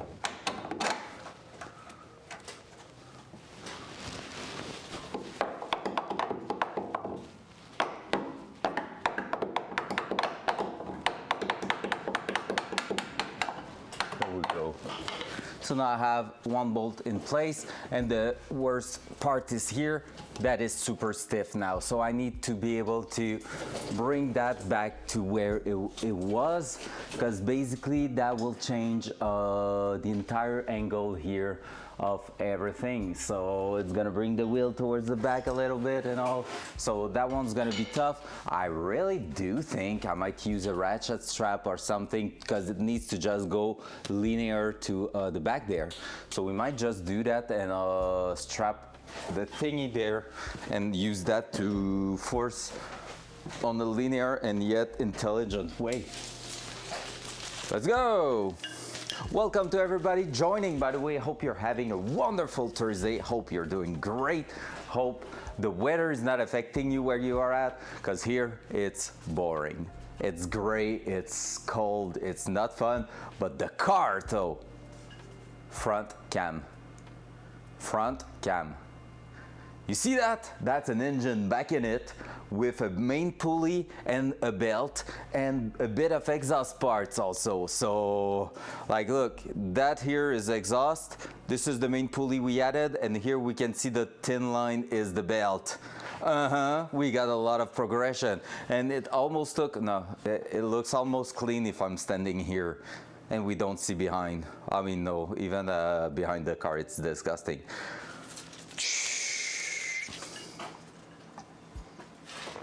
Right now we are readjusting the angle of the camber at the back to give us a proper reading, and we're gonna do something similar at the front, where we're gonna put everything on jack stand, lower the car on the jack stand, and basically leave us like the room to play with the wheel and everything, and make sure what kind of clearance we need at the front. The front is the main problem right now, and that's always the case. If you're doing a custom wheel setup, one day the front's gonna be your issue, because at the back nothing moves. Like, it's just rolling. At the front, you're turning the steering wheel, you're having less clearance, more mechanical stuff, so it's always the case.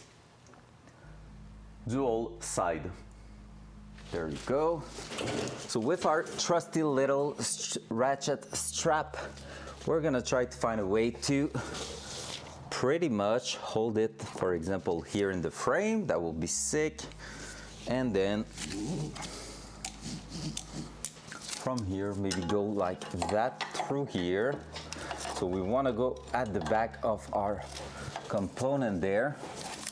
Yeah, I just put my fingers in the lube. Yuck. I hate that feeling.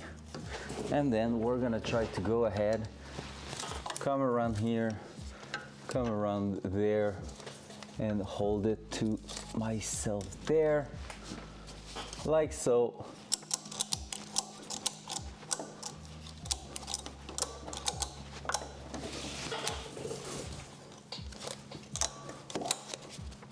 There you go. So far, so good. As long as I'm able to release that afterward, hopefully.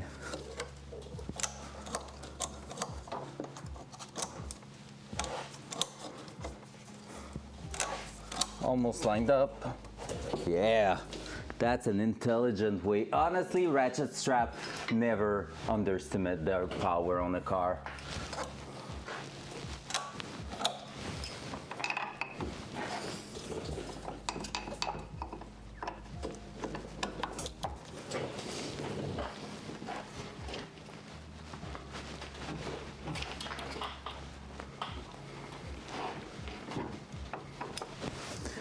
I'm gonna have to move you just a touch. Hopefully you can still see my hand, yep. Just because I'm having a bit of difficulties to line that up, because we have a handbrake cable in the way.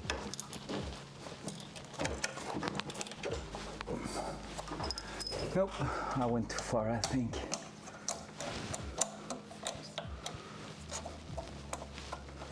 Now, can I release the strap? Worst case, we're gonna have to cut it, but we don't want to do that. There we go. Just releasing it a touch. Yeah, boy. There you go, boom. Like a freaking champ. So now let's do that. Let's do this.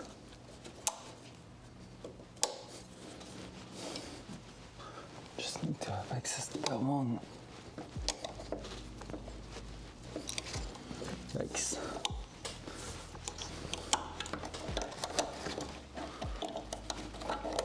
There we go.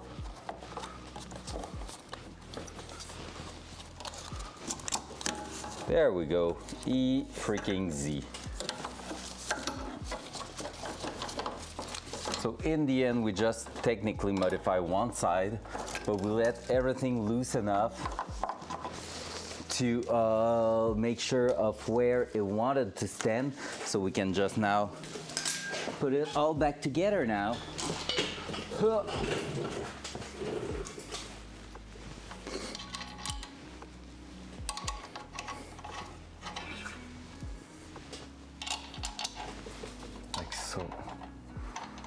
Like so. Am I missing a washer in here? I don't think so, but like there's still washers laying around on the bench that are supposed to be used here, and I don't see where.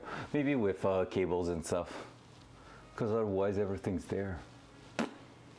Oh well.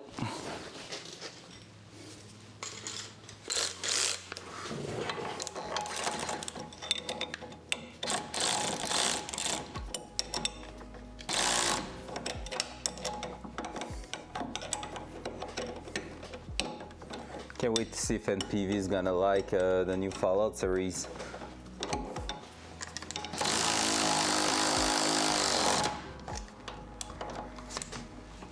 There we go.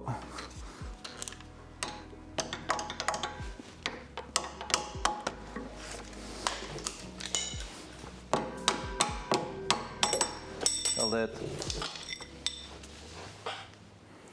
And the other one already in there.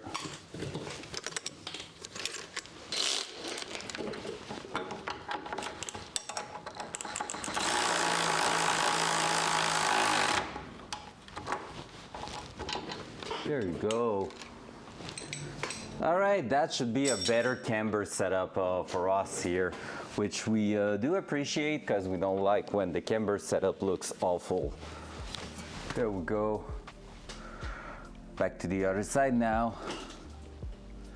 So if we follow the same rule, we should be able to just remove the last one over there and drop it to its place, and that will be perfect. So let's try that, and hopefully that's gonna work. So I don't know if you have a proper view of it. Yeah, that should be pretty decent. So basically that one at the back, we're gonna check if we have the possibility to release it.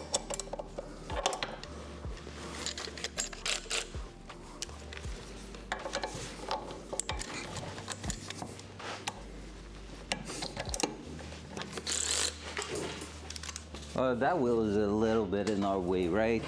Let's remove that.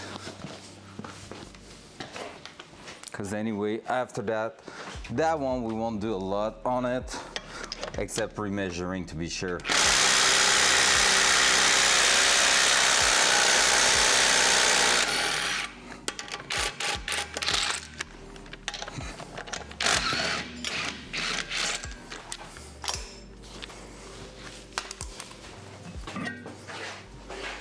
Up. There we go. Pretty sure it's here that it is hitting on the car, and that we're gonna have to take a look at. Hey, now I have space to work.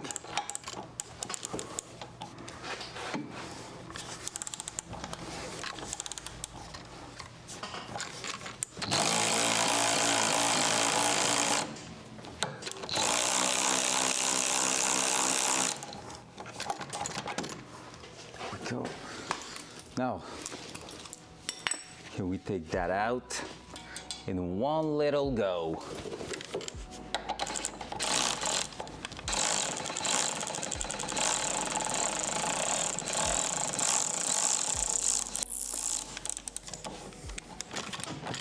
I guess not.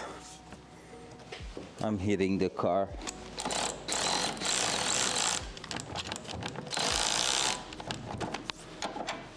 Free.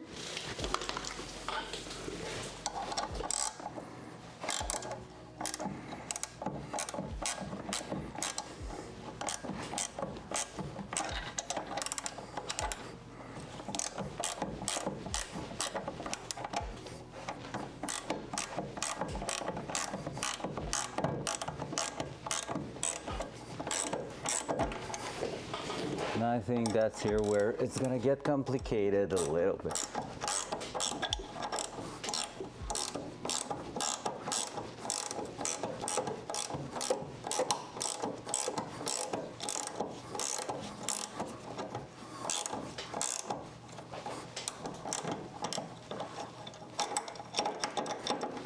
All right, how's that going? Not really anywhere. So we're gonna try to use a thingy thing in here. And see if we can get that done through here. Just by the other. So, how did I do that? I did that.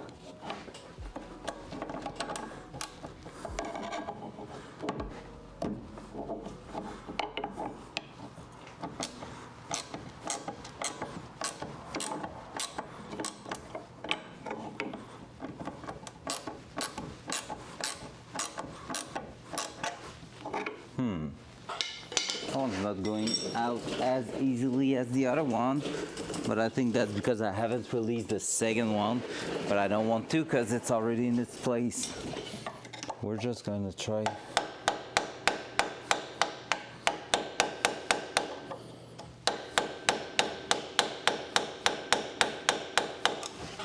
Not really working as well, so not the solution.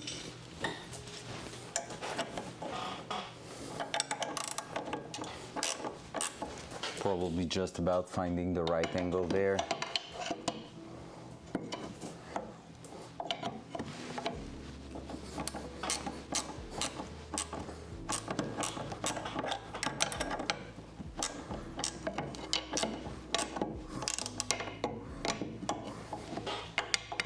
That's so done for us to put a pry bar in there. That's feeling better. Yep.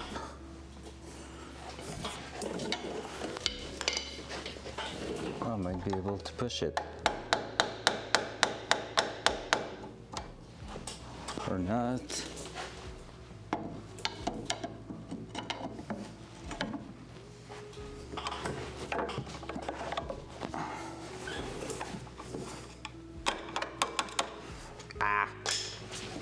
It's not fun to work on that.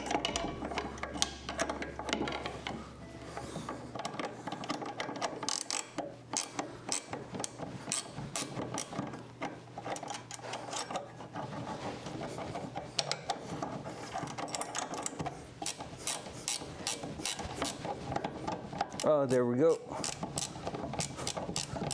Wiggling both. Win.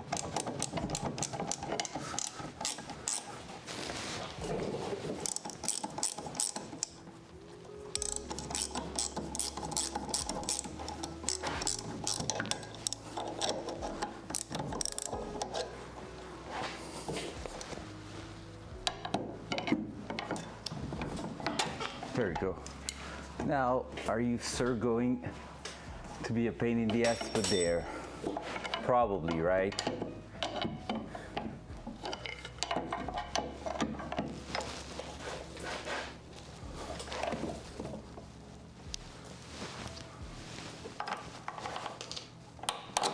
There we go. Maybe not that bad. Oh, there we go. Easy. Brain juice did the job. Let's go. That.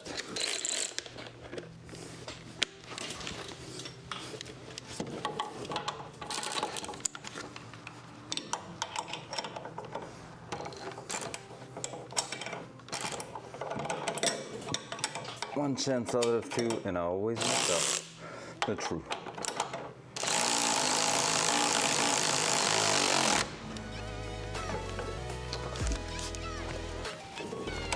I love to hear that. Yeah, let's go. Welcome back. Welcome back out of the lurk. How many meetings so far today? How many meetings? I hope not too many. Is it still a crazy day? Not many? No way. Let's go. Yeah. All right, so that's looking pretty good, pretty decent. Now, I kind of want to try one thing here that I'm unsure of why it's like that. So we might give it a try while we're here. And basically, that is there.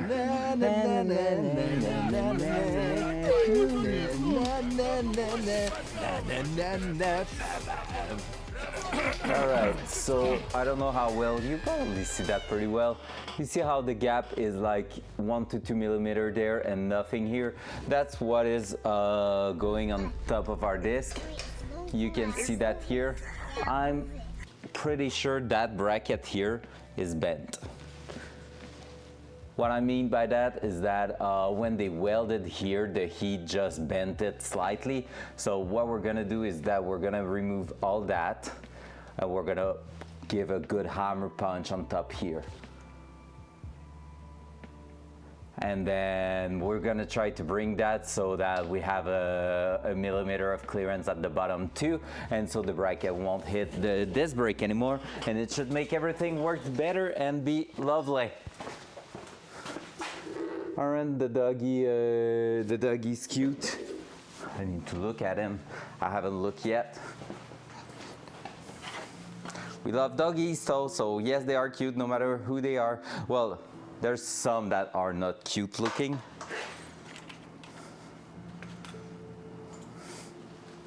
But it is very few of them.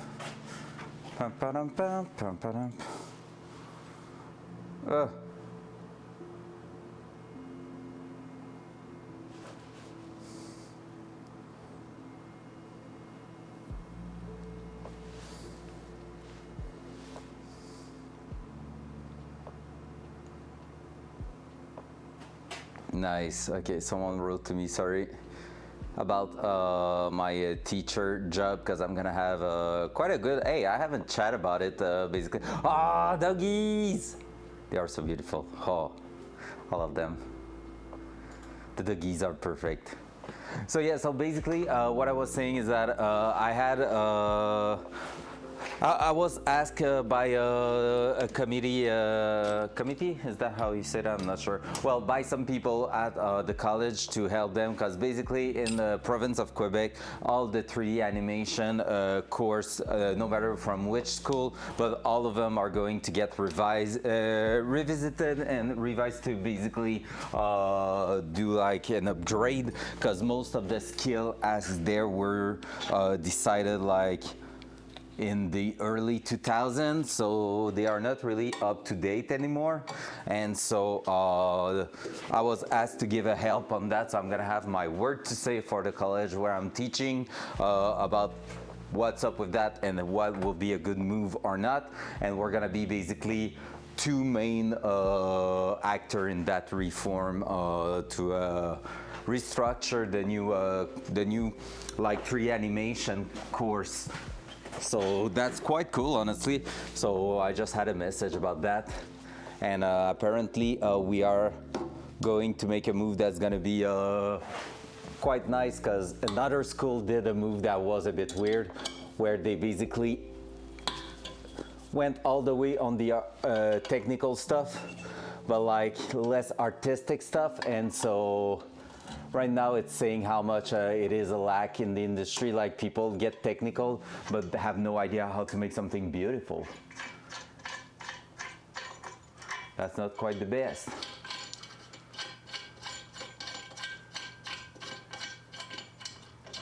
All right, we're gonna remove that and that.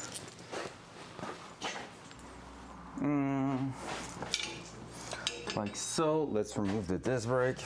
I'm gonna need a hammer for that. It's hammer time, baby. Or maybe even the baby hammer could do the job. I have it already there also.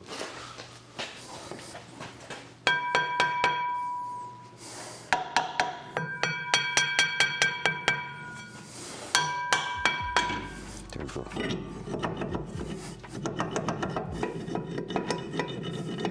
Ah! Thank you.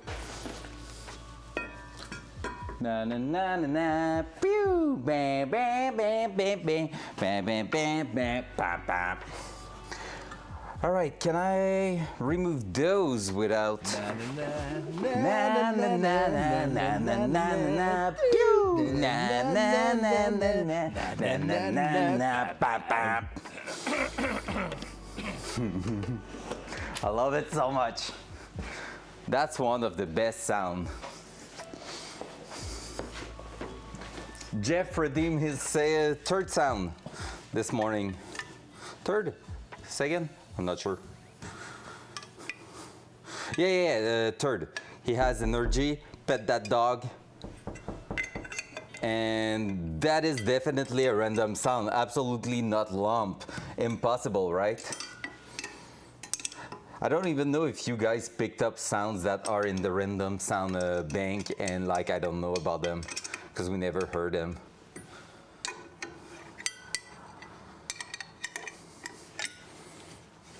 I should be able to remove them, right? Maybe just go there, Open up that one here and slide that on top like that. That will be sick. AF. Maybe not. Will probably not work. Sorry, I can't see chat right now. So gonna have to come and see that.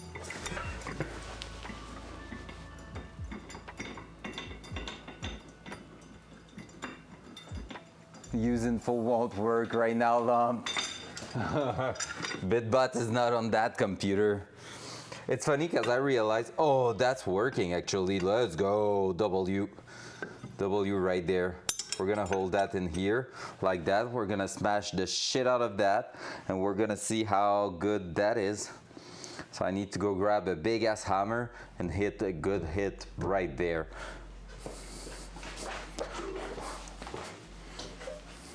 But nice try, Lump. So we're gonna do a big ass hit on that with the baby Thor hammer. And the idea is to gain like about 2 millimeters. We just want to clear pretty much. I might grab a bit of cardboard, trying not to damage the paint. You know, just an idea like that. Maybe bring a bit of tape also.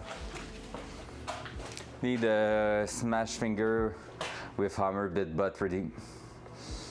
All right, you want to know something? I had like a crazy idea, but like it's been a while and I was like, nah, maybe not worth it.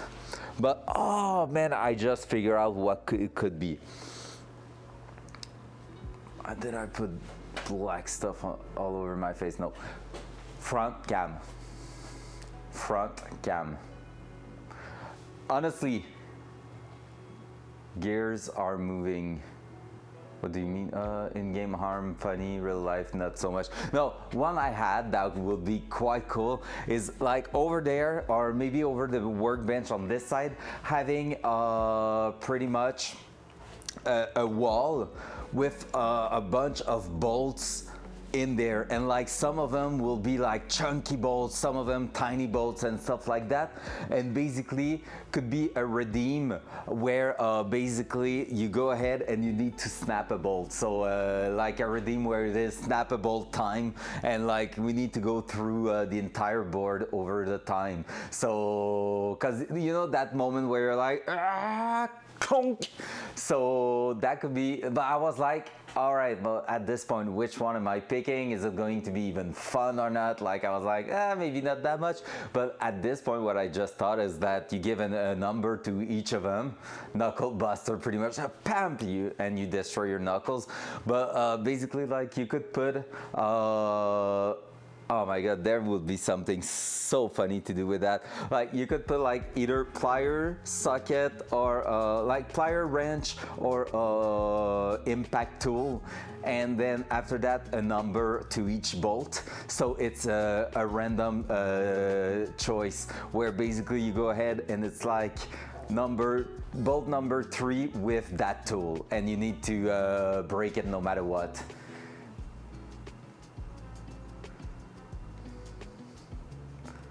That will be sick.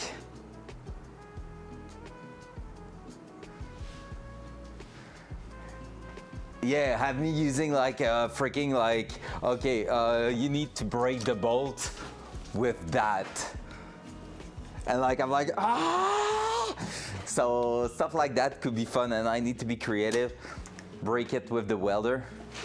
Here, crack the slug nut with needle nose. Yeah, I think at this point I will break the tool. Well, yeah, that would be pretty cool. That could be a thing. Also, like the idea of the challenge, that could be fun, honestly. Like right now here, how long to change 4 wheels, and I will go like in a crazy psycho mode, focus 100%, and I will just be like, no earbuds. Bap, bap, bap, bap, bap, bap, bap. Let's go torquing everything. That could be quite fun. So yeah, who knows? Maybe a couple of ideas like that. Assemble a carburetor with a cell phone toolkit. Yeah, how about no? I have a carburetor sitting right there at the moment. I was supposed to throw that on the Camaro this winter. Lol, never happened. dual side. I don't know if it switched. Yes, it did. So we're gonna try to hold it in there pretty much for the time being, where we're gonna be smashing the shit out of it. And so just that, just basically that and smashing it.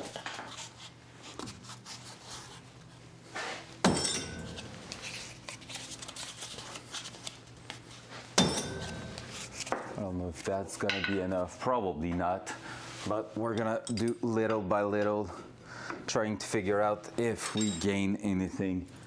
So I won't be putting back all the bolts because we just need pretty much the one at the back here. We need to make sure we are clearing a little bit more at the bottom here compared to the disc.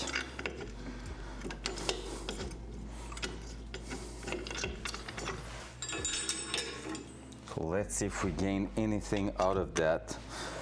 So you can be probably more like that.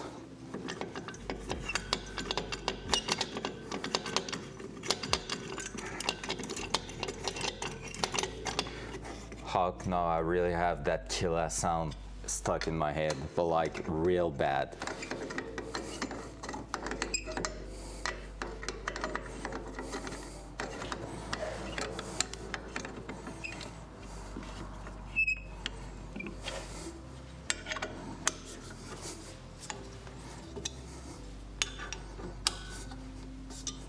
Here we go.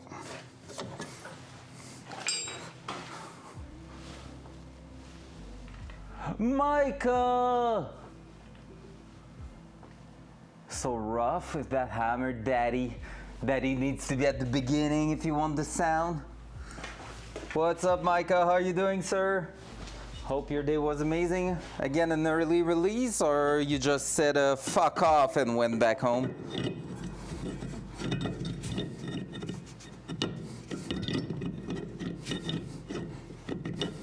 Come on.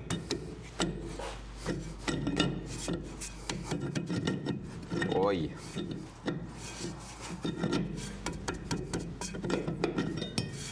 That disc was going in really well, and now it doesn't seem to want to cooperate anymore.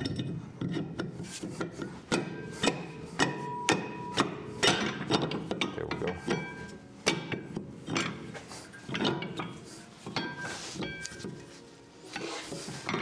I have to hold it in place if we want to see if it did a difference or not. This way to hold it in place, throw the wheel on it, and tight that said wheel.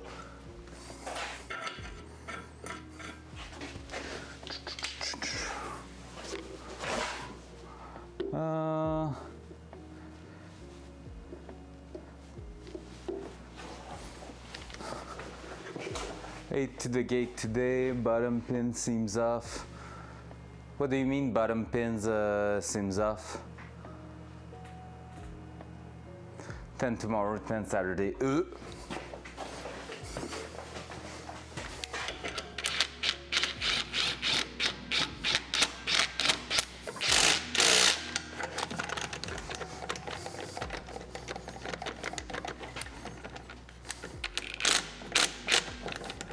Come on.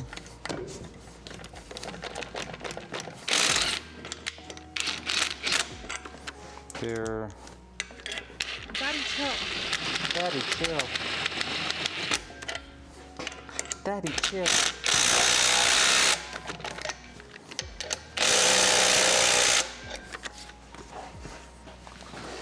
Let's see that. Camera review. Daddy making money to spoil Vinto. I love that. Spoil me, Daddy. Spoil me, Daddy.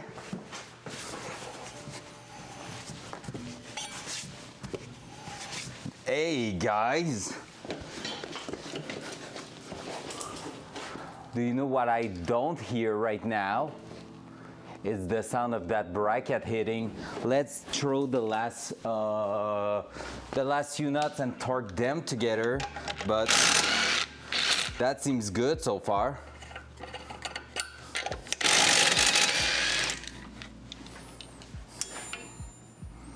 Those two little hits with a hammer seems to have done some miracle there. You know, sometimes just a tiny bit of violence is enough. Just a tiny bit. Not too much.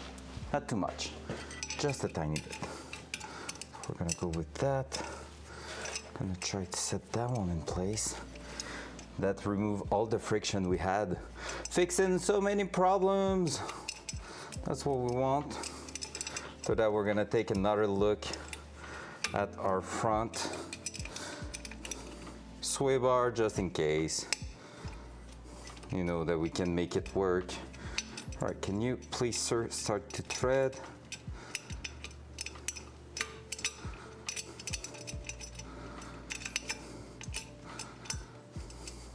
I think it started.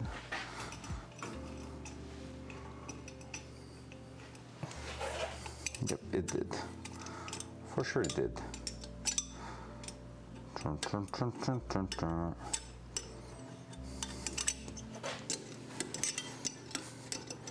Maybe it's those ones that actually are creating the bend too. So we're gonna see.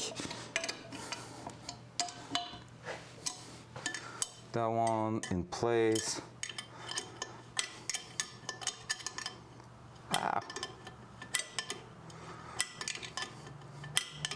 Because we need to take care every time we're doing something like that. We can twist basically the top also, which means the caliper is going to be twisted around the disc. But right now I'm pretty confident. We didn't went too crazy, just did a bit of a hit on the edge so that we bend it a little bit to the other side.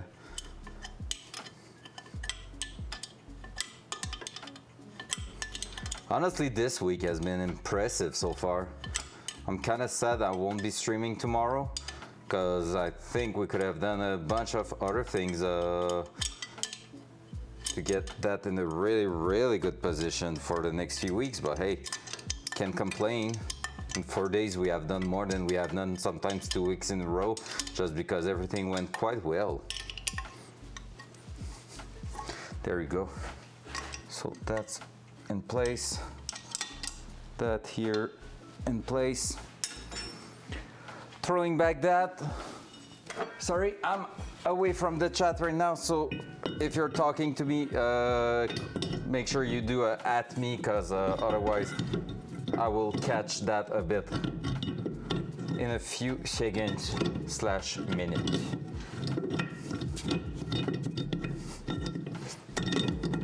Those studs are awful. Honestly, I'm not a big fan so far of them. Like, they are not bad, but they are just not great. Let's say that.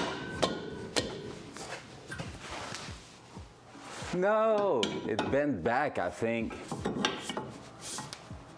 Well, let's see.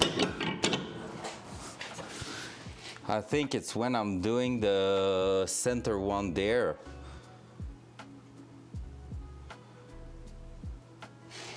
Because right now it's back on it.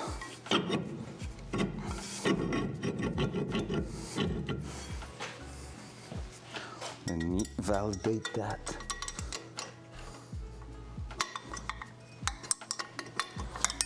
Ow. I punched myself in the face.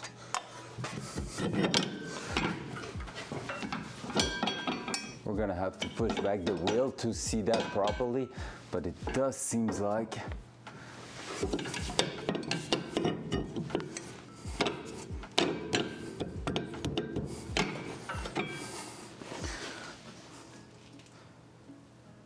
hard to tell. All right, I'm gonna send it with that back on.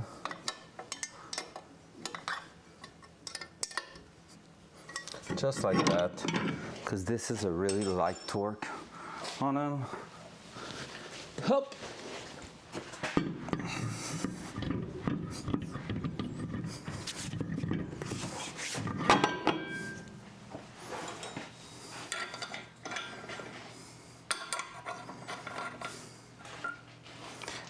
That.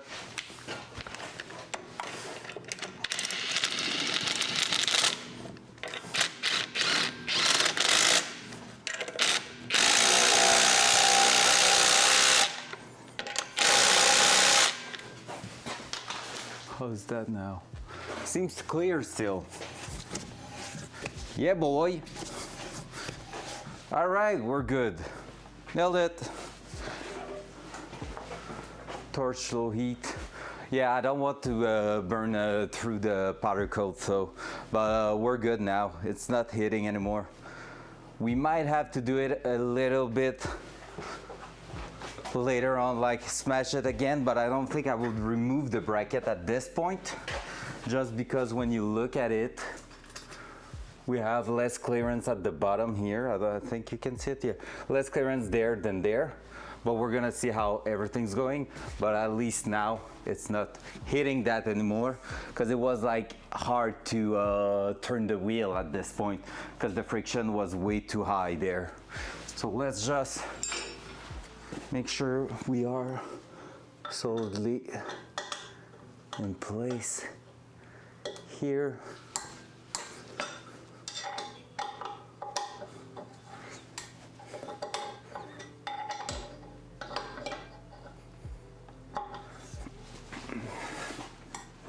There you go. Perfect. Let's go. We love to see that. Progression. Oh, Micah, you there? Sorry. You there for at least a minute or two still? Mr. Awesome. Got to run, catch you in a little if you're still alive. Sounds good, Orange. Have a good one. Front cam. We got some decent progression this morning, and yesterday basically finished installing the oil return for the turbo. Boink. You shouldn't be texting and driving. Just saying. I hope it's a voice control chat message, right? Right?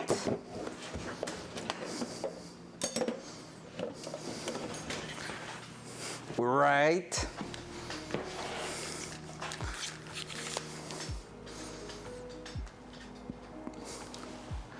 Dual side. We fixed everything wrong with the engine at the front here. Look at that, man. Exhaust in place for the test. We plugged the sides, each sides. That guy. So we plug everything at the front here. So we have welded some aluminum on the sides. So after cutting the return, we welded on the oil pan the return for the turbo oil. You can see it probably a little bit. Yeah, that cap right there. So yep, and also manifold, spark plug, and Kevlar sleeves to protect from the heat. So there we go. We're starting to have quite a decent setup right now. So engine's lock also in on its top dead center. So if we want to do ourselves a little mark or something to verify timing later on, we can still do. So we might actually create something for that. Could be like something quite fun. So yeah, boy, honestly, it's looking amazing so far. I'm really happy with how it turns out, and the belt is fitting just right in place. So we're having exactly the setup we were looking for. So like everything's under tension, clearing absolutely everything at the back there. So even with a bit of play and vibration, it should still look pretty amazing. So there you go, that's a pretty big update there. And now we're gonna go underneath the car because I want to give another look at the sway bar that was not fitting in there, because that pisses me off. So basically where we're going is around there, actually even more high right here. Let's do that. Okay, so I'm gonna give it another try, trying to find out what was wrong with basically the sway bar. I found a picture of them running, like of that kit having that exact same sway bar upgrade. So it is doable. What I'm suspecting though is that they updated their front parts here since then, and that's why it will not be fitting anymore. So that's really my big impression there, that it might not be fitting because of that. So don't know if I'm right, maybe I'm wrong, but it feels like that quite a lot. So we're gonna give it another go and try that for a few minutes. If it works, GG. If it do not, well, we're in trouble. Well, we're gonna have to figure out something eventually, that's all. So right now what I want to do also is just set the car back on jack stands and see what's up with the suspension setup. So yeah, that's pretty much it. So let's grab the anchors for that, and the other side we're gonna take a look at both sides right there and see if we can figure out something there. Gonna remove the bolt on the other side also. Oh, that's bigger than that. That was 18 or 19. Didn't remember that. And it's just been 2 or 3 days. Lol. Too many things happening. Probably 19 then. Yep.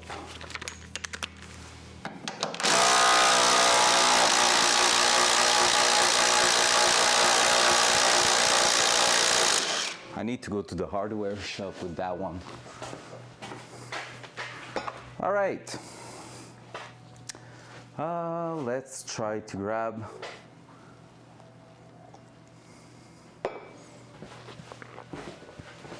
just the mounts. And I put some gloves because they are full of lube. And the lube is not fun to handle there. There we go. So, I'm gonna have to take another look, because that seems like the right thing to do, but it is not lining up with their holes or anything.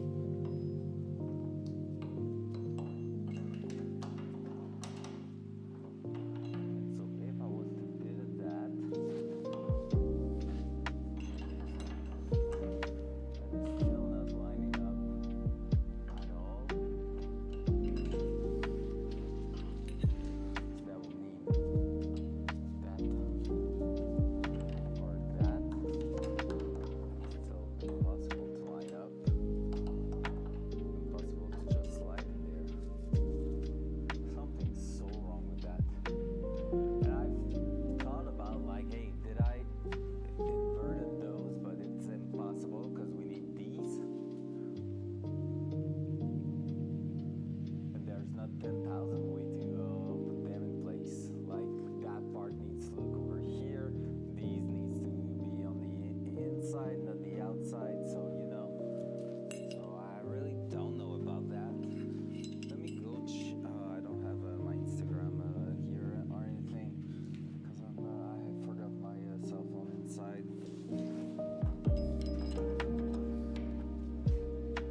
just need to do a plate at the back.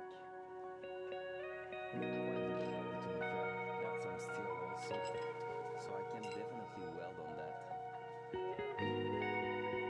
I can even weld right behind because we can compensate for that plating. I think I have it pretty much, so I'm gonna go grab this car and try to bring it here. I think we're gonna have to modify it. So that's going like that. So that's, oh my god. I need to bring it and take a look. It is going this way like that. So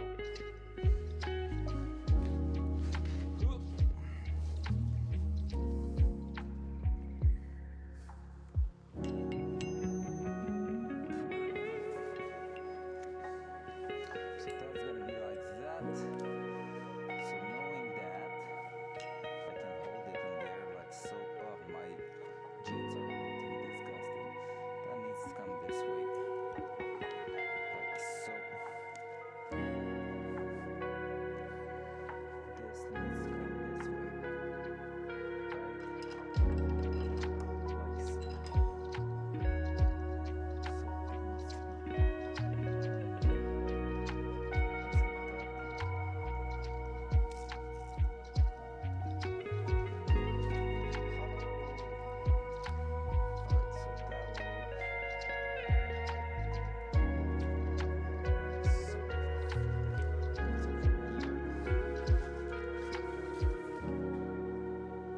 Let's test it quickly. If there's any chance of us getting through here, through that, and through that.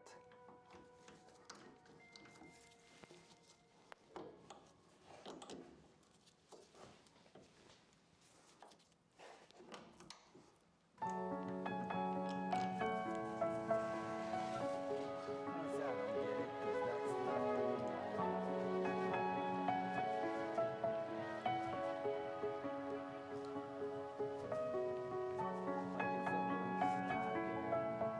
I'm not sure I'm on the right side right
because I want that to be in place because I need that to determine if the turbo is going to be a problem or not. I think I have my idea of what I'm going to do. So, like something that could still work is creating a spacer on the inside of that piece. Bring everything around here, bolt it in place. And pretty much get it to fit in its spot there.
that they didn't realize, but they modified that and forgot to test it back. Like there's stuff like that that can happen.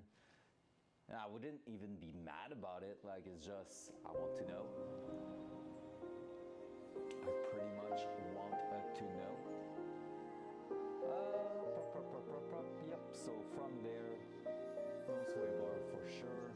For now, but we might have to just create a plate there to help it sit flat in this spot. Could be just like a plate on the side there. Honestly, it won't be even hard.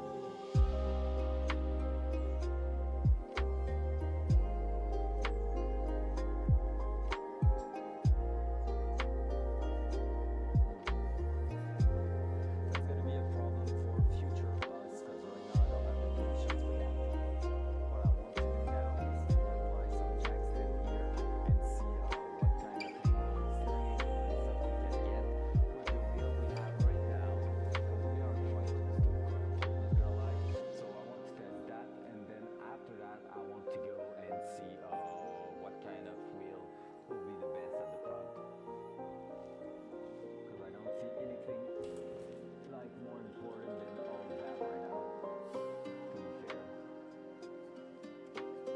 Because the wheel is going to be a big factor if we want to basically throw our stuff in place once and for all.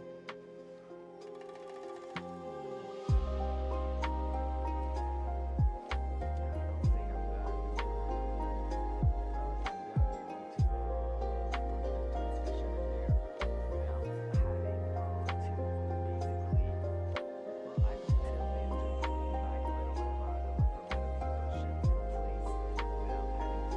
the bell housing.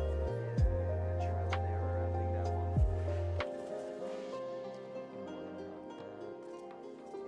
That's working great. We're just gonna have to line that up pretty much. So make sure the angle here is gonna be good. We're gonna go and have our main support for the transmission around the back here. So yep, everything's taking place for now.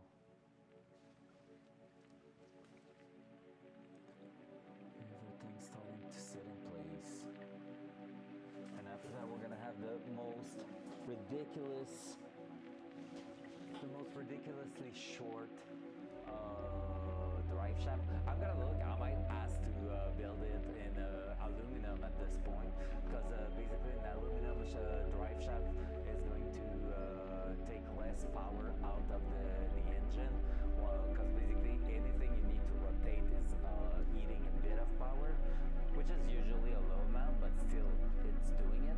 And so since it's gonna be so short, we might be able to ask for something like that will be still cheap and really fun, like better performance, because lighter is better. Alright, let's get that out for now, because I would have loved to put that in place, just because that also can change how the car like sits on its wheel. But I think right now what it might change is just that we're gonna get even more camber, so we just have to compensate that eventually maybe. There you go. We're gonna bring the car back on its wheel. Well, yes and no. We're gonna put that on jack stand and take a measurement from now on. Front cam. There we go. What time is it? 3:05. That's not bad at all. We've done a lot of shit today. I love it. That rear, we're gonna remove the wheels at the rear because we won't need them for now. In fact, those ones we just don't need them at all. And then after that, the front, we're gonna leave them in place just because those ones I want to be able to work with them.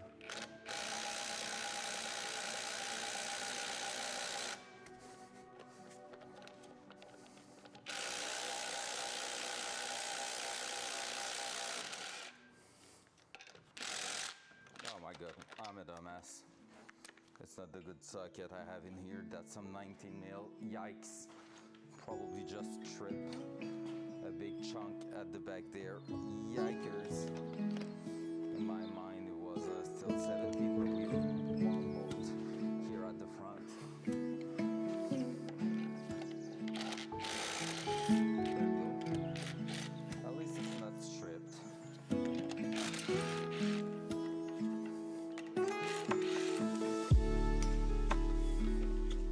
Well, it is, but it is still working with the 17 mil.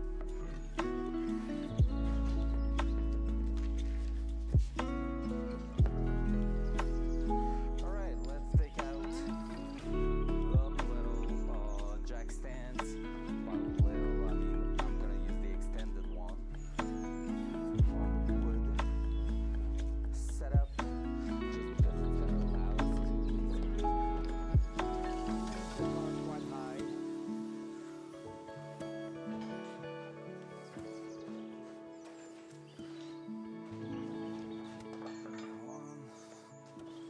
It's gonna be high enough for us to be fun to work on, but at the same time, it's gonna be stable. Because last time we were doing that with the floor jack, and the only problem I have with that, it is that it was unbalancing the car. So now I just wanted to sit on 4 wheels, which is going to be the jack stand acting like that, like pressure on the controller, and therefore we should have a better reading. That's gonna give us 100% safe to basically buy our wheel, because I plan to buy them this weekend, to be fair. Which, for the second time, I will say that should be my last big expense on the car, but we all know that's probably not true. But I would love to buy wheel and tire, and also buy my racing tires at the same time for this season, which could be great. All right, we're gonna do that. We're gonna start lowering the car. We're gonna see how that's going.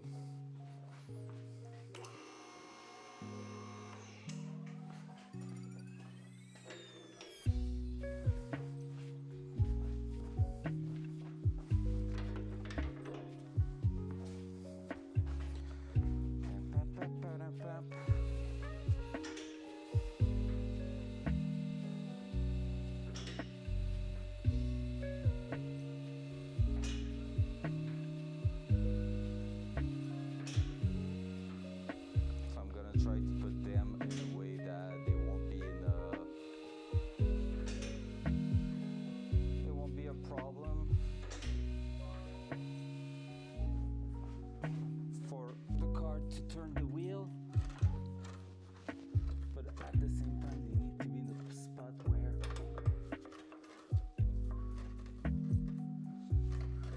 that should be pretty good. We're gonna see how that's going. I have 1, 2 gap, 2 gap. Just trying to make sure we're sitting them pretty much at the same spot. And now the back.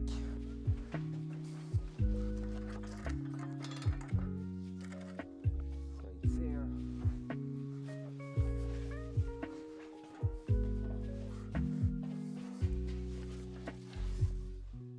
That's 3 gap. I should have put 2 gap to try to level it. Yep, I'm gonna go and put 2 gap there. 2.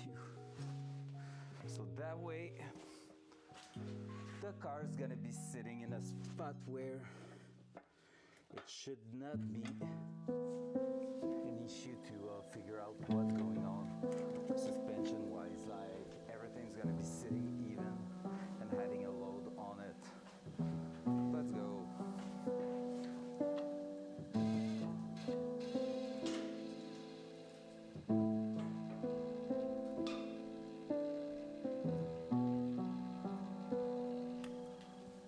We can leave.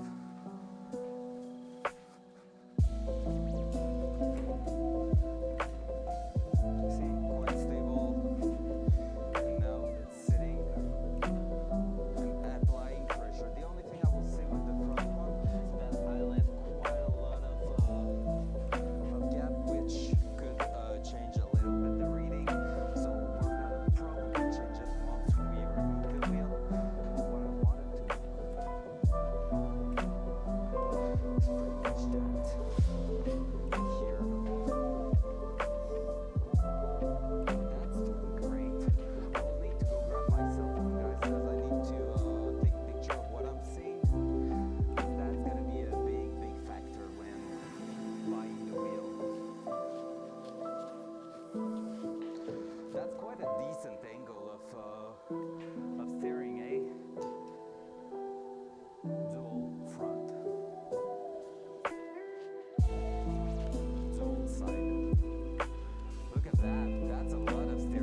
I don't know why it went crazy. All right, so what I was saying is I have some clearance issue right there. Here too. Need to take a look at that. That was something we kind of knew.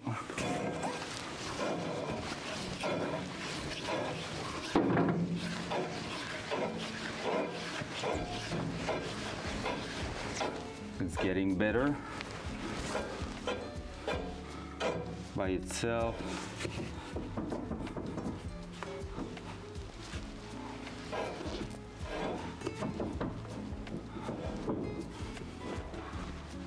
Now it's hitting. All right, so we have a bit of clearance issue. Let's see with the top here. So in 7 inches, what we have to take care of is that. I'm gonna take the flash.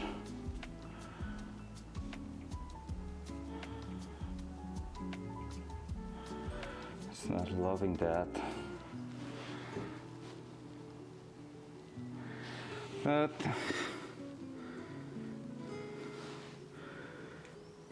that here is good. With the back of the fender, we're good. So that being said, what's up here?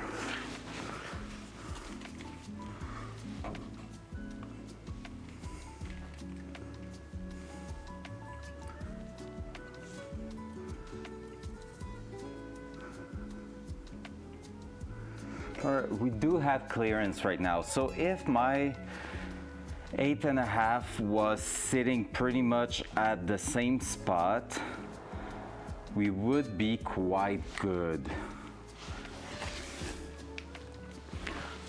Here at the front, but that's not even like 100% steering, because there we go here.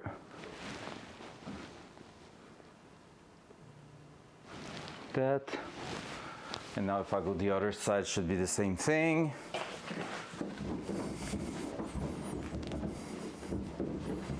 Dual side. There we go. So that was the part we didn't really look at.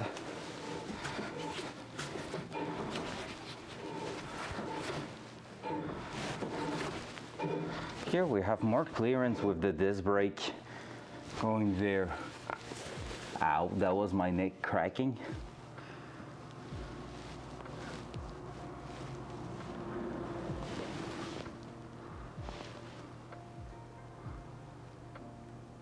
And we do have clearance here. That's a good angle.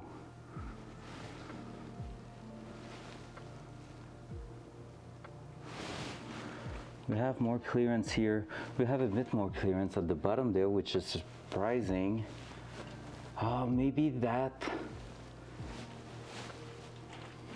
angle there, we could try to bring it further to have less or more, less steering angle a little bit. So that it'll look right there. But I have to take, oh, look at it. Now let's go here. And that one we have more clearance on the arm at the front here, and by a lot. Why is that? That's crazy, right? We are right at the same spot, and now everything's different from one side to the other. And that's where we're gonna have to make sure we do align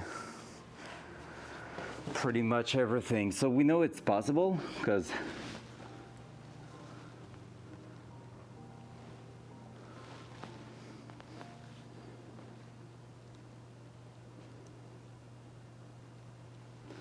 right, let me check with flash. Perfect.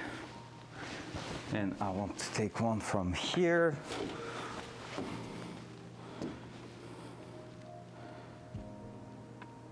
How come that side stays so far Is that because I'm getting plug somewhere here? No. No, but yes.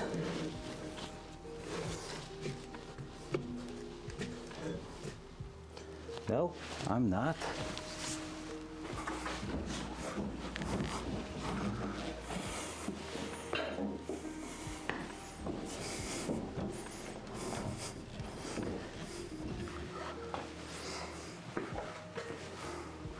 Now for 50 a white buddy kit. Yeah, I know, right?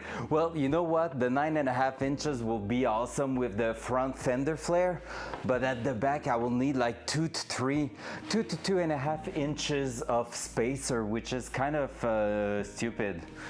Well, I'm saying that. Let me check one thing, because maybe I'm not really right on that one. Not that ruler. Just want to take a quick measurement here. Because basically I need to consider the fact that I'm gonna be removing those. Like, to be accurate here, I will be gaining like 3/4 of an inch at the front.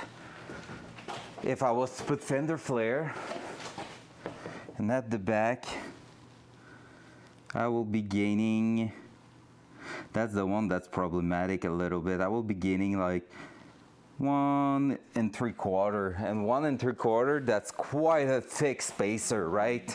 So I don't want to be running wide ass spacers and have maybe studs that are less higher quality or something. White tires, good spacers, man. Well, yeah, I'm not the biggest fan too. I mean, I'm okay to run small one to adjust, like, cause basically sometimes you're limited with with the wheels you want to put on there, like a bit like we are right now. But basically I'm a meh on big ass spacers, cause you're bringing the pivot point and the contact surface, like front cam. It's gonna be easier to explain. Front cam. There you go. So let's say like here, I have that spinning, right? This is spinning, cool. If I don't have a spacer here, that's my, let's say that's my wheel, the socket. If I'm applying pressure here, I'm right next to the bearing in there, right? If I'm going like that and I'm applying pressure here, see how I can block it and it force? That's because here, that will be my wheel, and that's like really exaggerated. But basically, you're driving your lever point away from your bearing, which create more stress on your bearings and could create like a failure pretty bad.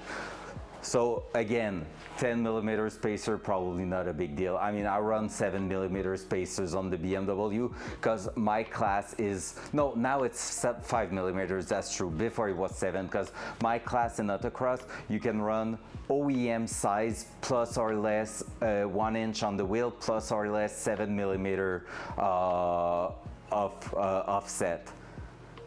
So if you're looking at the rule, you technically can go 7mm wider and try to gain any kind of amount of handling out of that. So when I changed my wheel, I went from 7mm spacers on the OEM wheel to some lightweight racing wheels that were instead of plus 42 millimeter of offset, they were plus 40. So I was already 2mm off. So I added 5mm. So that was pushing the offset to plus 35 instead of plus 42, which is the 7mm I am allowed. So, you know, just the basic little tricks right there to gain the slightest amount you can. So,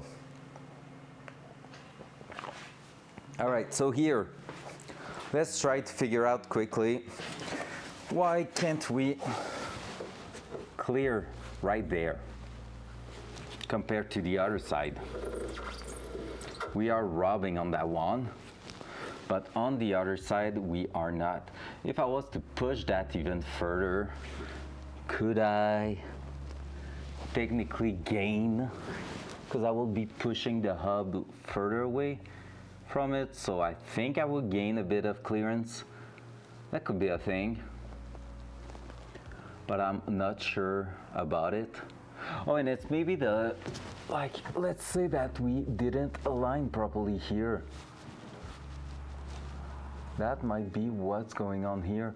I might not be properly aligned so that I have more steering angle because I'm already like offsetted there. That could be it.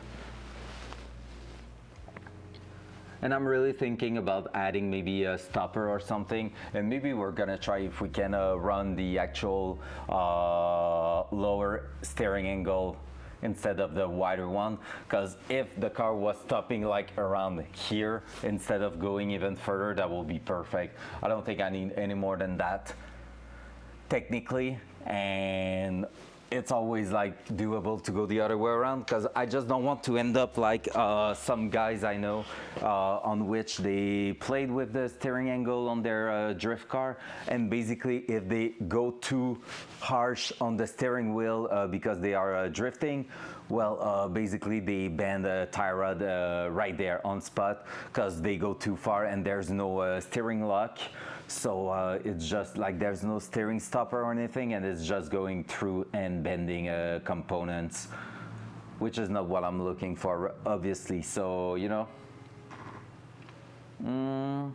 I should check if that would be a shit job, but I should have checked if Technotoy were selling those studs for like individually, because honestly, they are good. I should have emailed them before. Okay, so now, from now on, let's put the car straight and it's seated for a few minutes, so let's try to see if we can measure again our good offset there. I'm gonna go check if the guy answered to me actually. Whoops, I closed the music, hey. If the guy said, yes, no worries, I will be down for selling you two 8.5. That will be sick. Nope, no answer so far. That would have been fun. I'm saying that, I don't even know if I'm connected there. Let me check. Oh. Yeah, I think I have an answer actually.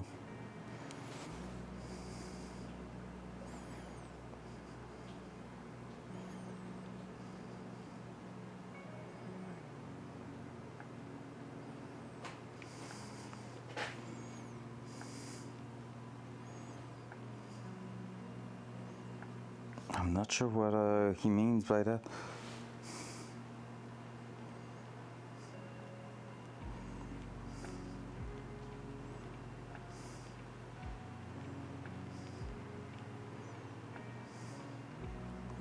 I'm gonna insert the guy.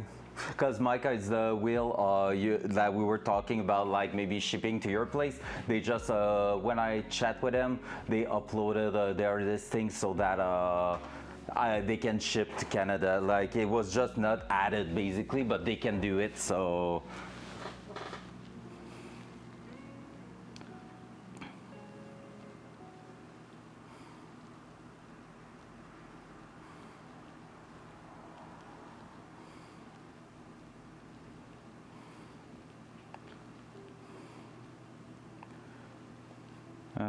Wait for it.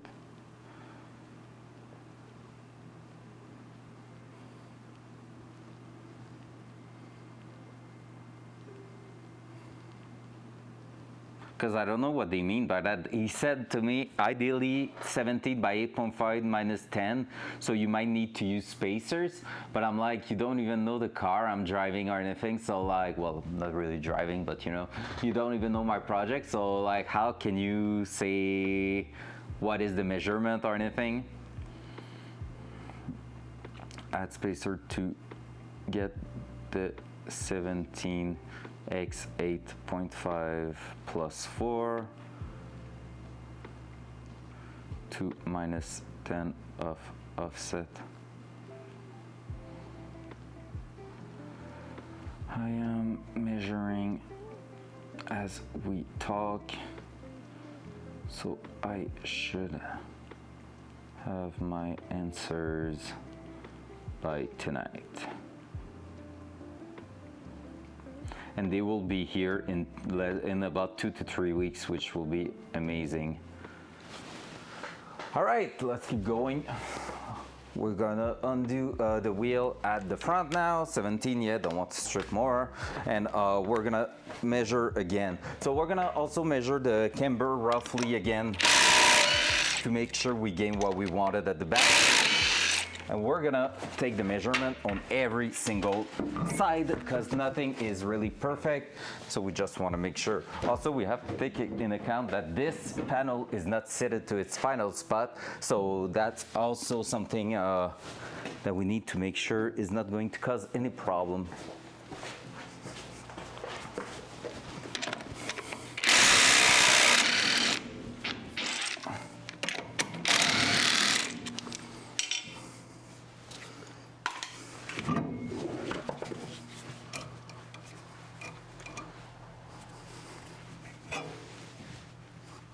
Yep, that one almost grinded itself already and like buffed the place where it was having a bit of friction.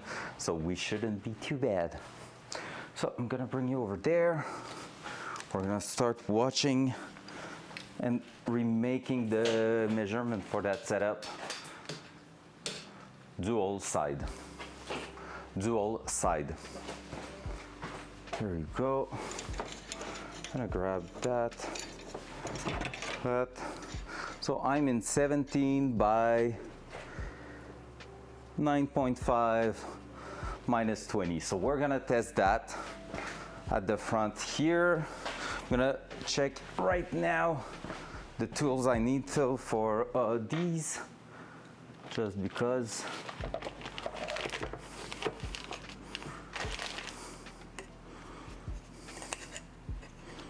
It's no big deal and save us some time. So I think it was those two. Let's make sure.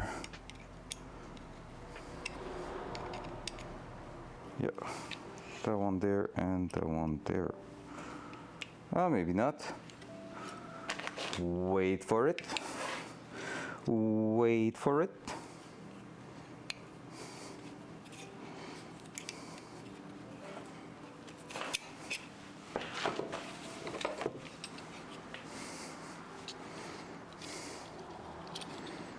Maybe more these ones. Not that one for sure.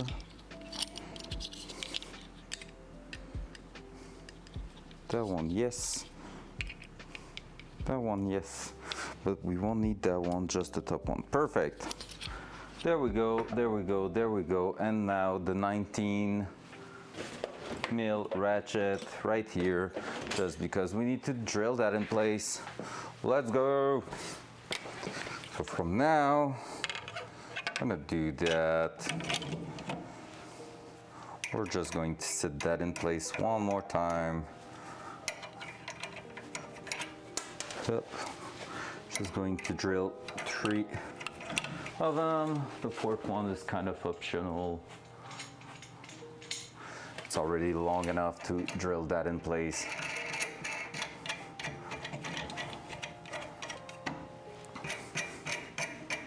At the front, they are not too bad because they are drilling really well, like they are screwing well in place. Because those lugs are amazing, but the one at the back, I'm not that impressed. They feel cheap a little bit. They feel strong, like don't get me wrong, but they feel just a bit cheap on the finish. So it's not the greatest.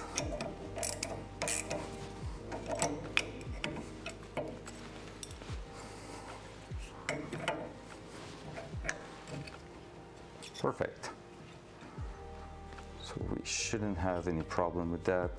Let's give it a little bit more, just here and there to make sure. There we go.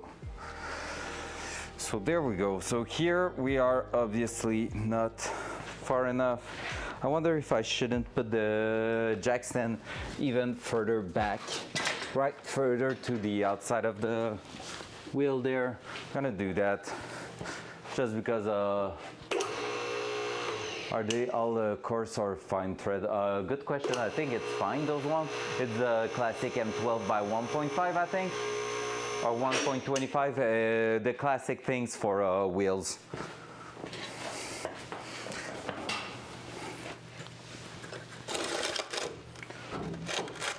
If that's what you're asking.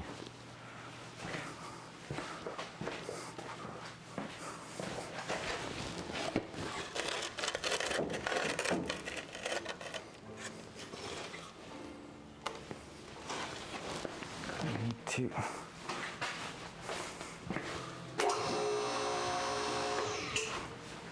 push it even further up.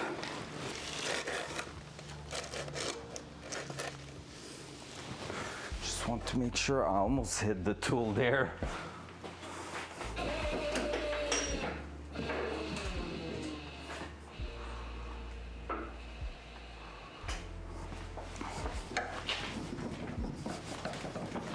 Perfect. All right. Now let's see.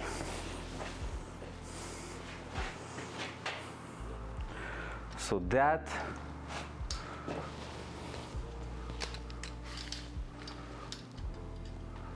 sticking way too far out, right? Not even a question. It's actually not that bad. That's the thing, it's not that bad. Looking at the front here, let me try to show it even better.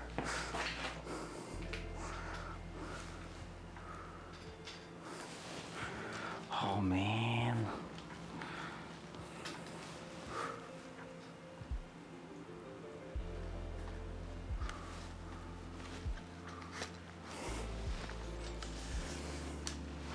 Can you see it quite good there? Kinda. There you go.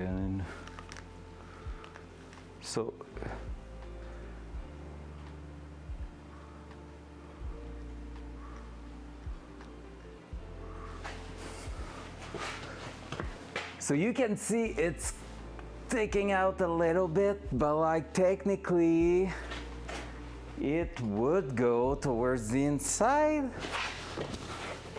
Like with the wheel, with the tire on top here, that will be not as bad. And how much camber do we need? Or do we have actually there, so we can see how much more we want? Because even there we're gonna be around -3 technically on final setup. So let's take a quick look.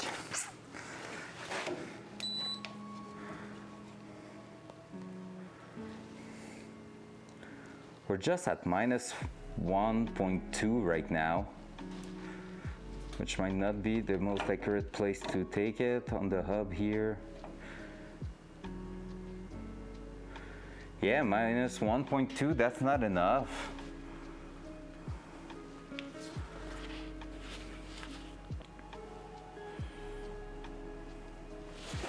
Okay, and now, because that honestly, it's limit, like I will be able to run it on the street. But like limit, like I could dare, but I don't want inspection at the same time, so better be safe than sorry. But like that's wild. I've seen Camaro with something worse than that. So let me try to find, let's sit right here. Will they fit? So back on our things here.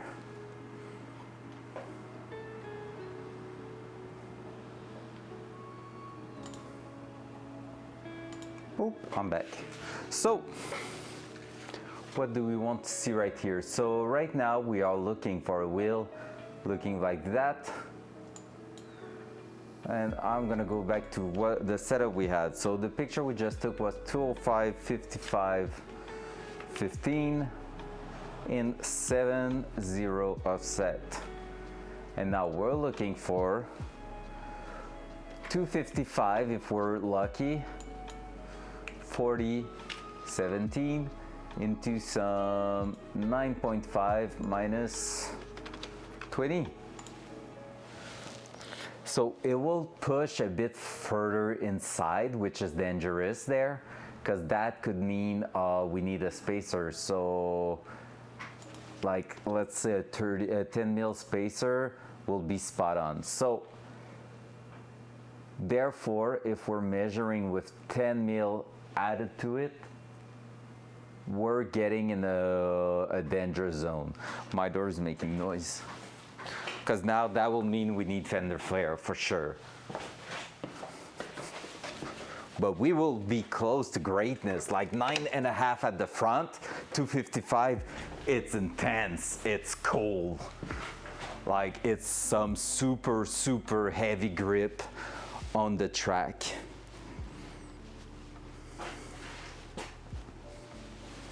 Like right now we know our wheel and our tires are clearing pretty much everything, except on driver's side there's a bunch of adjustment to do there, but not by that much. So it's kind of tempting to say, hey, YOLO. But we need more camber at the moment. Also, sway bar could actually remove a bit of camber there, because basically the strut bar is going to apply pressure, bringing everything towards the bottom a little bit more, like stiffening the front. So we might have a bit more camber added there, a bit less camber added there.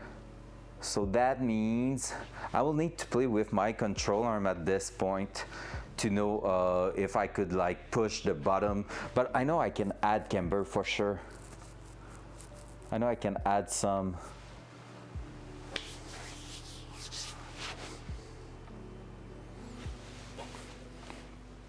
We're gonna do the same test on the other side, because right now, dual side.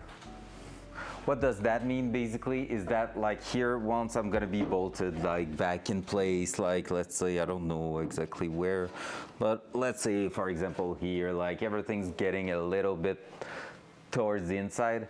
If I want to be safe and bring it back exactly where the back of my wheel right here is going at the moment, so that tire here and everything, and even like from the shim right there, I will gain a little bit of clearance at the top technically, depending on the brand of the tire and everything. But for that I will need to put a 10 mil spacer, so adding a centimeter here. So like that's too much. That's actually too much. So now let's set it up to the wheel the guy is telling me about and see what that will be giving us. And I don't know if it's me that is afraid of going in a different kind of setup. Ugh. But like I just don't want to. Like I just don't like the idea of not being squared. For the track, I just feel like square is better. Just a touch like that, that will be, oh no, he said +4, so that will be towards there. So about here.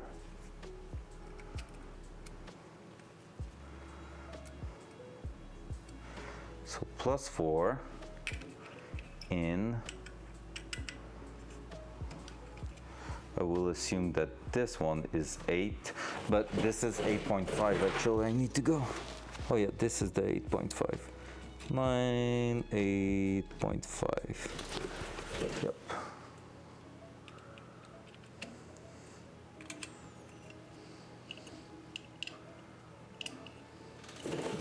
Now this setup is way more acceptable. This is inside the wheel right now, inside the wheel arch. However, with the +4, that's where it's getting confusing, and that's why I need to look at it this way. If we're going back here, let me check, I'm gonna put my tool back before I lose it. Up. Like right now, that's really solid towards the inside. Oh shit, no way, that's so cool. I mean, it's kind of a must, but at the same time, like, the Twitch app on mobile is shite. Let's be honest. All right, so what I'm looking for here, oh yeah, that. Okay, so from here, that means, now that's the ideal setup. Now we're gonna modify our orange one because this is the basics. This is like what will be the optimal for front. Now we need to reduce the left side here. We need that to sit flush at the back here, but we need that line, that outer line here, to be sitting closer to the inside. So that will mean in 245 this time, because we cannot run 255 really on 8.5, that will be a bit too much. So 245, 40, 17, which is exactly the same size as my BMW, in 8.5 plus 4. Like you see now, the tire is going on the outer side there, which is chunky, and basically here we are all the way to the inside, so that's no good. So here if we go at minus 10, we are close. Minus 12, minus 15, boom. So we need to go from plus 4 to minus 15, which is basically like, let's say it's plus 5, it's just easier. It means a 20 mil spacer, which I can tolerate. 20 mil is big, but not that big. So from there, that means we need to add 2 centimeters to the offset there. So we need to go at minus 15 to get pretty much the same exact spot. So if he was to sell me dual side, is it done, Huck, or is it just announced? If we were to go here to minus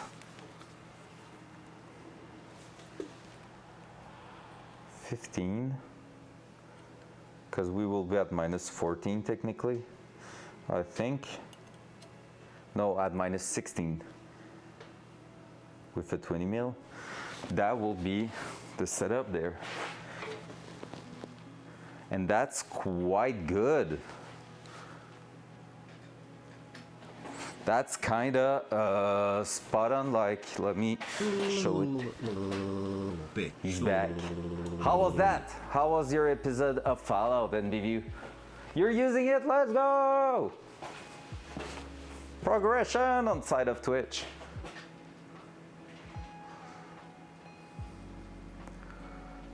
So here, underwhelming, oh. Yeah, I think it's a lot of fan service, but like story-wise and stuff, from what I heard, it's another show. That, and so from here,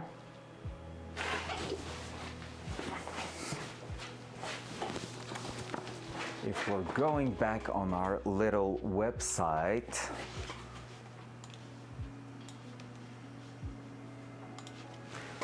here, that means a bit of a chunkier tire compared to the wheel and to what we had, I think. Let's compare to what we had. So here we will gain pretty much what we're looking for. So that green line, we wanted to bring it towards the inside. That orange line is giving us that. So right now we are on a decent amount of offset and everything. At 15, at minus 16, for example, yeah, we just have a bit of a bubble there of tire that we have to take care of. It's good, but I feel it got very overhyped. Plus, before it even started, I took a 45-minute snap. Whoopsie. Okay, so now that one here, let's forget about it. Let's compare about that one here to what we have at the moment. So that 55, it is 55, right? Oh, it is 50. 15,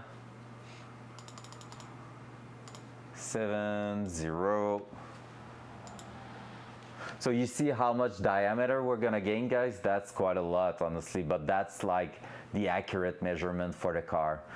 Okay, so that see, the wheel will align in the inside exactly where we're at the moment, and we had a bit of clearance, but really not that much, so that's perfect. But we will get a wire wheel and tire towards the outer side. So basically, with playing with the offset right now, we are gaining, like we were on 7 inches, we're going 8.5, so we're gaining 1.5 inches on the outer side of the car, which is perfect. That's what we want. We were running spacers because it was not looking great on the car. The tires were too much stuck in the inside, and so now we will be ready to run some more aggressive wheel setup with the kit we have.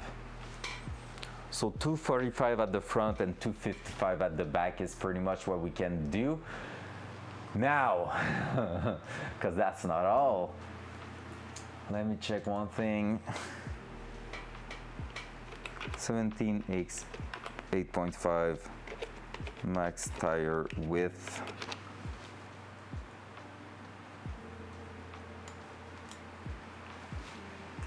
What's the widest tire for a 17 by 8.5? You can run 245 or 255 tire on 8.5 wheel. On a 9.5 you can run 255, 265, 275. So that's what I'm interested about. 275 on 9.5 will be super wide. And honestly, that's why I want them at the back. The 700 HP Mustang I drove was running 275 at the back. So that means if we can run 275 or at least go to 265 or something like that, there is something interesting in that. However, I don't think there's a lot of choices in 275 tires out there. So that's gonna be another dilemma there. Well, wait a sec. Let's see. 275 R17. Let's try that. Let's see what we have here. That looks like a weird website. Is there some tire rack somewhere? There you go. Let's see the kind of tire we could run. Sheesh. Let's go. We can run some mountain tire. Let's go. No, we're gonna go in a different category. I don't want all-terrain. Oh, that's because I'm in the 70 lol. Let's see. New search, please, sir. 275, a ratio of probably 35 at this point.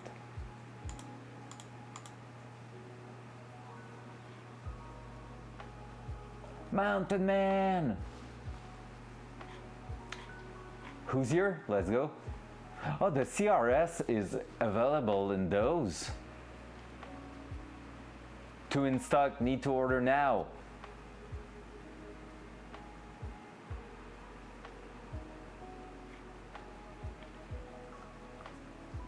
Well, that's kind of interesting, to be fair. 275, 35. Now let's see. If I was to run at the back, I was talking about 245, 40 or 17, 9.5 minus 20. Oops, I cannot do a 9.5 here. I need to go 9 and do plus.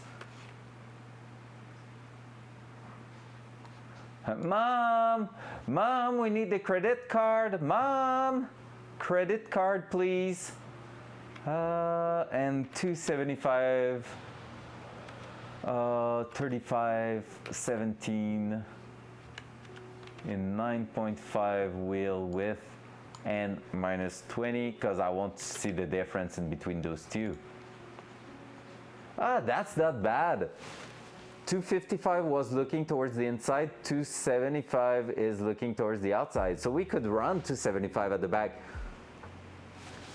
We need, honestly, that's my choice of tire pretty much. That or RE74, RE71 RS. but they don't do them in that size. And this year I was in between because these are the winning tires in autocross. I would say they overheat a little bit too much on the track, but for a first setup that will be quite cool. On the road they will be amazing. So they are kind of comfy to drive. So that will be two of them.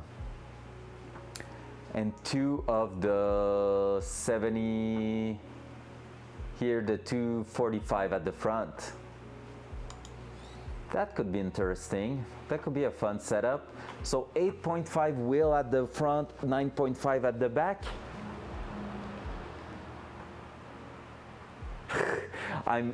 Honestly, I think I could get some sponsors if I was even trying for it, just because basically basically like I'm winning stuff. I can like basically bring the car to shows, to the track, to like I can give a lot of good like overviews for those. So oh yeah, for sure. Usually they don't propose it there for those one, which sucks. Usually you can basically get a preheat on them to start them properly. Like I'm thinking about getting that for my BMW this year.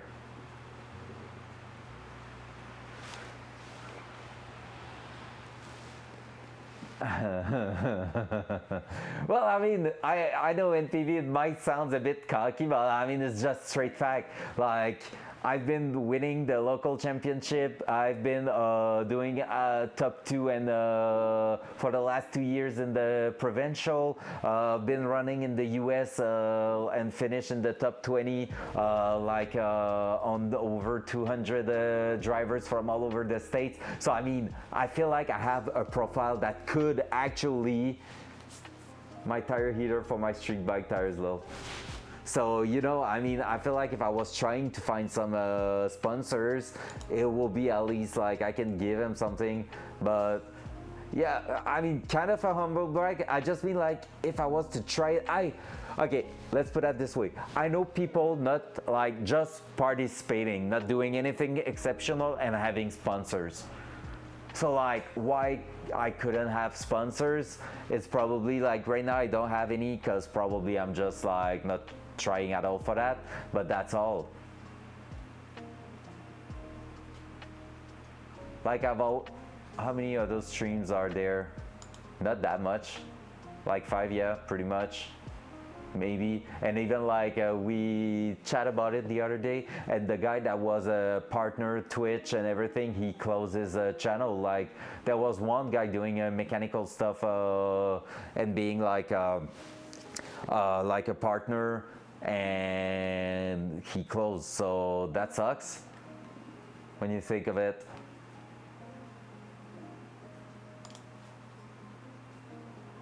But that means there's less people, which is good for me technically.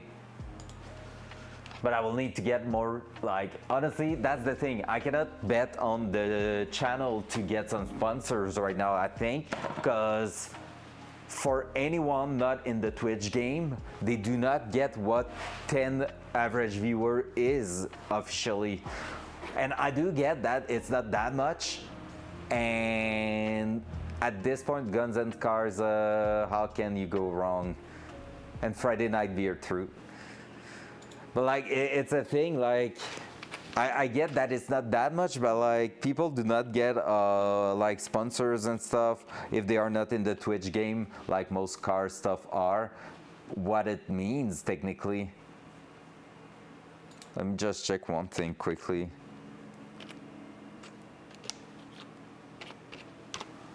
There you go. Oh, that will be nice. A little drunk game. Hawk, drink!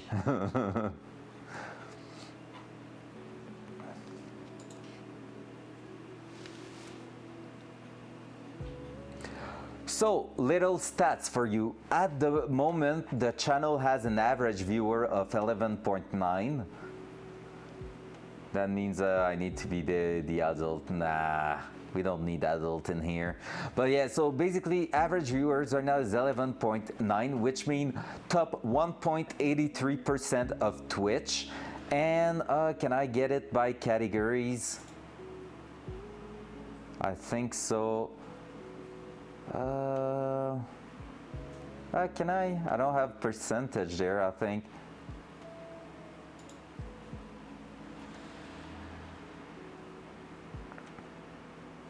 I cannot see that through here.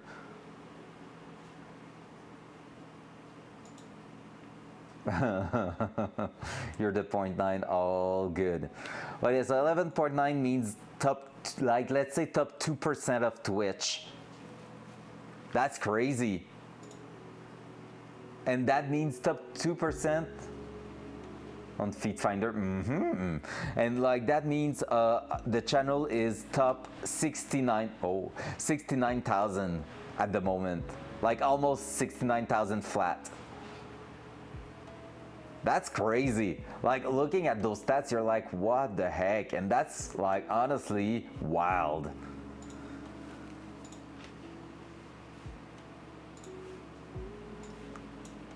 You have 10 viewers, you are out there in the top 2% of Twitch. What the fuck? Honestly, that's blowing my mind every single time. So with that said now,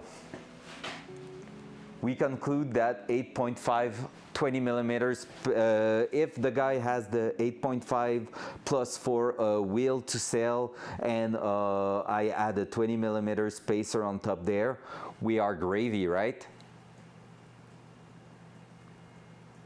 Hog's gonna drink. Heck yeah.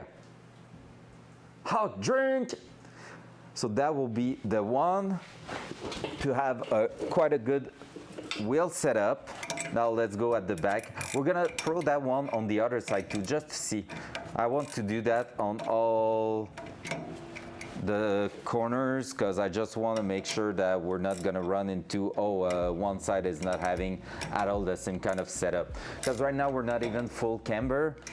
We are just at 1.2 degrees of camber roughly, so we're gonna check to change that, but not now, not today for sure. But that will mean the answer will be set there. I didn't take a picture of it though. Let me just take one. It's sitting quite flat there.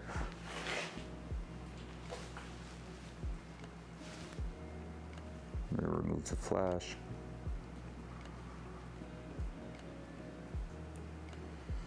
Perfect. That was a good idea to sit it on all 4 wheels.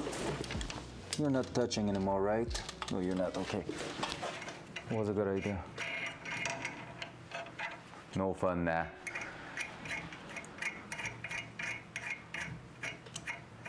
What do you mean not gonna wear 20% of my tire?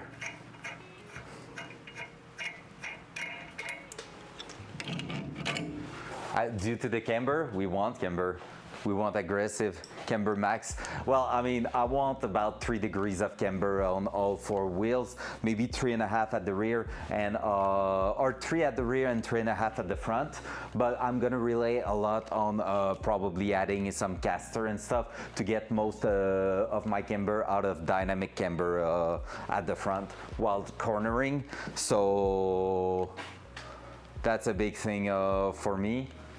But like on the street, they won't wear evenly, that's for sure. But on the track, that's gonna be the best way to use all the surface available. To replace there is a slam. Yeah, but that's just idiot at this point. Sorry for your bud, but that's just idiot. On my BMW, I have about -2, which is like max out factory setting. So credit card slam, shit.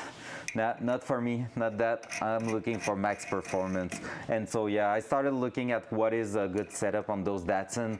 And previous generation, I found a pretty good write-up of settings and stuff for big fat tires and all. So I'm gonna take a look at that, but they don't have the same kind of suspension.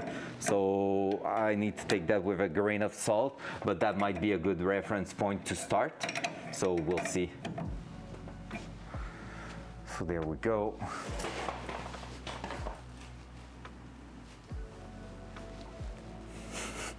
Basically, the tire's gonna be sticking out at the front and be inside the fender over here. So it's gonna be legal, but it's gonna be fat at the front, and I love the idea. The idea of that being fat at the front. I'm like, mwah, mucho bueno. Because that just means aggressive looking car, which is, this is all about. Because like that's gonna be sitting like that. So when you look at it, you see where the wheel's gonna stick out.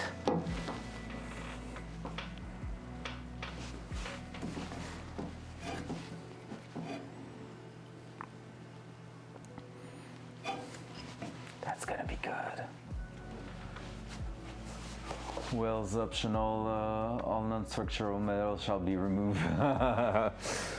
I mean, we'll see. I don't have like the plastic panel in here to protect, so I would like to do like a custom metal sheet maybe to hide at the back here and protect like a part of it, but that could be for later on. So let's do that. Yeah, see here, 1.5 at the moment.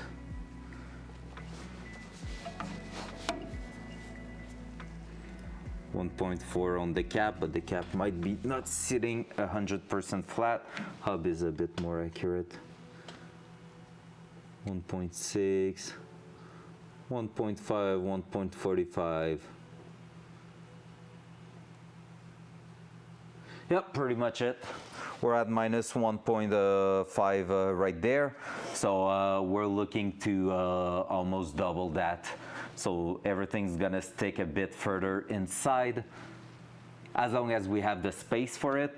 But like if we have to run 25 mil of spacer instead of 20, we're gonna do that. And I'm confident because I'm gonna be also rolling the fenders and pulling them towards the outside slightly, like trying not to destroy them too much, but I'm just gonna make sure I'm basically bending all that towards the inside with a fender roller. So that should be adding a bit of clearance too, which is amazing. There you go, that.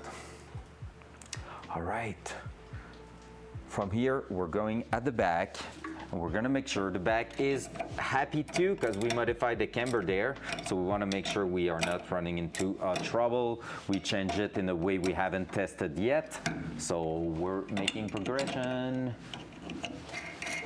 Micah is all about the off-road rigs that have no bumper, no nothing. They just had a metal plate to protect the oil pan underneath, like a skid plate, and he's all about like minimal amount of stuff in there. I get that. All right, let's go at the back there. Front cam. Front cam. There we go. I'm too old for this shit.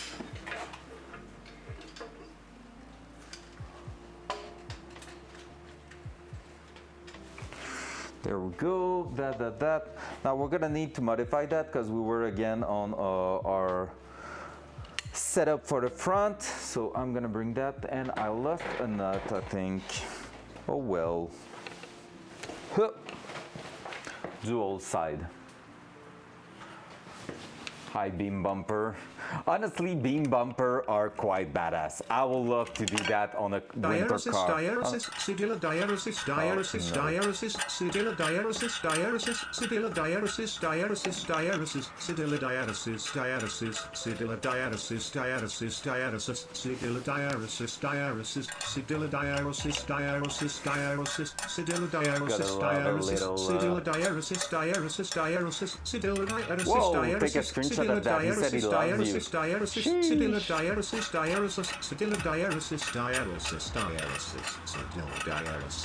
Oh, so cute. I remember the time where you were always arguing each other and like NPV proposed me some friendly fun to kill Micah. Damn, that's been a while.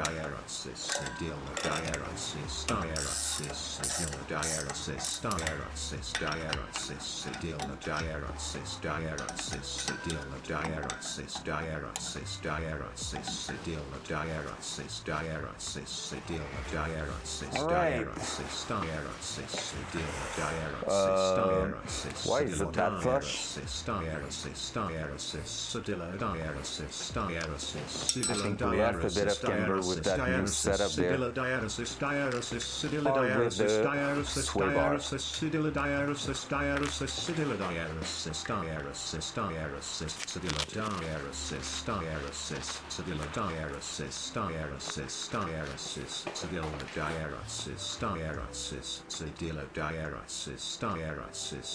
What's that? Out of pure love, fair.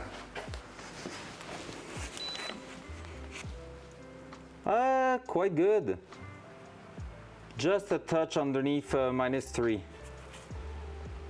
We're at minus like 2.9, 2.85, right about here. Here that won't count. Yeah, basically that will be the best spot.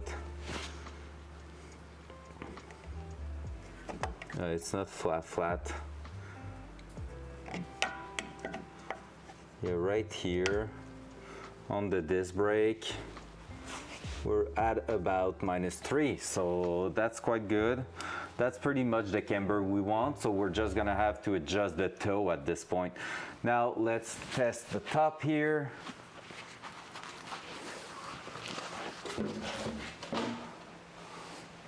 In love and war. Oof.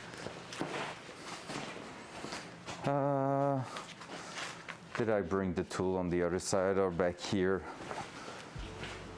Oh, we're gonna need that eventually. I bring the tool somewhere over the Rambo.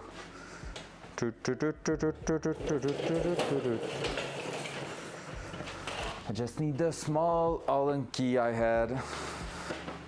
I throw that away like a noob. It's not there. Probably bring it on this side and didn't realize. So we were playing here, blah, blah, blah, blah. Is it already there? No. I hate myself. I can't find the Allen key anymore. I heard Hawk say Tarkov tonight. Tarkov tonight? Tarkov tonight? I don't know. I know it's her long day today, so I don't know when she's gonna be back home. I'm probably going to be playing. Hey, Micah, I can go. I have the task to go on Lightkeeper's Island for the first time. I need to go there. Let me check my pocket because it feels like I could have put it there. No. Where's my? I hate when I'm losing tools like that. Is it already at the back? It is not.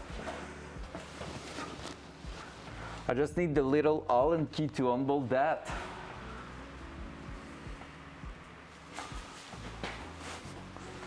So, yeah, Micah, I want to do that tonight. All right, I'm gonna grab another one. Fuck it. Won't look for it for 10,000 years. We were, maybe it's around here, though, because we were on that chair doing a bunch of crazy shit, looking on the internet, but whatever. I'm gonna grab that one. I think it's gonna be okay. All right, let's set it up to what we need it to be. Yep, that one's gonna work too. That tool is really amazing, let's be honest. So, -20.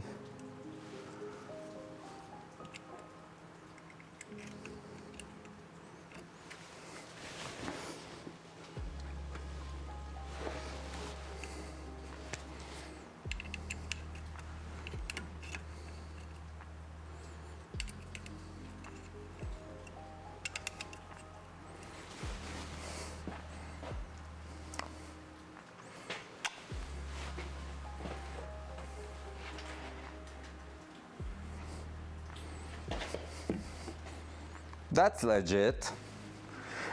If we pull the fender, it's gonna be the tightest freaking wheel in there. Like I said, that one we don't really care, because as long as it is fitting, it is gonna work. Huh. Just RPD the lighthouse from the Rocks Fair. I love that idea. When are you coming back to play with us, NPV? I already miss you. Was fun the other nights.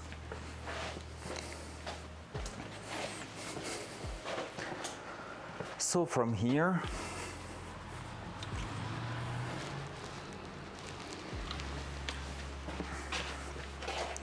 all right, let's take a closest look. A closest little look. Well, not too close, because we need to have a good, so sitting on the side of the car.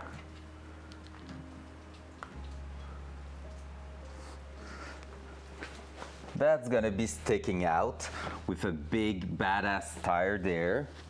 And then it's gonna get almost in right here, right? You don't see it anymore?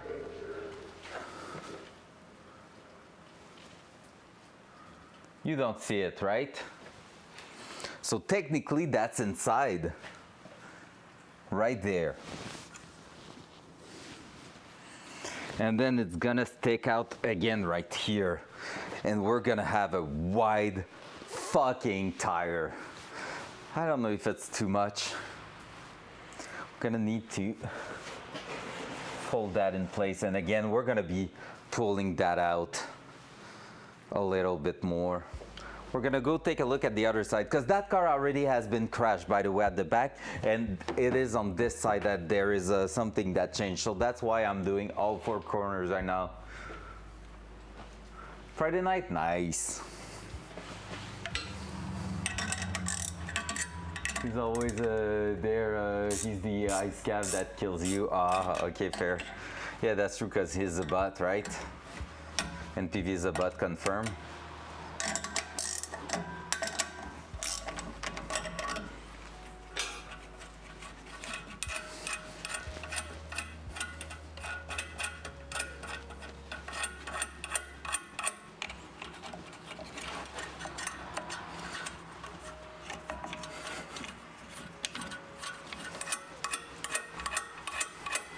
That thing's gonna be wide.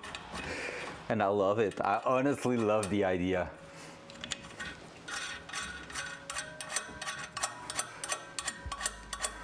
Tomorrow night I need to look with my friend if we're going to the restaurant or not in the end.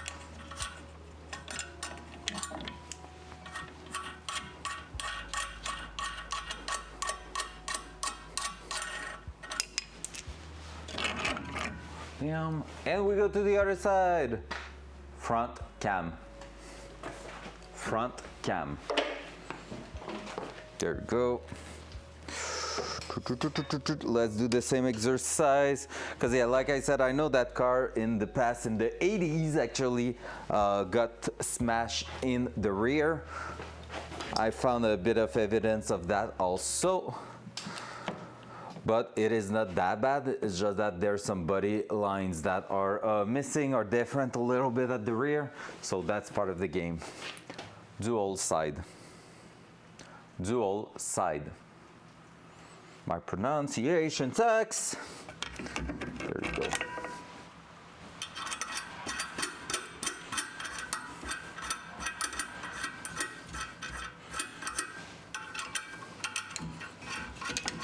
I can't wait to spend $2,000 of wheels this weekend and maybe $3,000 of tires.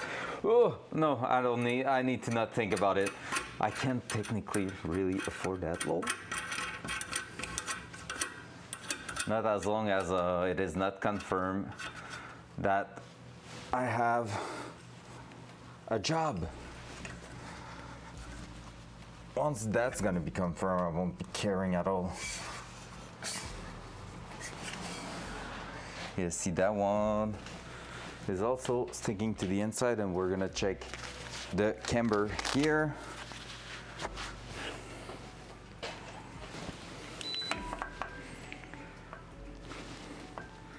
Oh, we have a bit less camber there. Oh, that's not cool.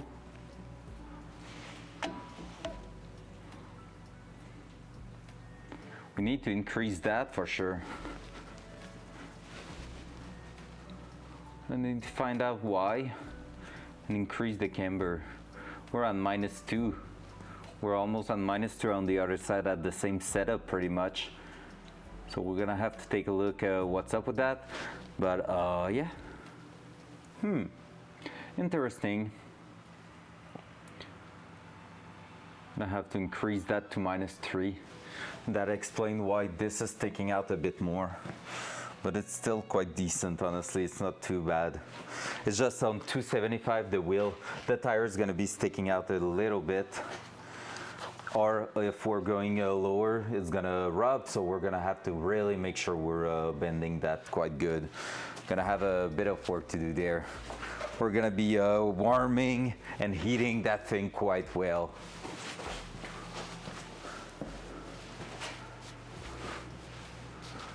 Wanted to be smashed in the rear in the 80s. I was not even born in the 80s, man. We have ordered this to be kit. Oh! I will give you a job washing dog's butt. Stage 2 plus Subi mod, 60% off to what? Let's go! W right there. That's a big, big W. We love that. Front cam. There you go. Prump, prump, prump, prump. All right.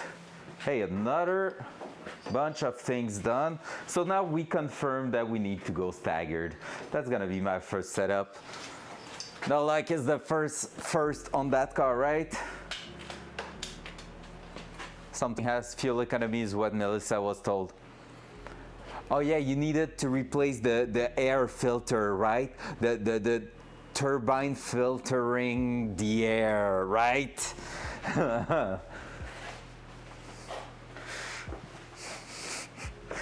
Yeah, fuel economy until you apply more throttle. It's always how I got told chips were worth it. It's always people saying, yeah, but it's more economic. Yeah, nah. We all know how it's going. Didn't have free flow exhaust, too many emission, yeah, of course. You need to liberate the exhaust from the system for it to breathe freely and enjoy its life. There you go, that. Anything else we want to do right now? I think no. I think that's gonna be pretty much it for today or something like that. Let's put back the wheels, remove the bottom there, like the jack stand. Except if we were planning to do something else.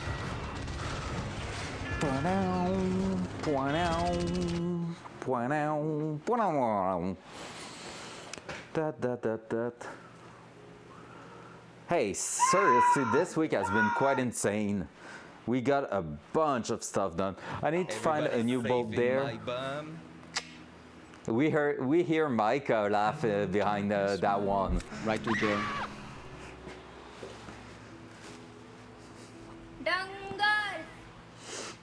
I need to bring that. I need to think if I want to brace the turbo to put the weight a little bit more on the frame rail or something like that. It could be a good idea, to be fair.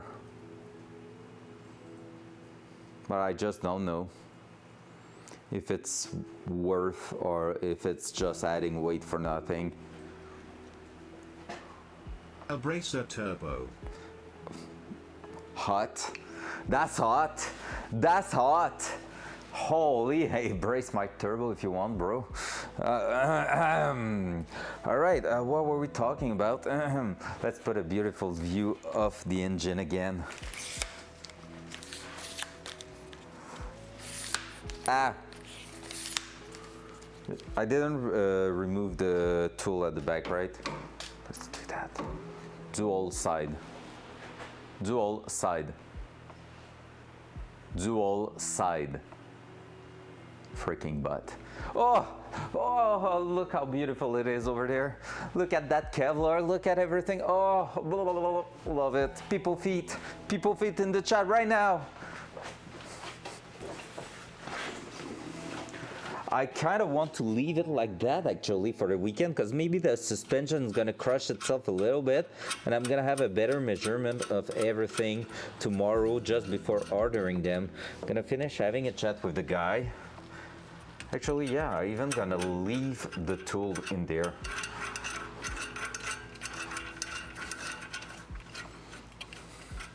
I need to chat with my bud about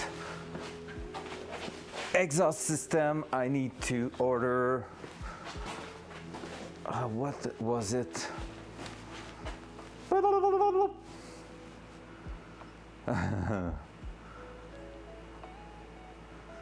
Yeah, I know you're trying to drive, but in the middle of nowhere, so you know.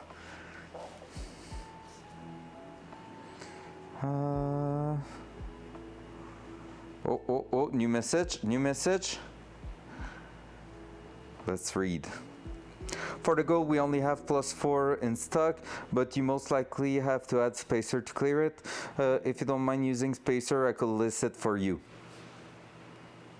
So perfect. So we're gonna go with that 20 mil spacer at the front, and all right, I'm gonna ask him to list me two 9.5 plus two 8.5, and we're buying those wheels. For those who don't know, for those who are in here are not used to be here, let me show you which wheel I'm talking about and why we spent the last hour doing all that.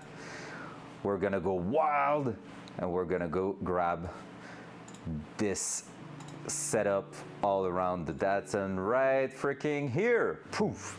So that's the wheel we're gonna put on the car. 9.5 with 275 tire, wide tire at the back, and 245 or 255 at the front with 8.5 by 8.5 inch wide at the front. So staggered setup and bigger tire at the back than at the front, but that's gonna maximize our grip. Eventually we could switch to some wider wheel at the rear, but with less aggressive offset, because we're gonna have a bit of clearance like at the back still, but for now it's gonna be like, I think, a good starting point.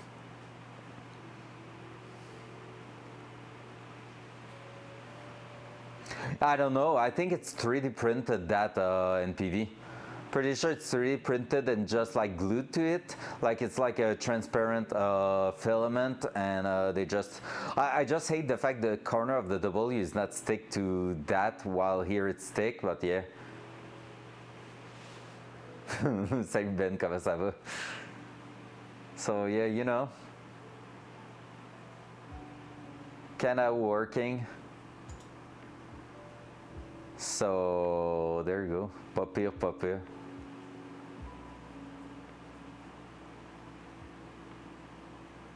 Yeah, it's wheel backs. It's okay, we're all dumb. No, it's wheel bay, it's a Y here, it's a Y. Yeah. See, I just read wheel backs also. We're both dumb. GG, well played. Comment ça va, Ben? So yeah. So these wheels, 8.5 at the front, 9.5 at the rear, and so that should fit pretty much right there, and we should have something quite decent with those. And like that's gonna be an aggressive setup. Like honestly, it's gonna be a not borderline illegal, because technically they are legal, so I should be okay with the cops about it, but still, I don't know, it's stressful a little bit, just a tiny bit stressful. So in the next few things we need to do next week, we're gonna probably start looking at the, like I was talking about, the brake lines, and then also the fuel setup, to bring the fuel at the front and everything. And after that we might start also looking for a throttle pedal Could have been a good idea to do it before, but still we have the space. We need to remove a bracket at the back there, so it's not too bad. But yeah, vas-tu avoir besoin d'aide pour ranger ce garage-là? Pareil bordélique, il est bordélique as fuck, man. Il est fucking insanely bordélique, mais c'est ça là. Faut que je te tienne au courant. Demain, mon chumé est supposé passer. Fait que peut-être que samedi, j'aurai du temps, mais je veux pas rien promettre. Je sais pas toi si ton week-end il était chargé finalement, là. Mais pour tes pneus de quoi, il y aurait peut-être samedi, mais je suis pas sûr. Je vais regarder à ça. Je sais pas à quel point je peux être dernière minute. J'ai du temps quand tu veux. OK. Front cam. There you go. So, guys, I think for today it's gonna be it, and actually it's gonna be it for the week. Si vous dites que j'étais arrangé en même temps, je suis dans le DM. Honnêtement, l'affaire c'est que c'est le bordel, mais les trucs à ranger sont difficiles à ranger. Techniquement, il y a du stock à acheter, mais sinon le reste c'est vraiment tough parce que c'est beaucoup des trucs qui traînent en attendant que j'y pose. Fait que. So yeah guys, I think it's gonna be it for today. Basically, we got an amazing week done. We welded on the engine, we did a bunch of things suspension wise, installed the rear sway bar, front sway bar won't fit. I'm gonna think about it. I have an idea of a setup that could work and make it work in place, and like not ideal because I mean I paid money for something that should be working. It's not.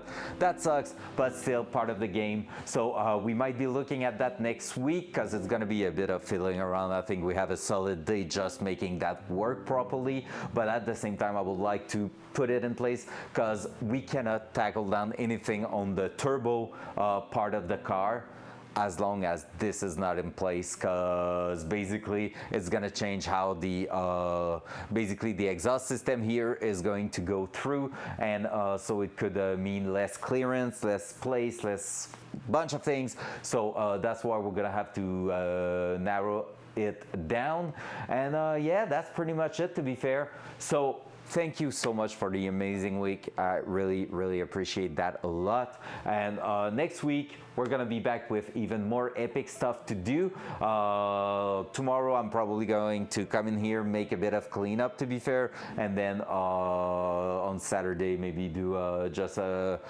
walk around of everything else that we have to do. So I'm gonna catch you all at this point, and for now I'm leaving you there, so have a great night, and I'll catch you tomorrow night probably for some turkey. So be there, be here, be ready to mess with me with BitBot if you want. Random command is now chef kiss, so it's worth, okay? So see you guys, bye!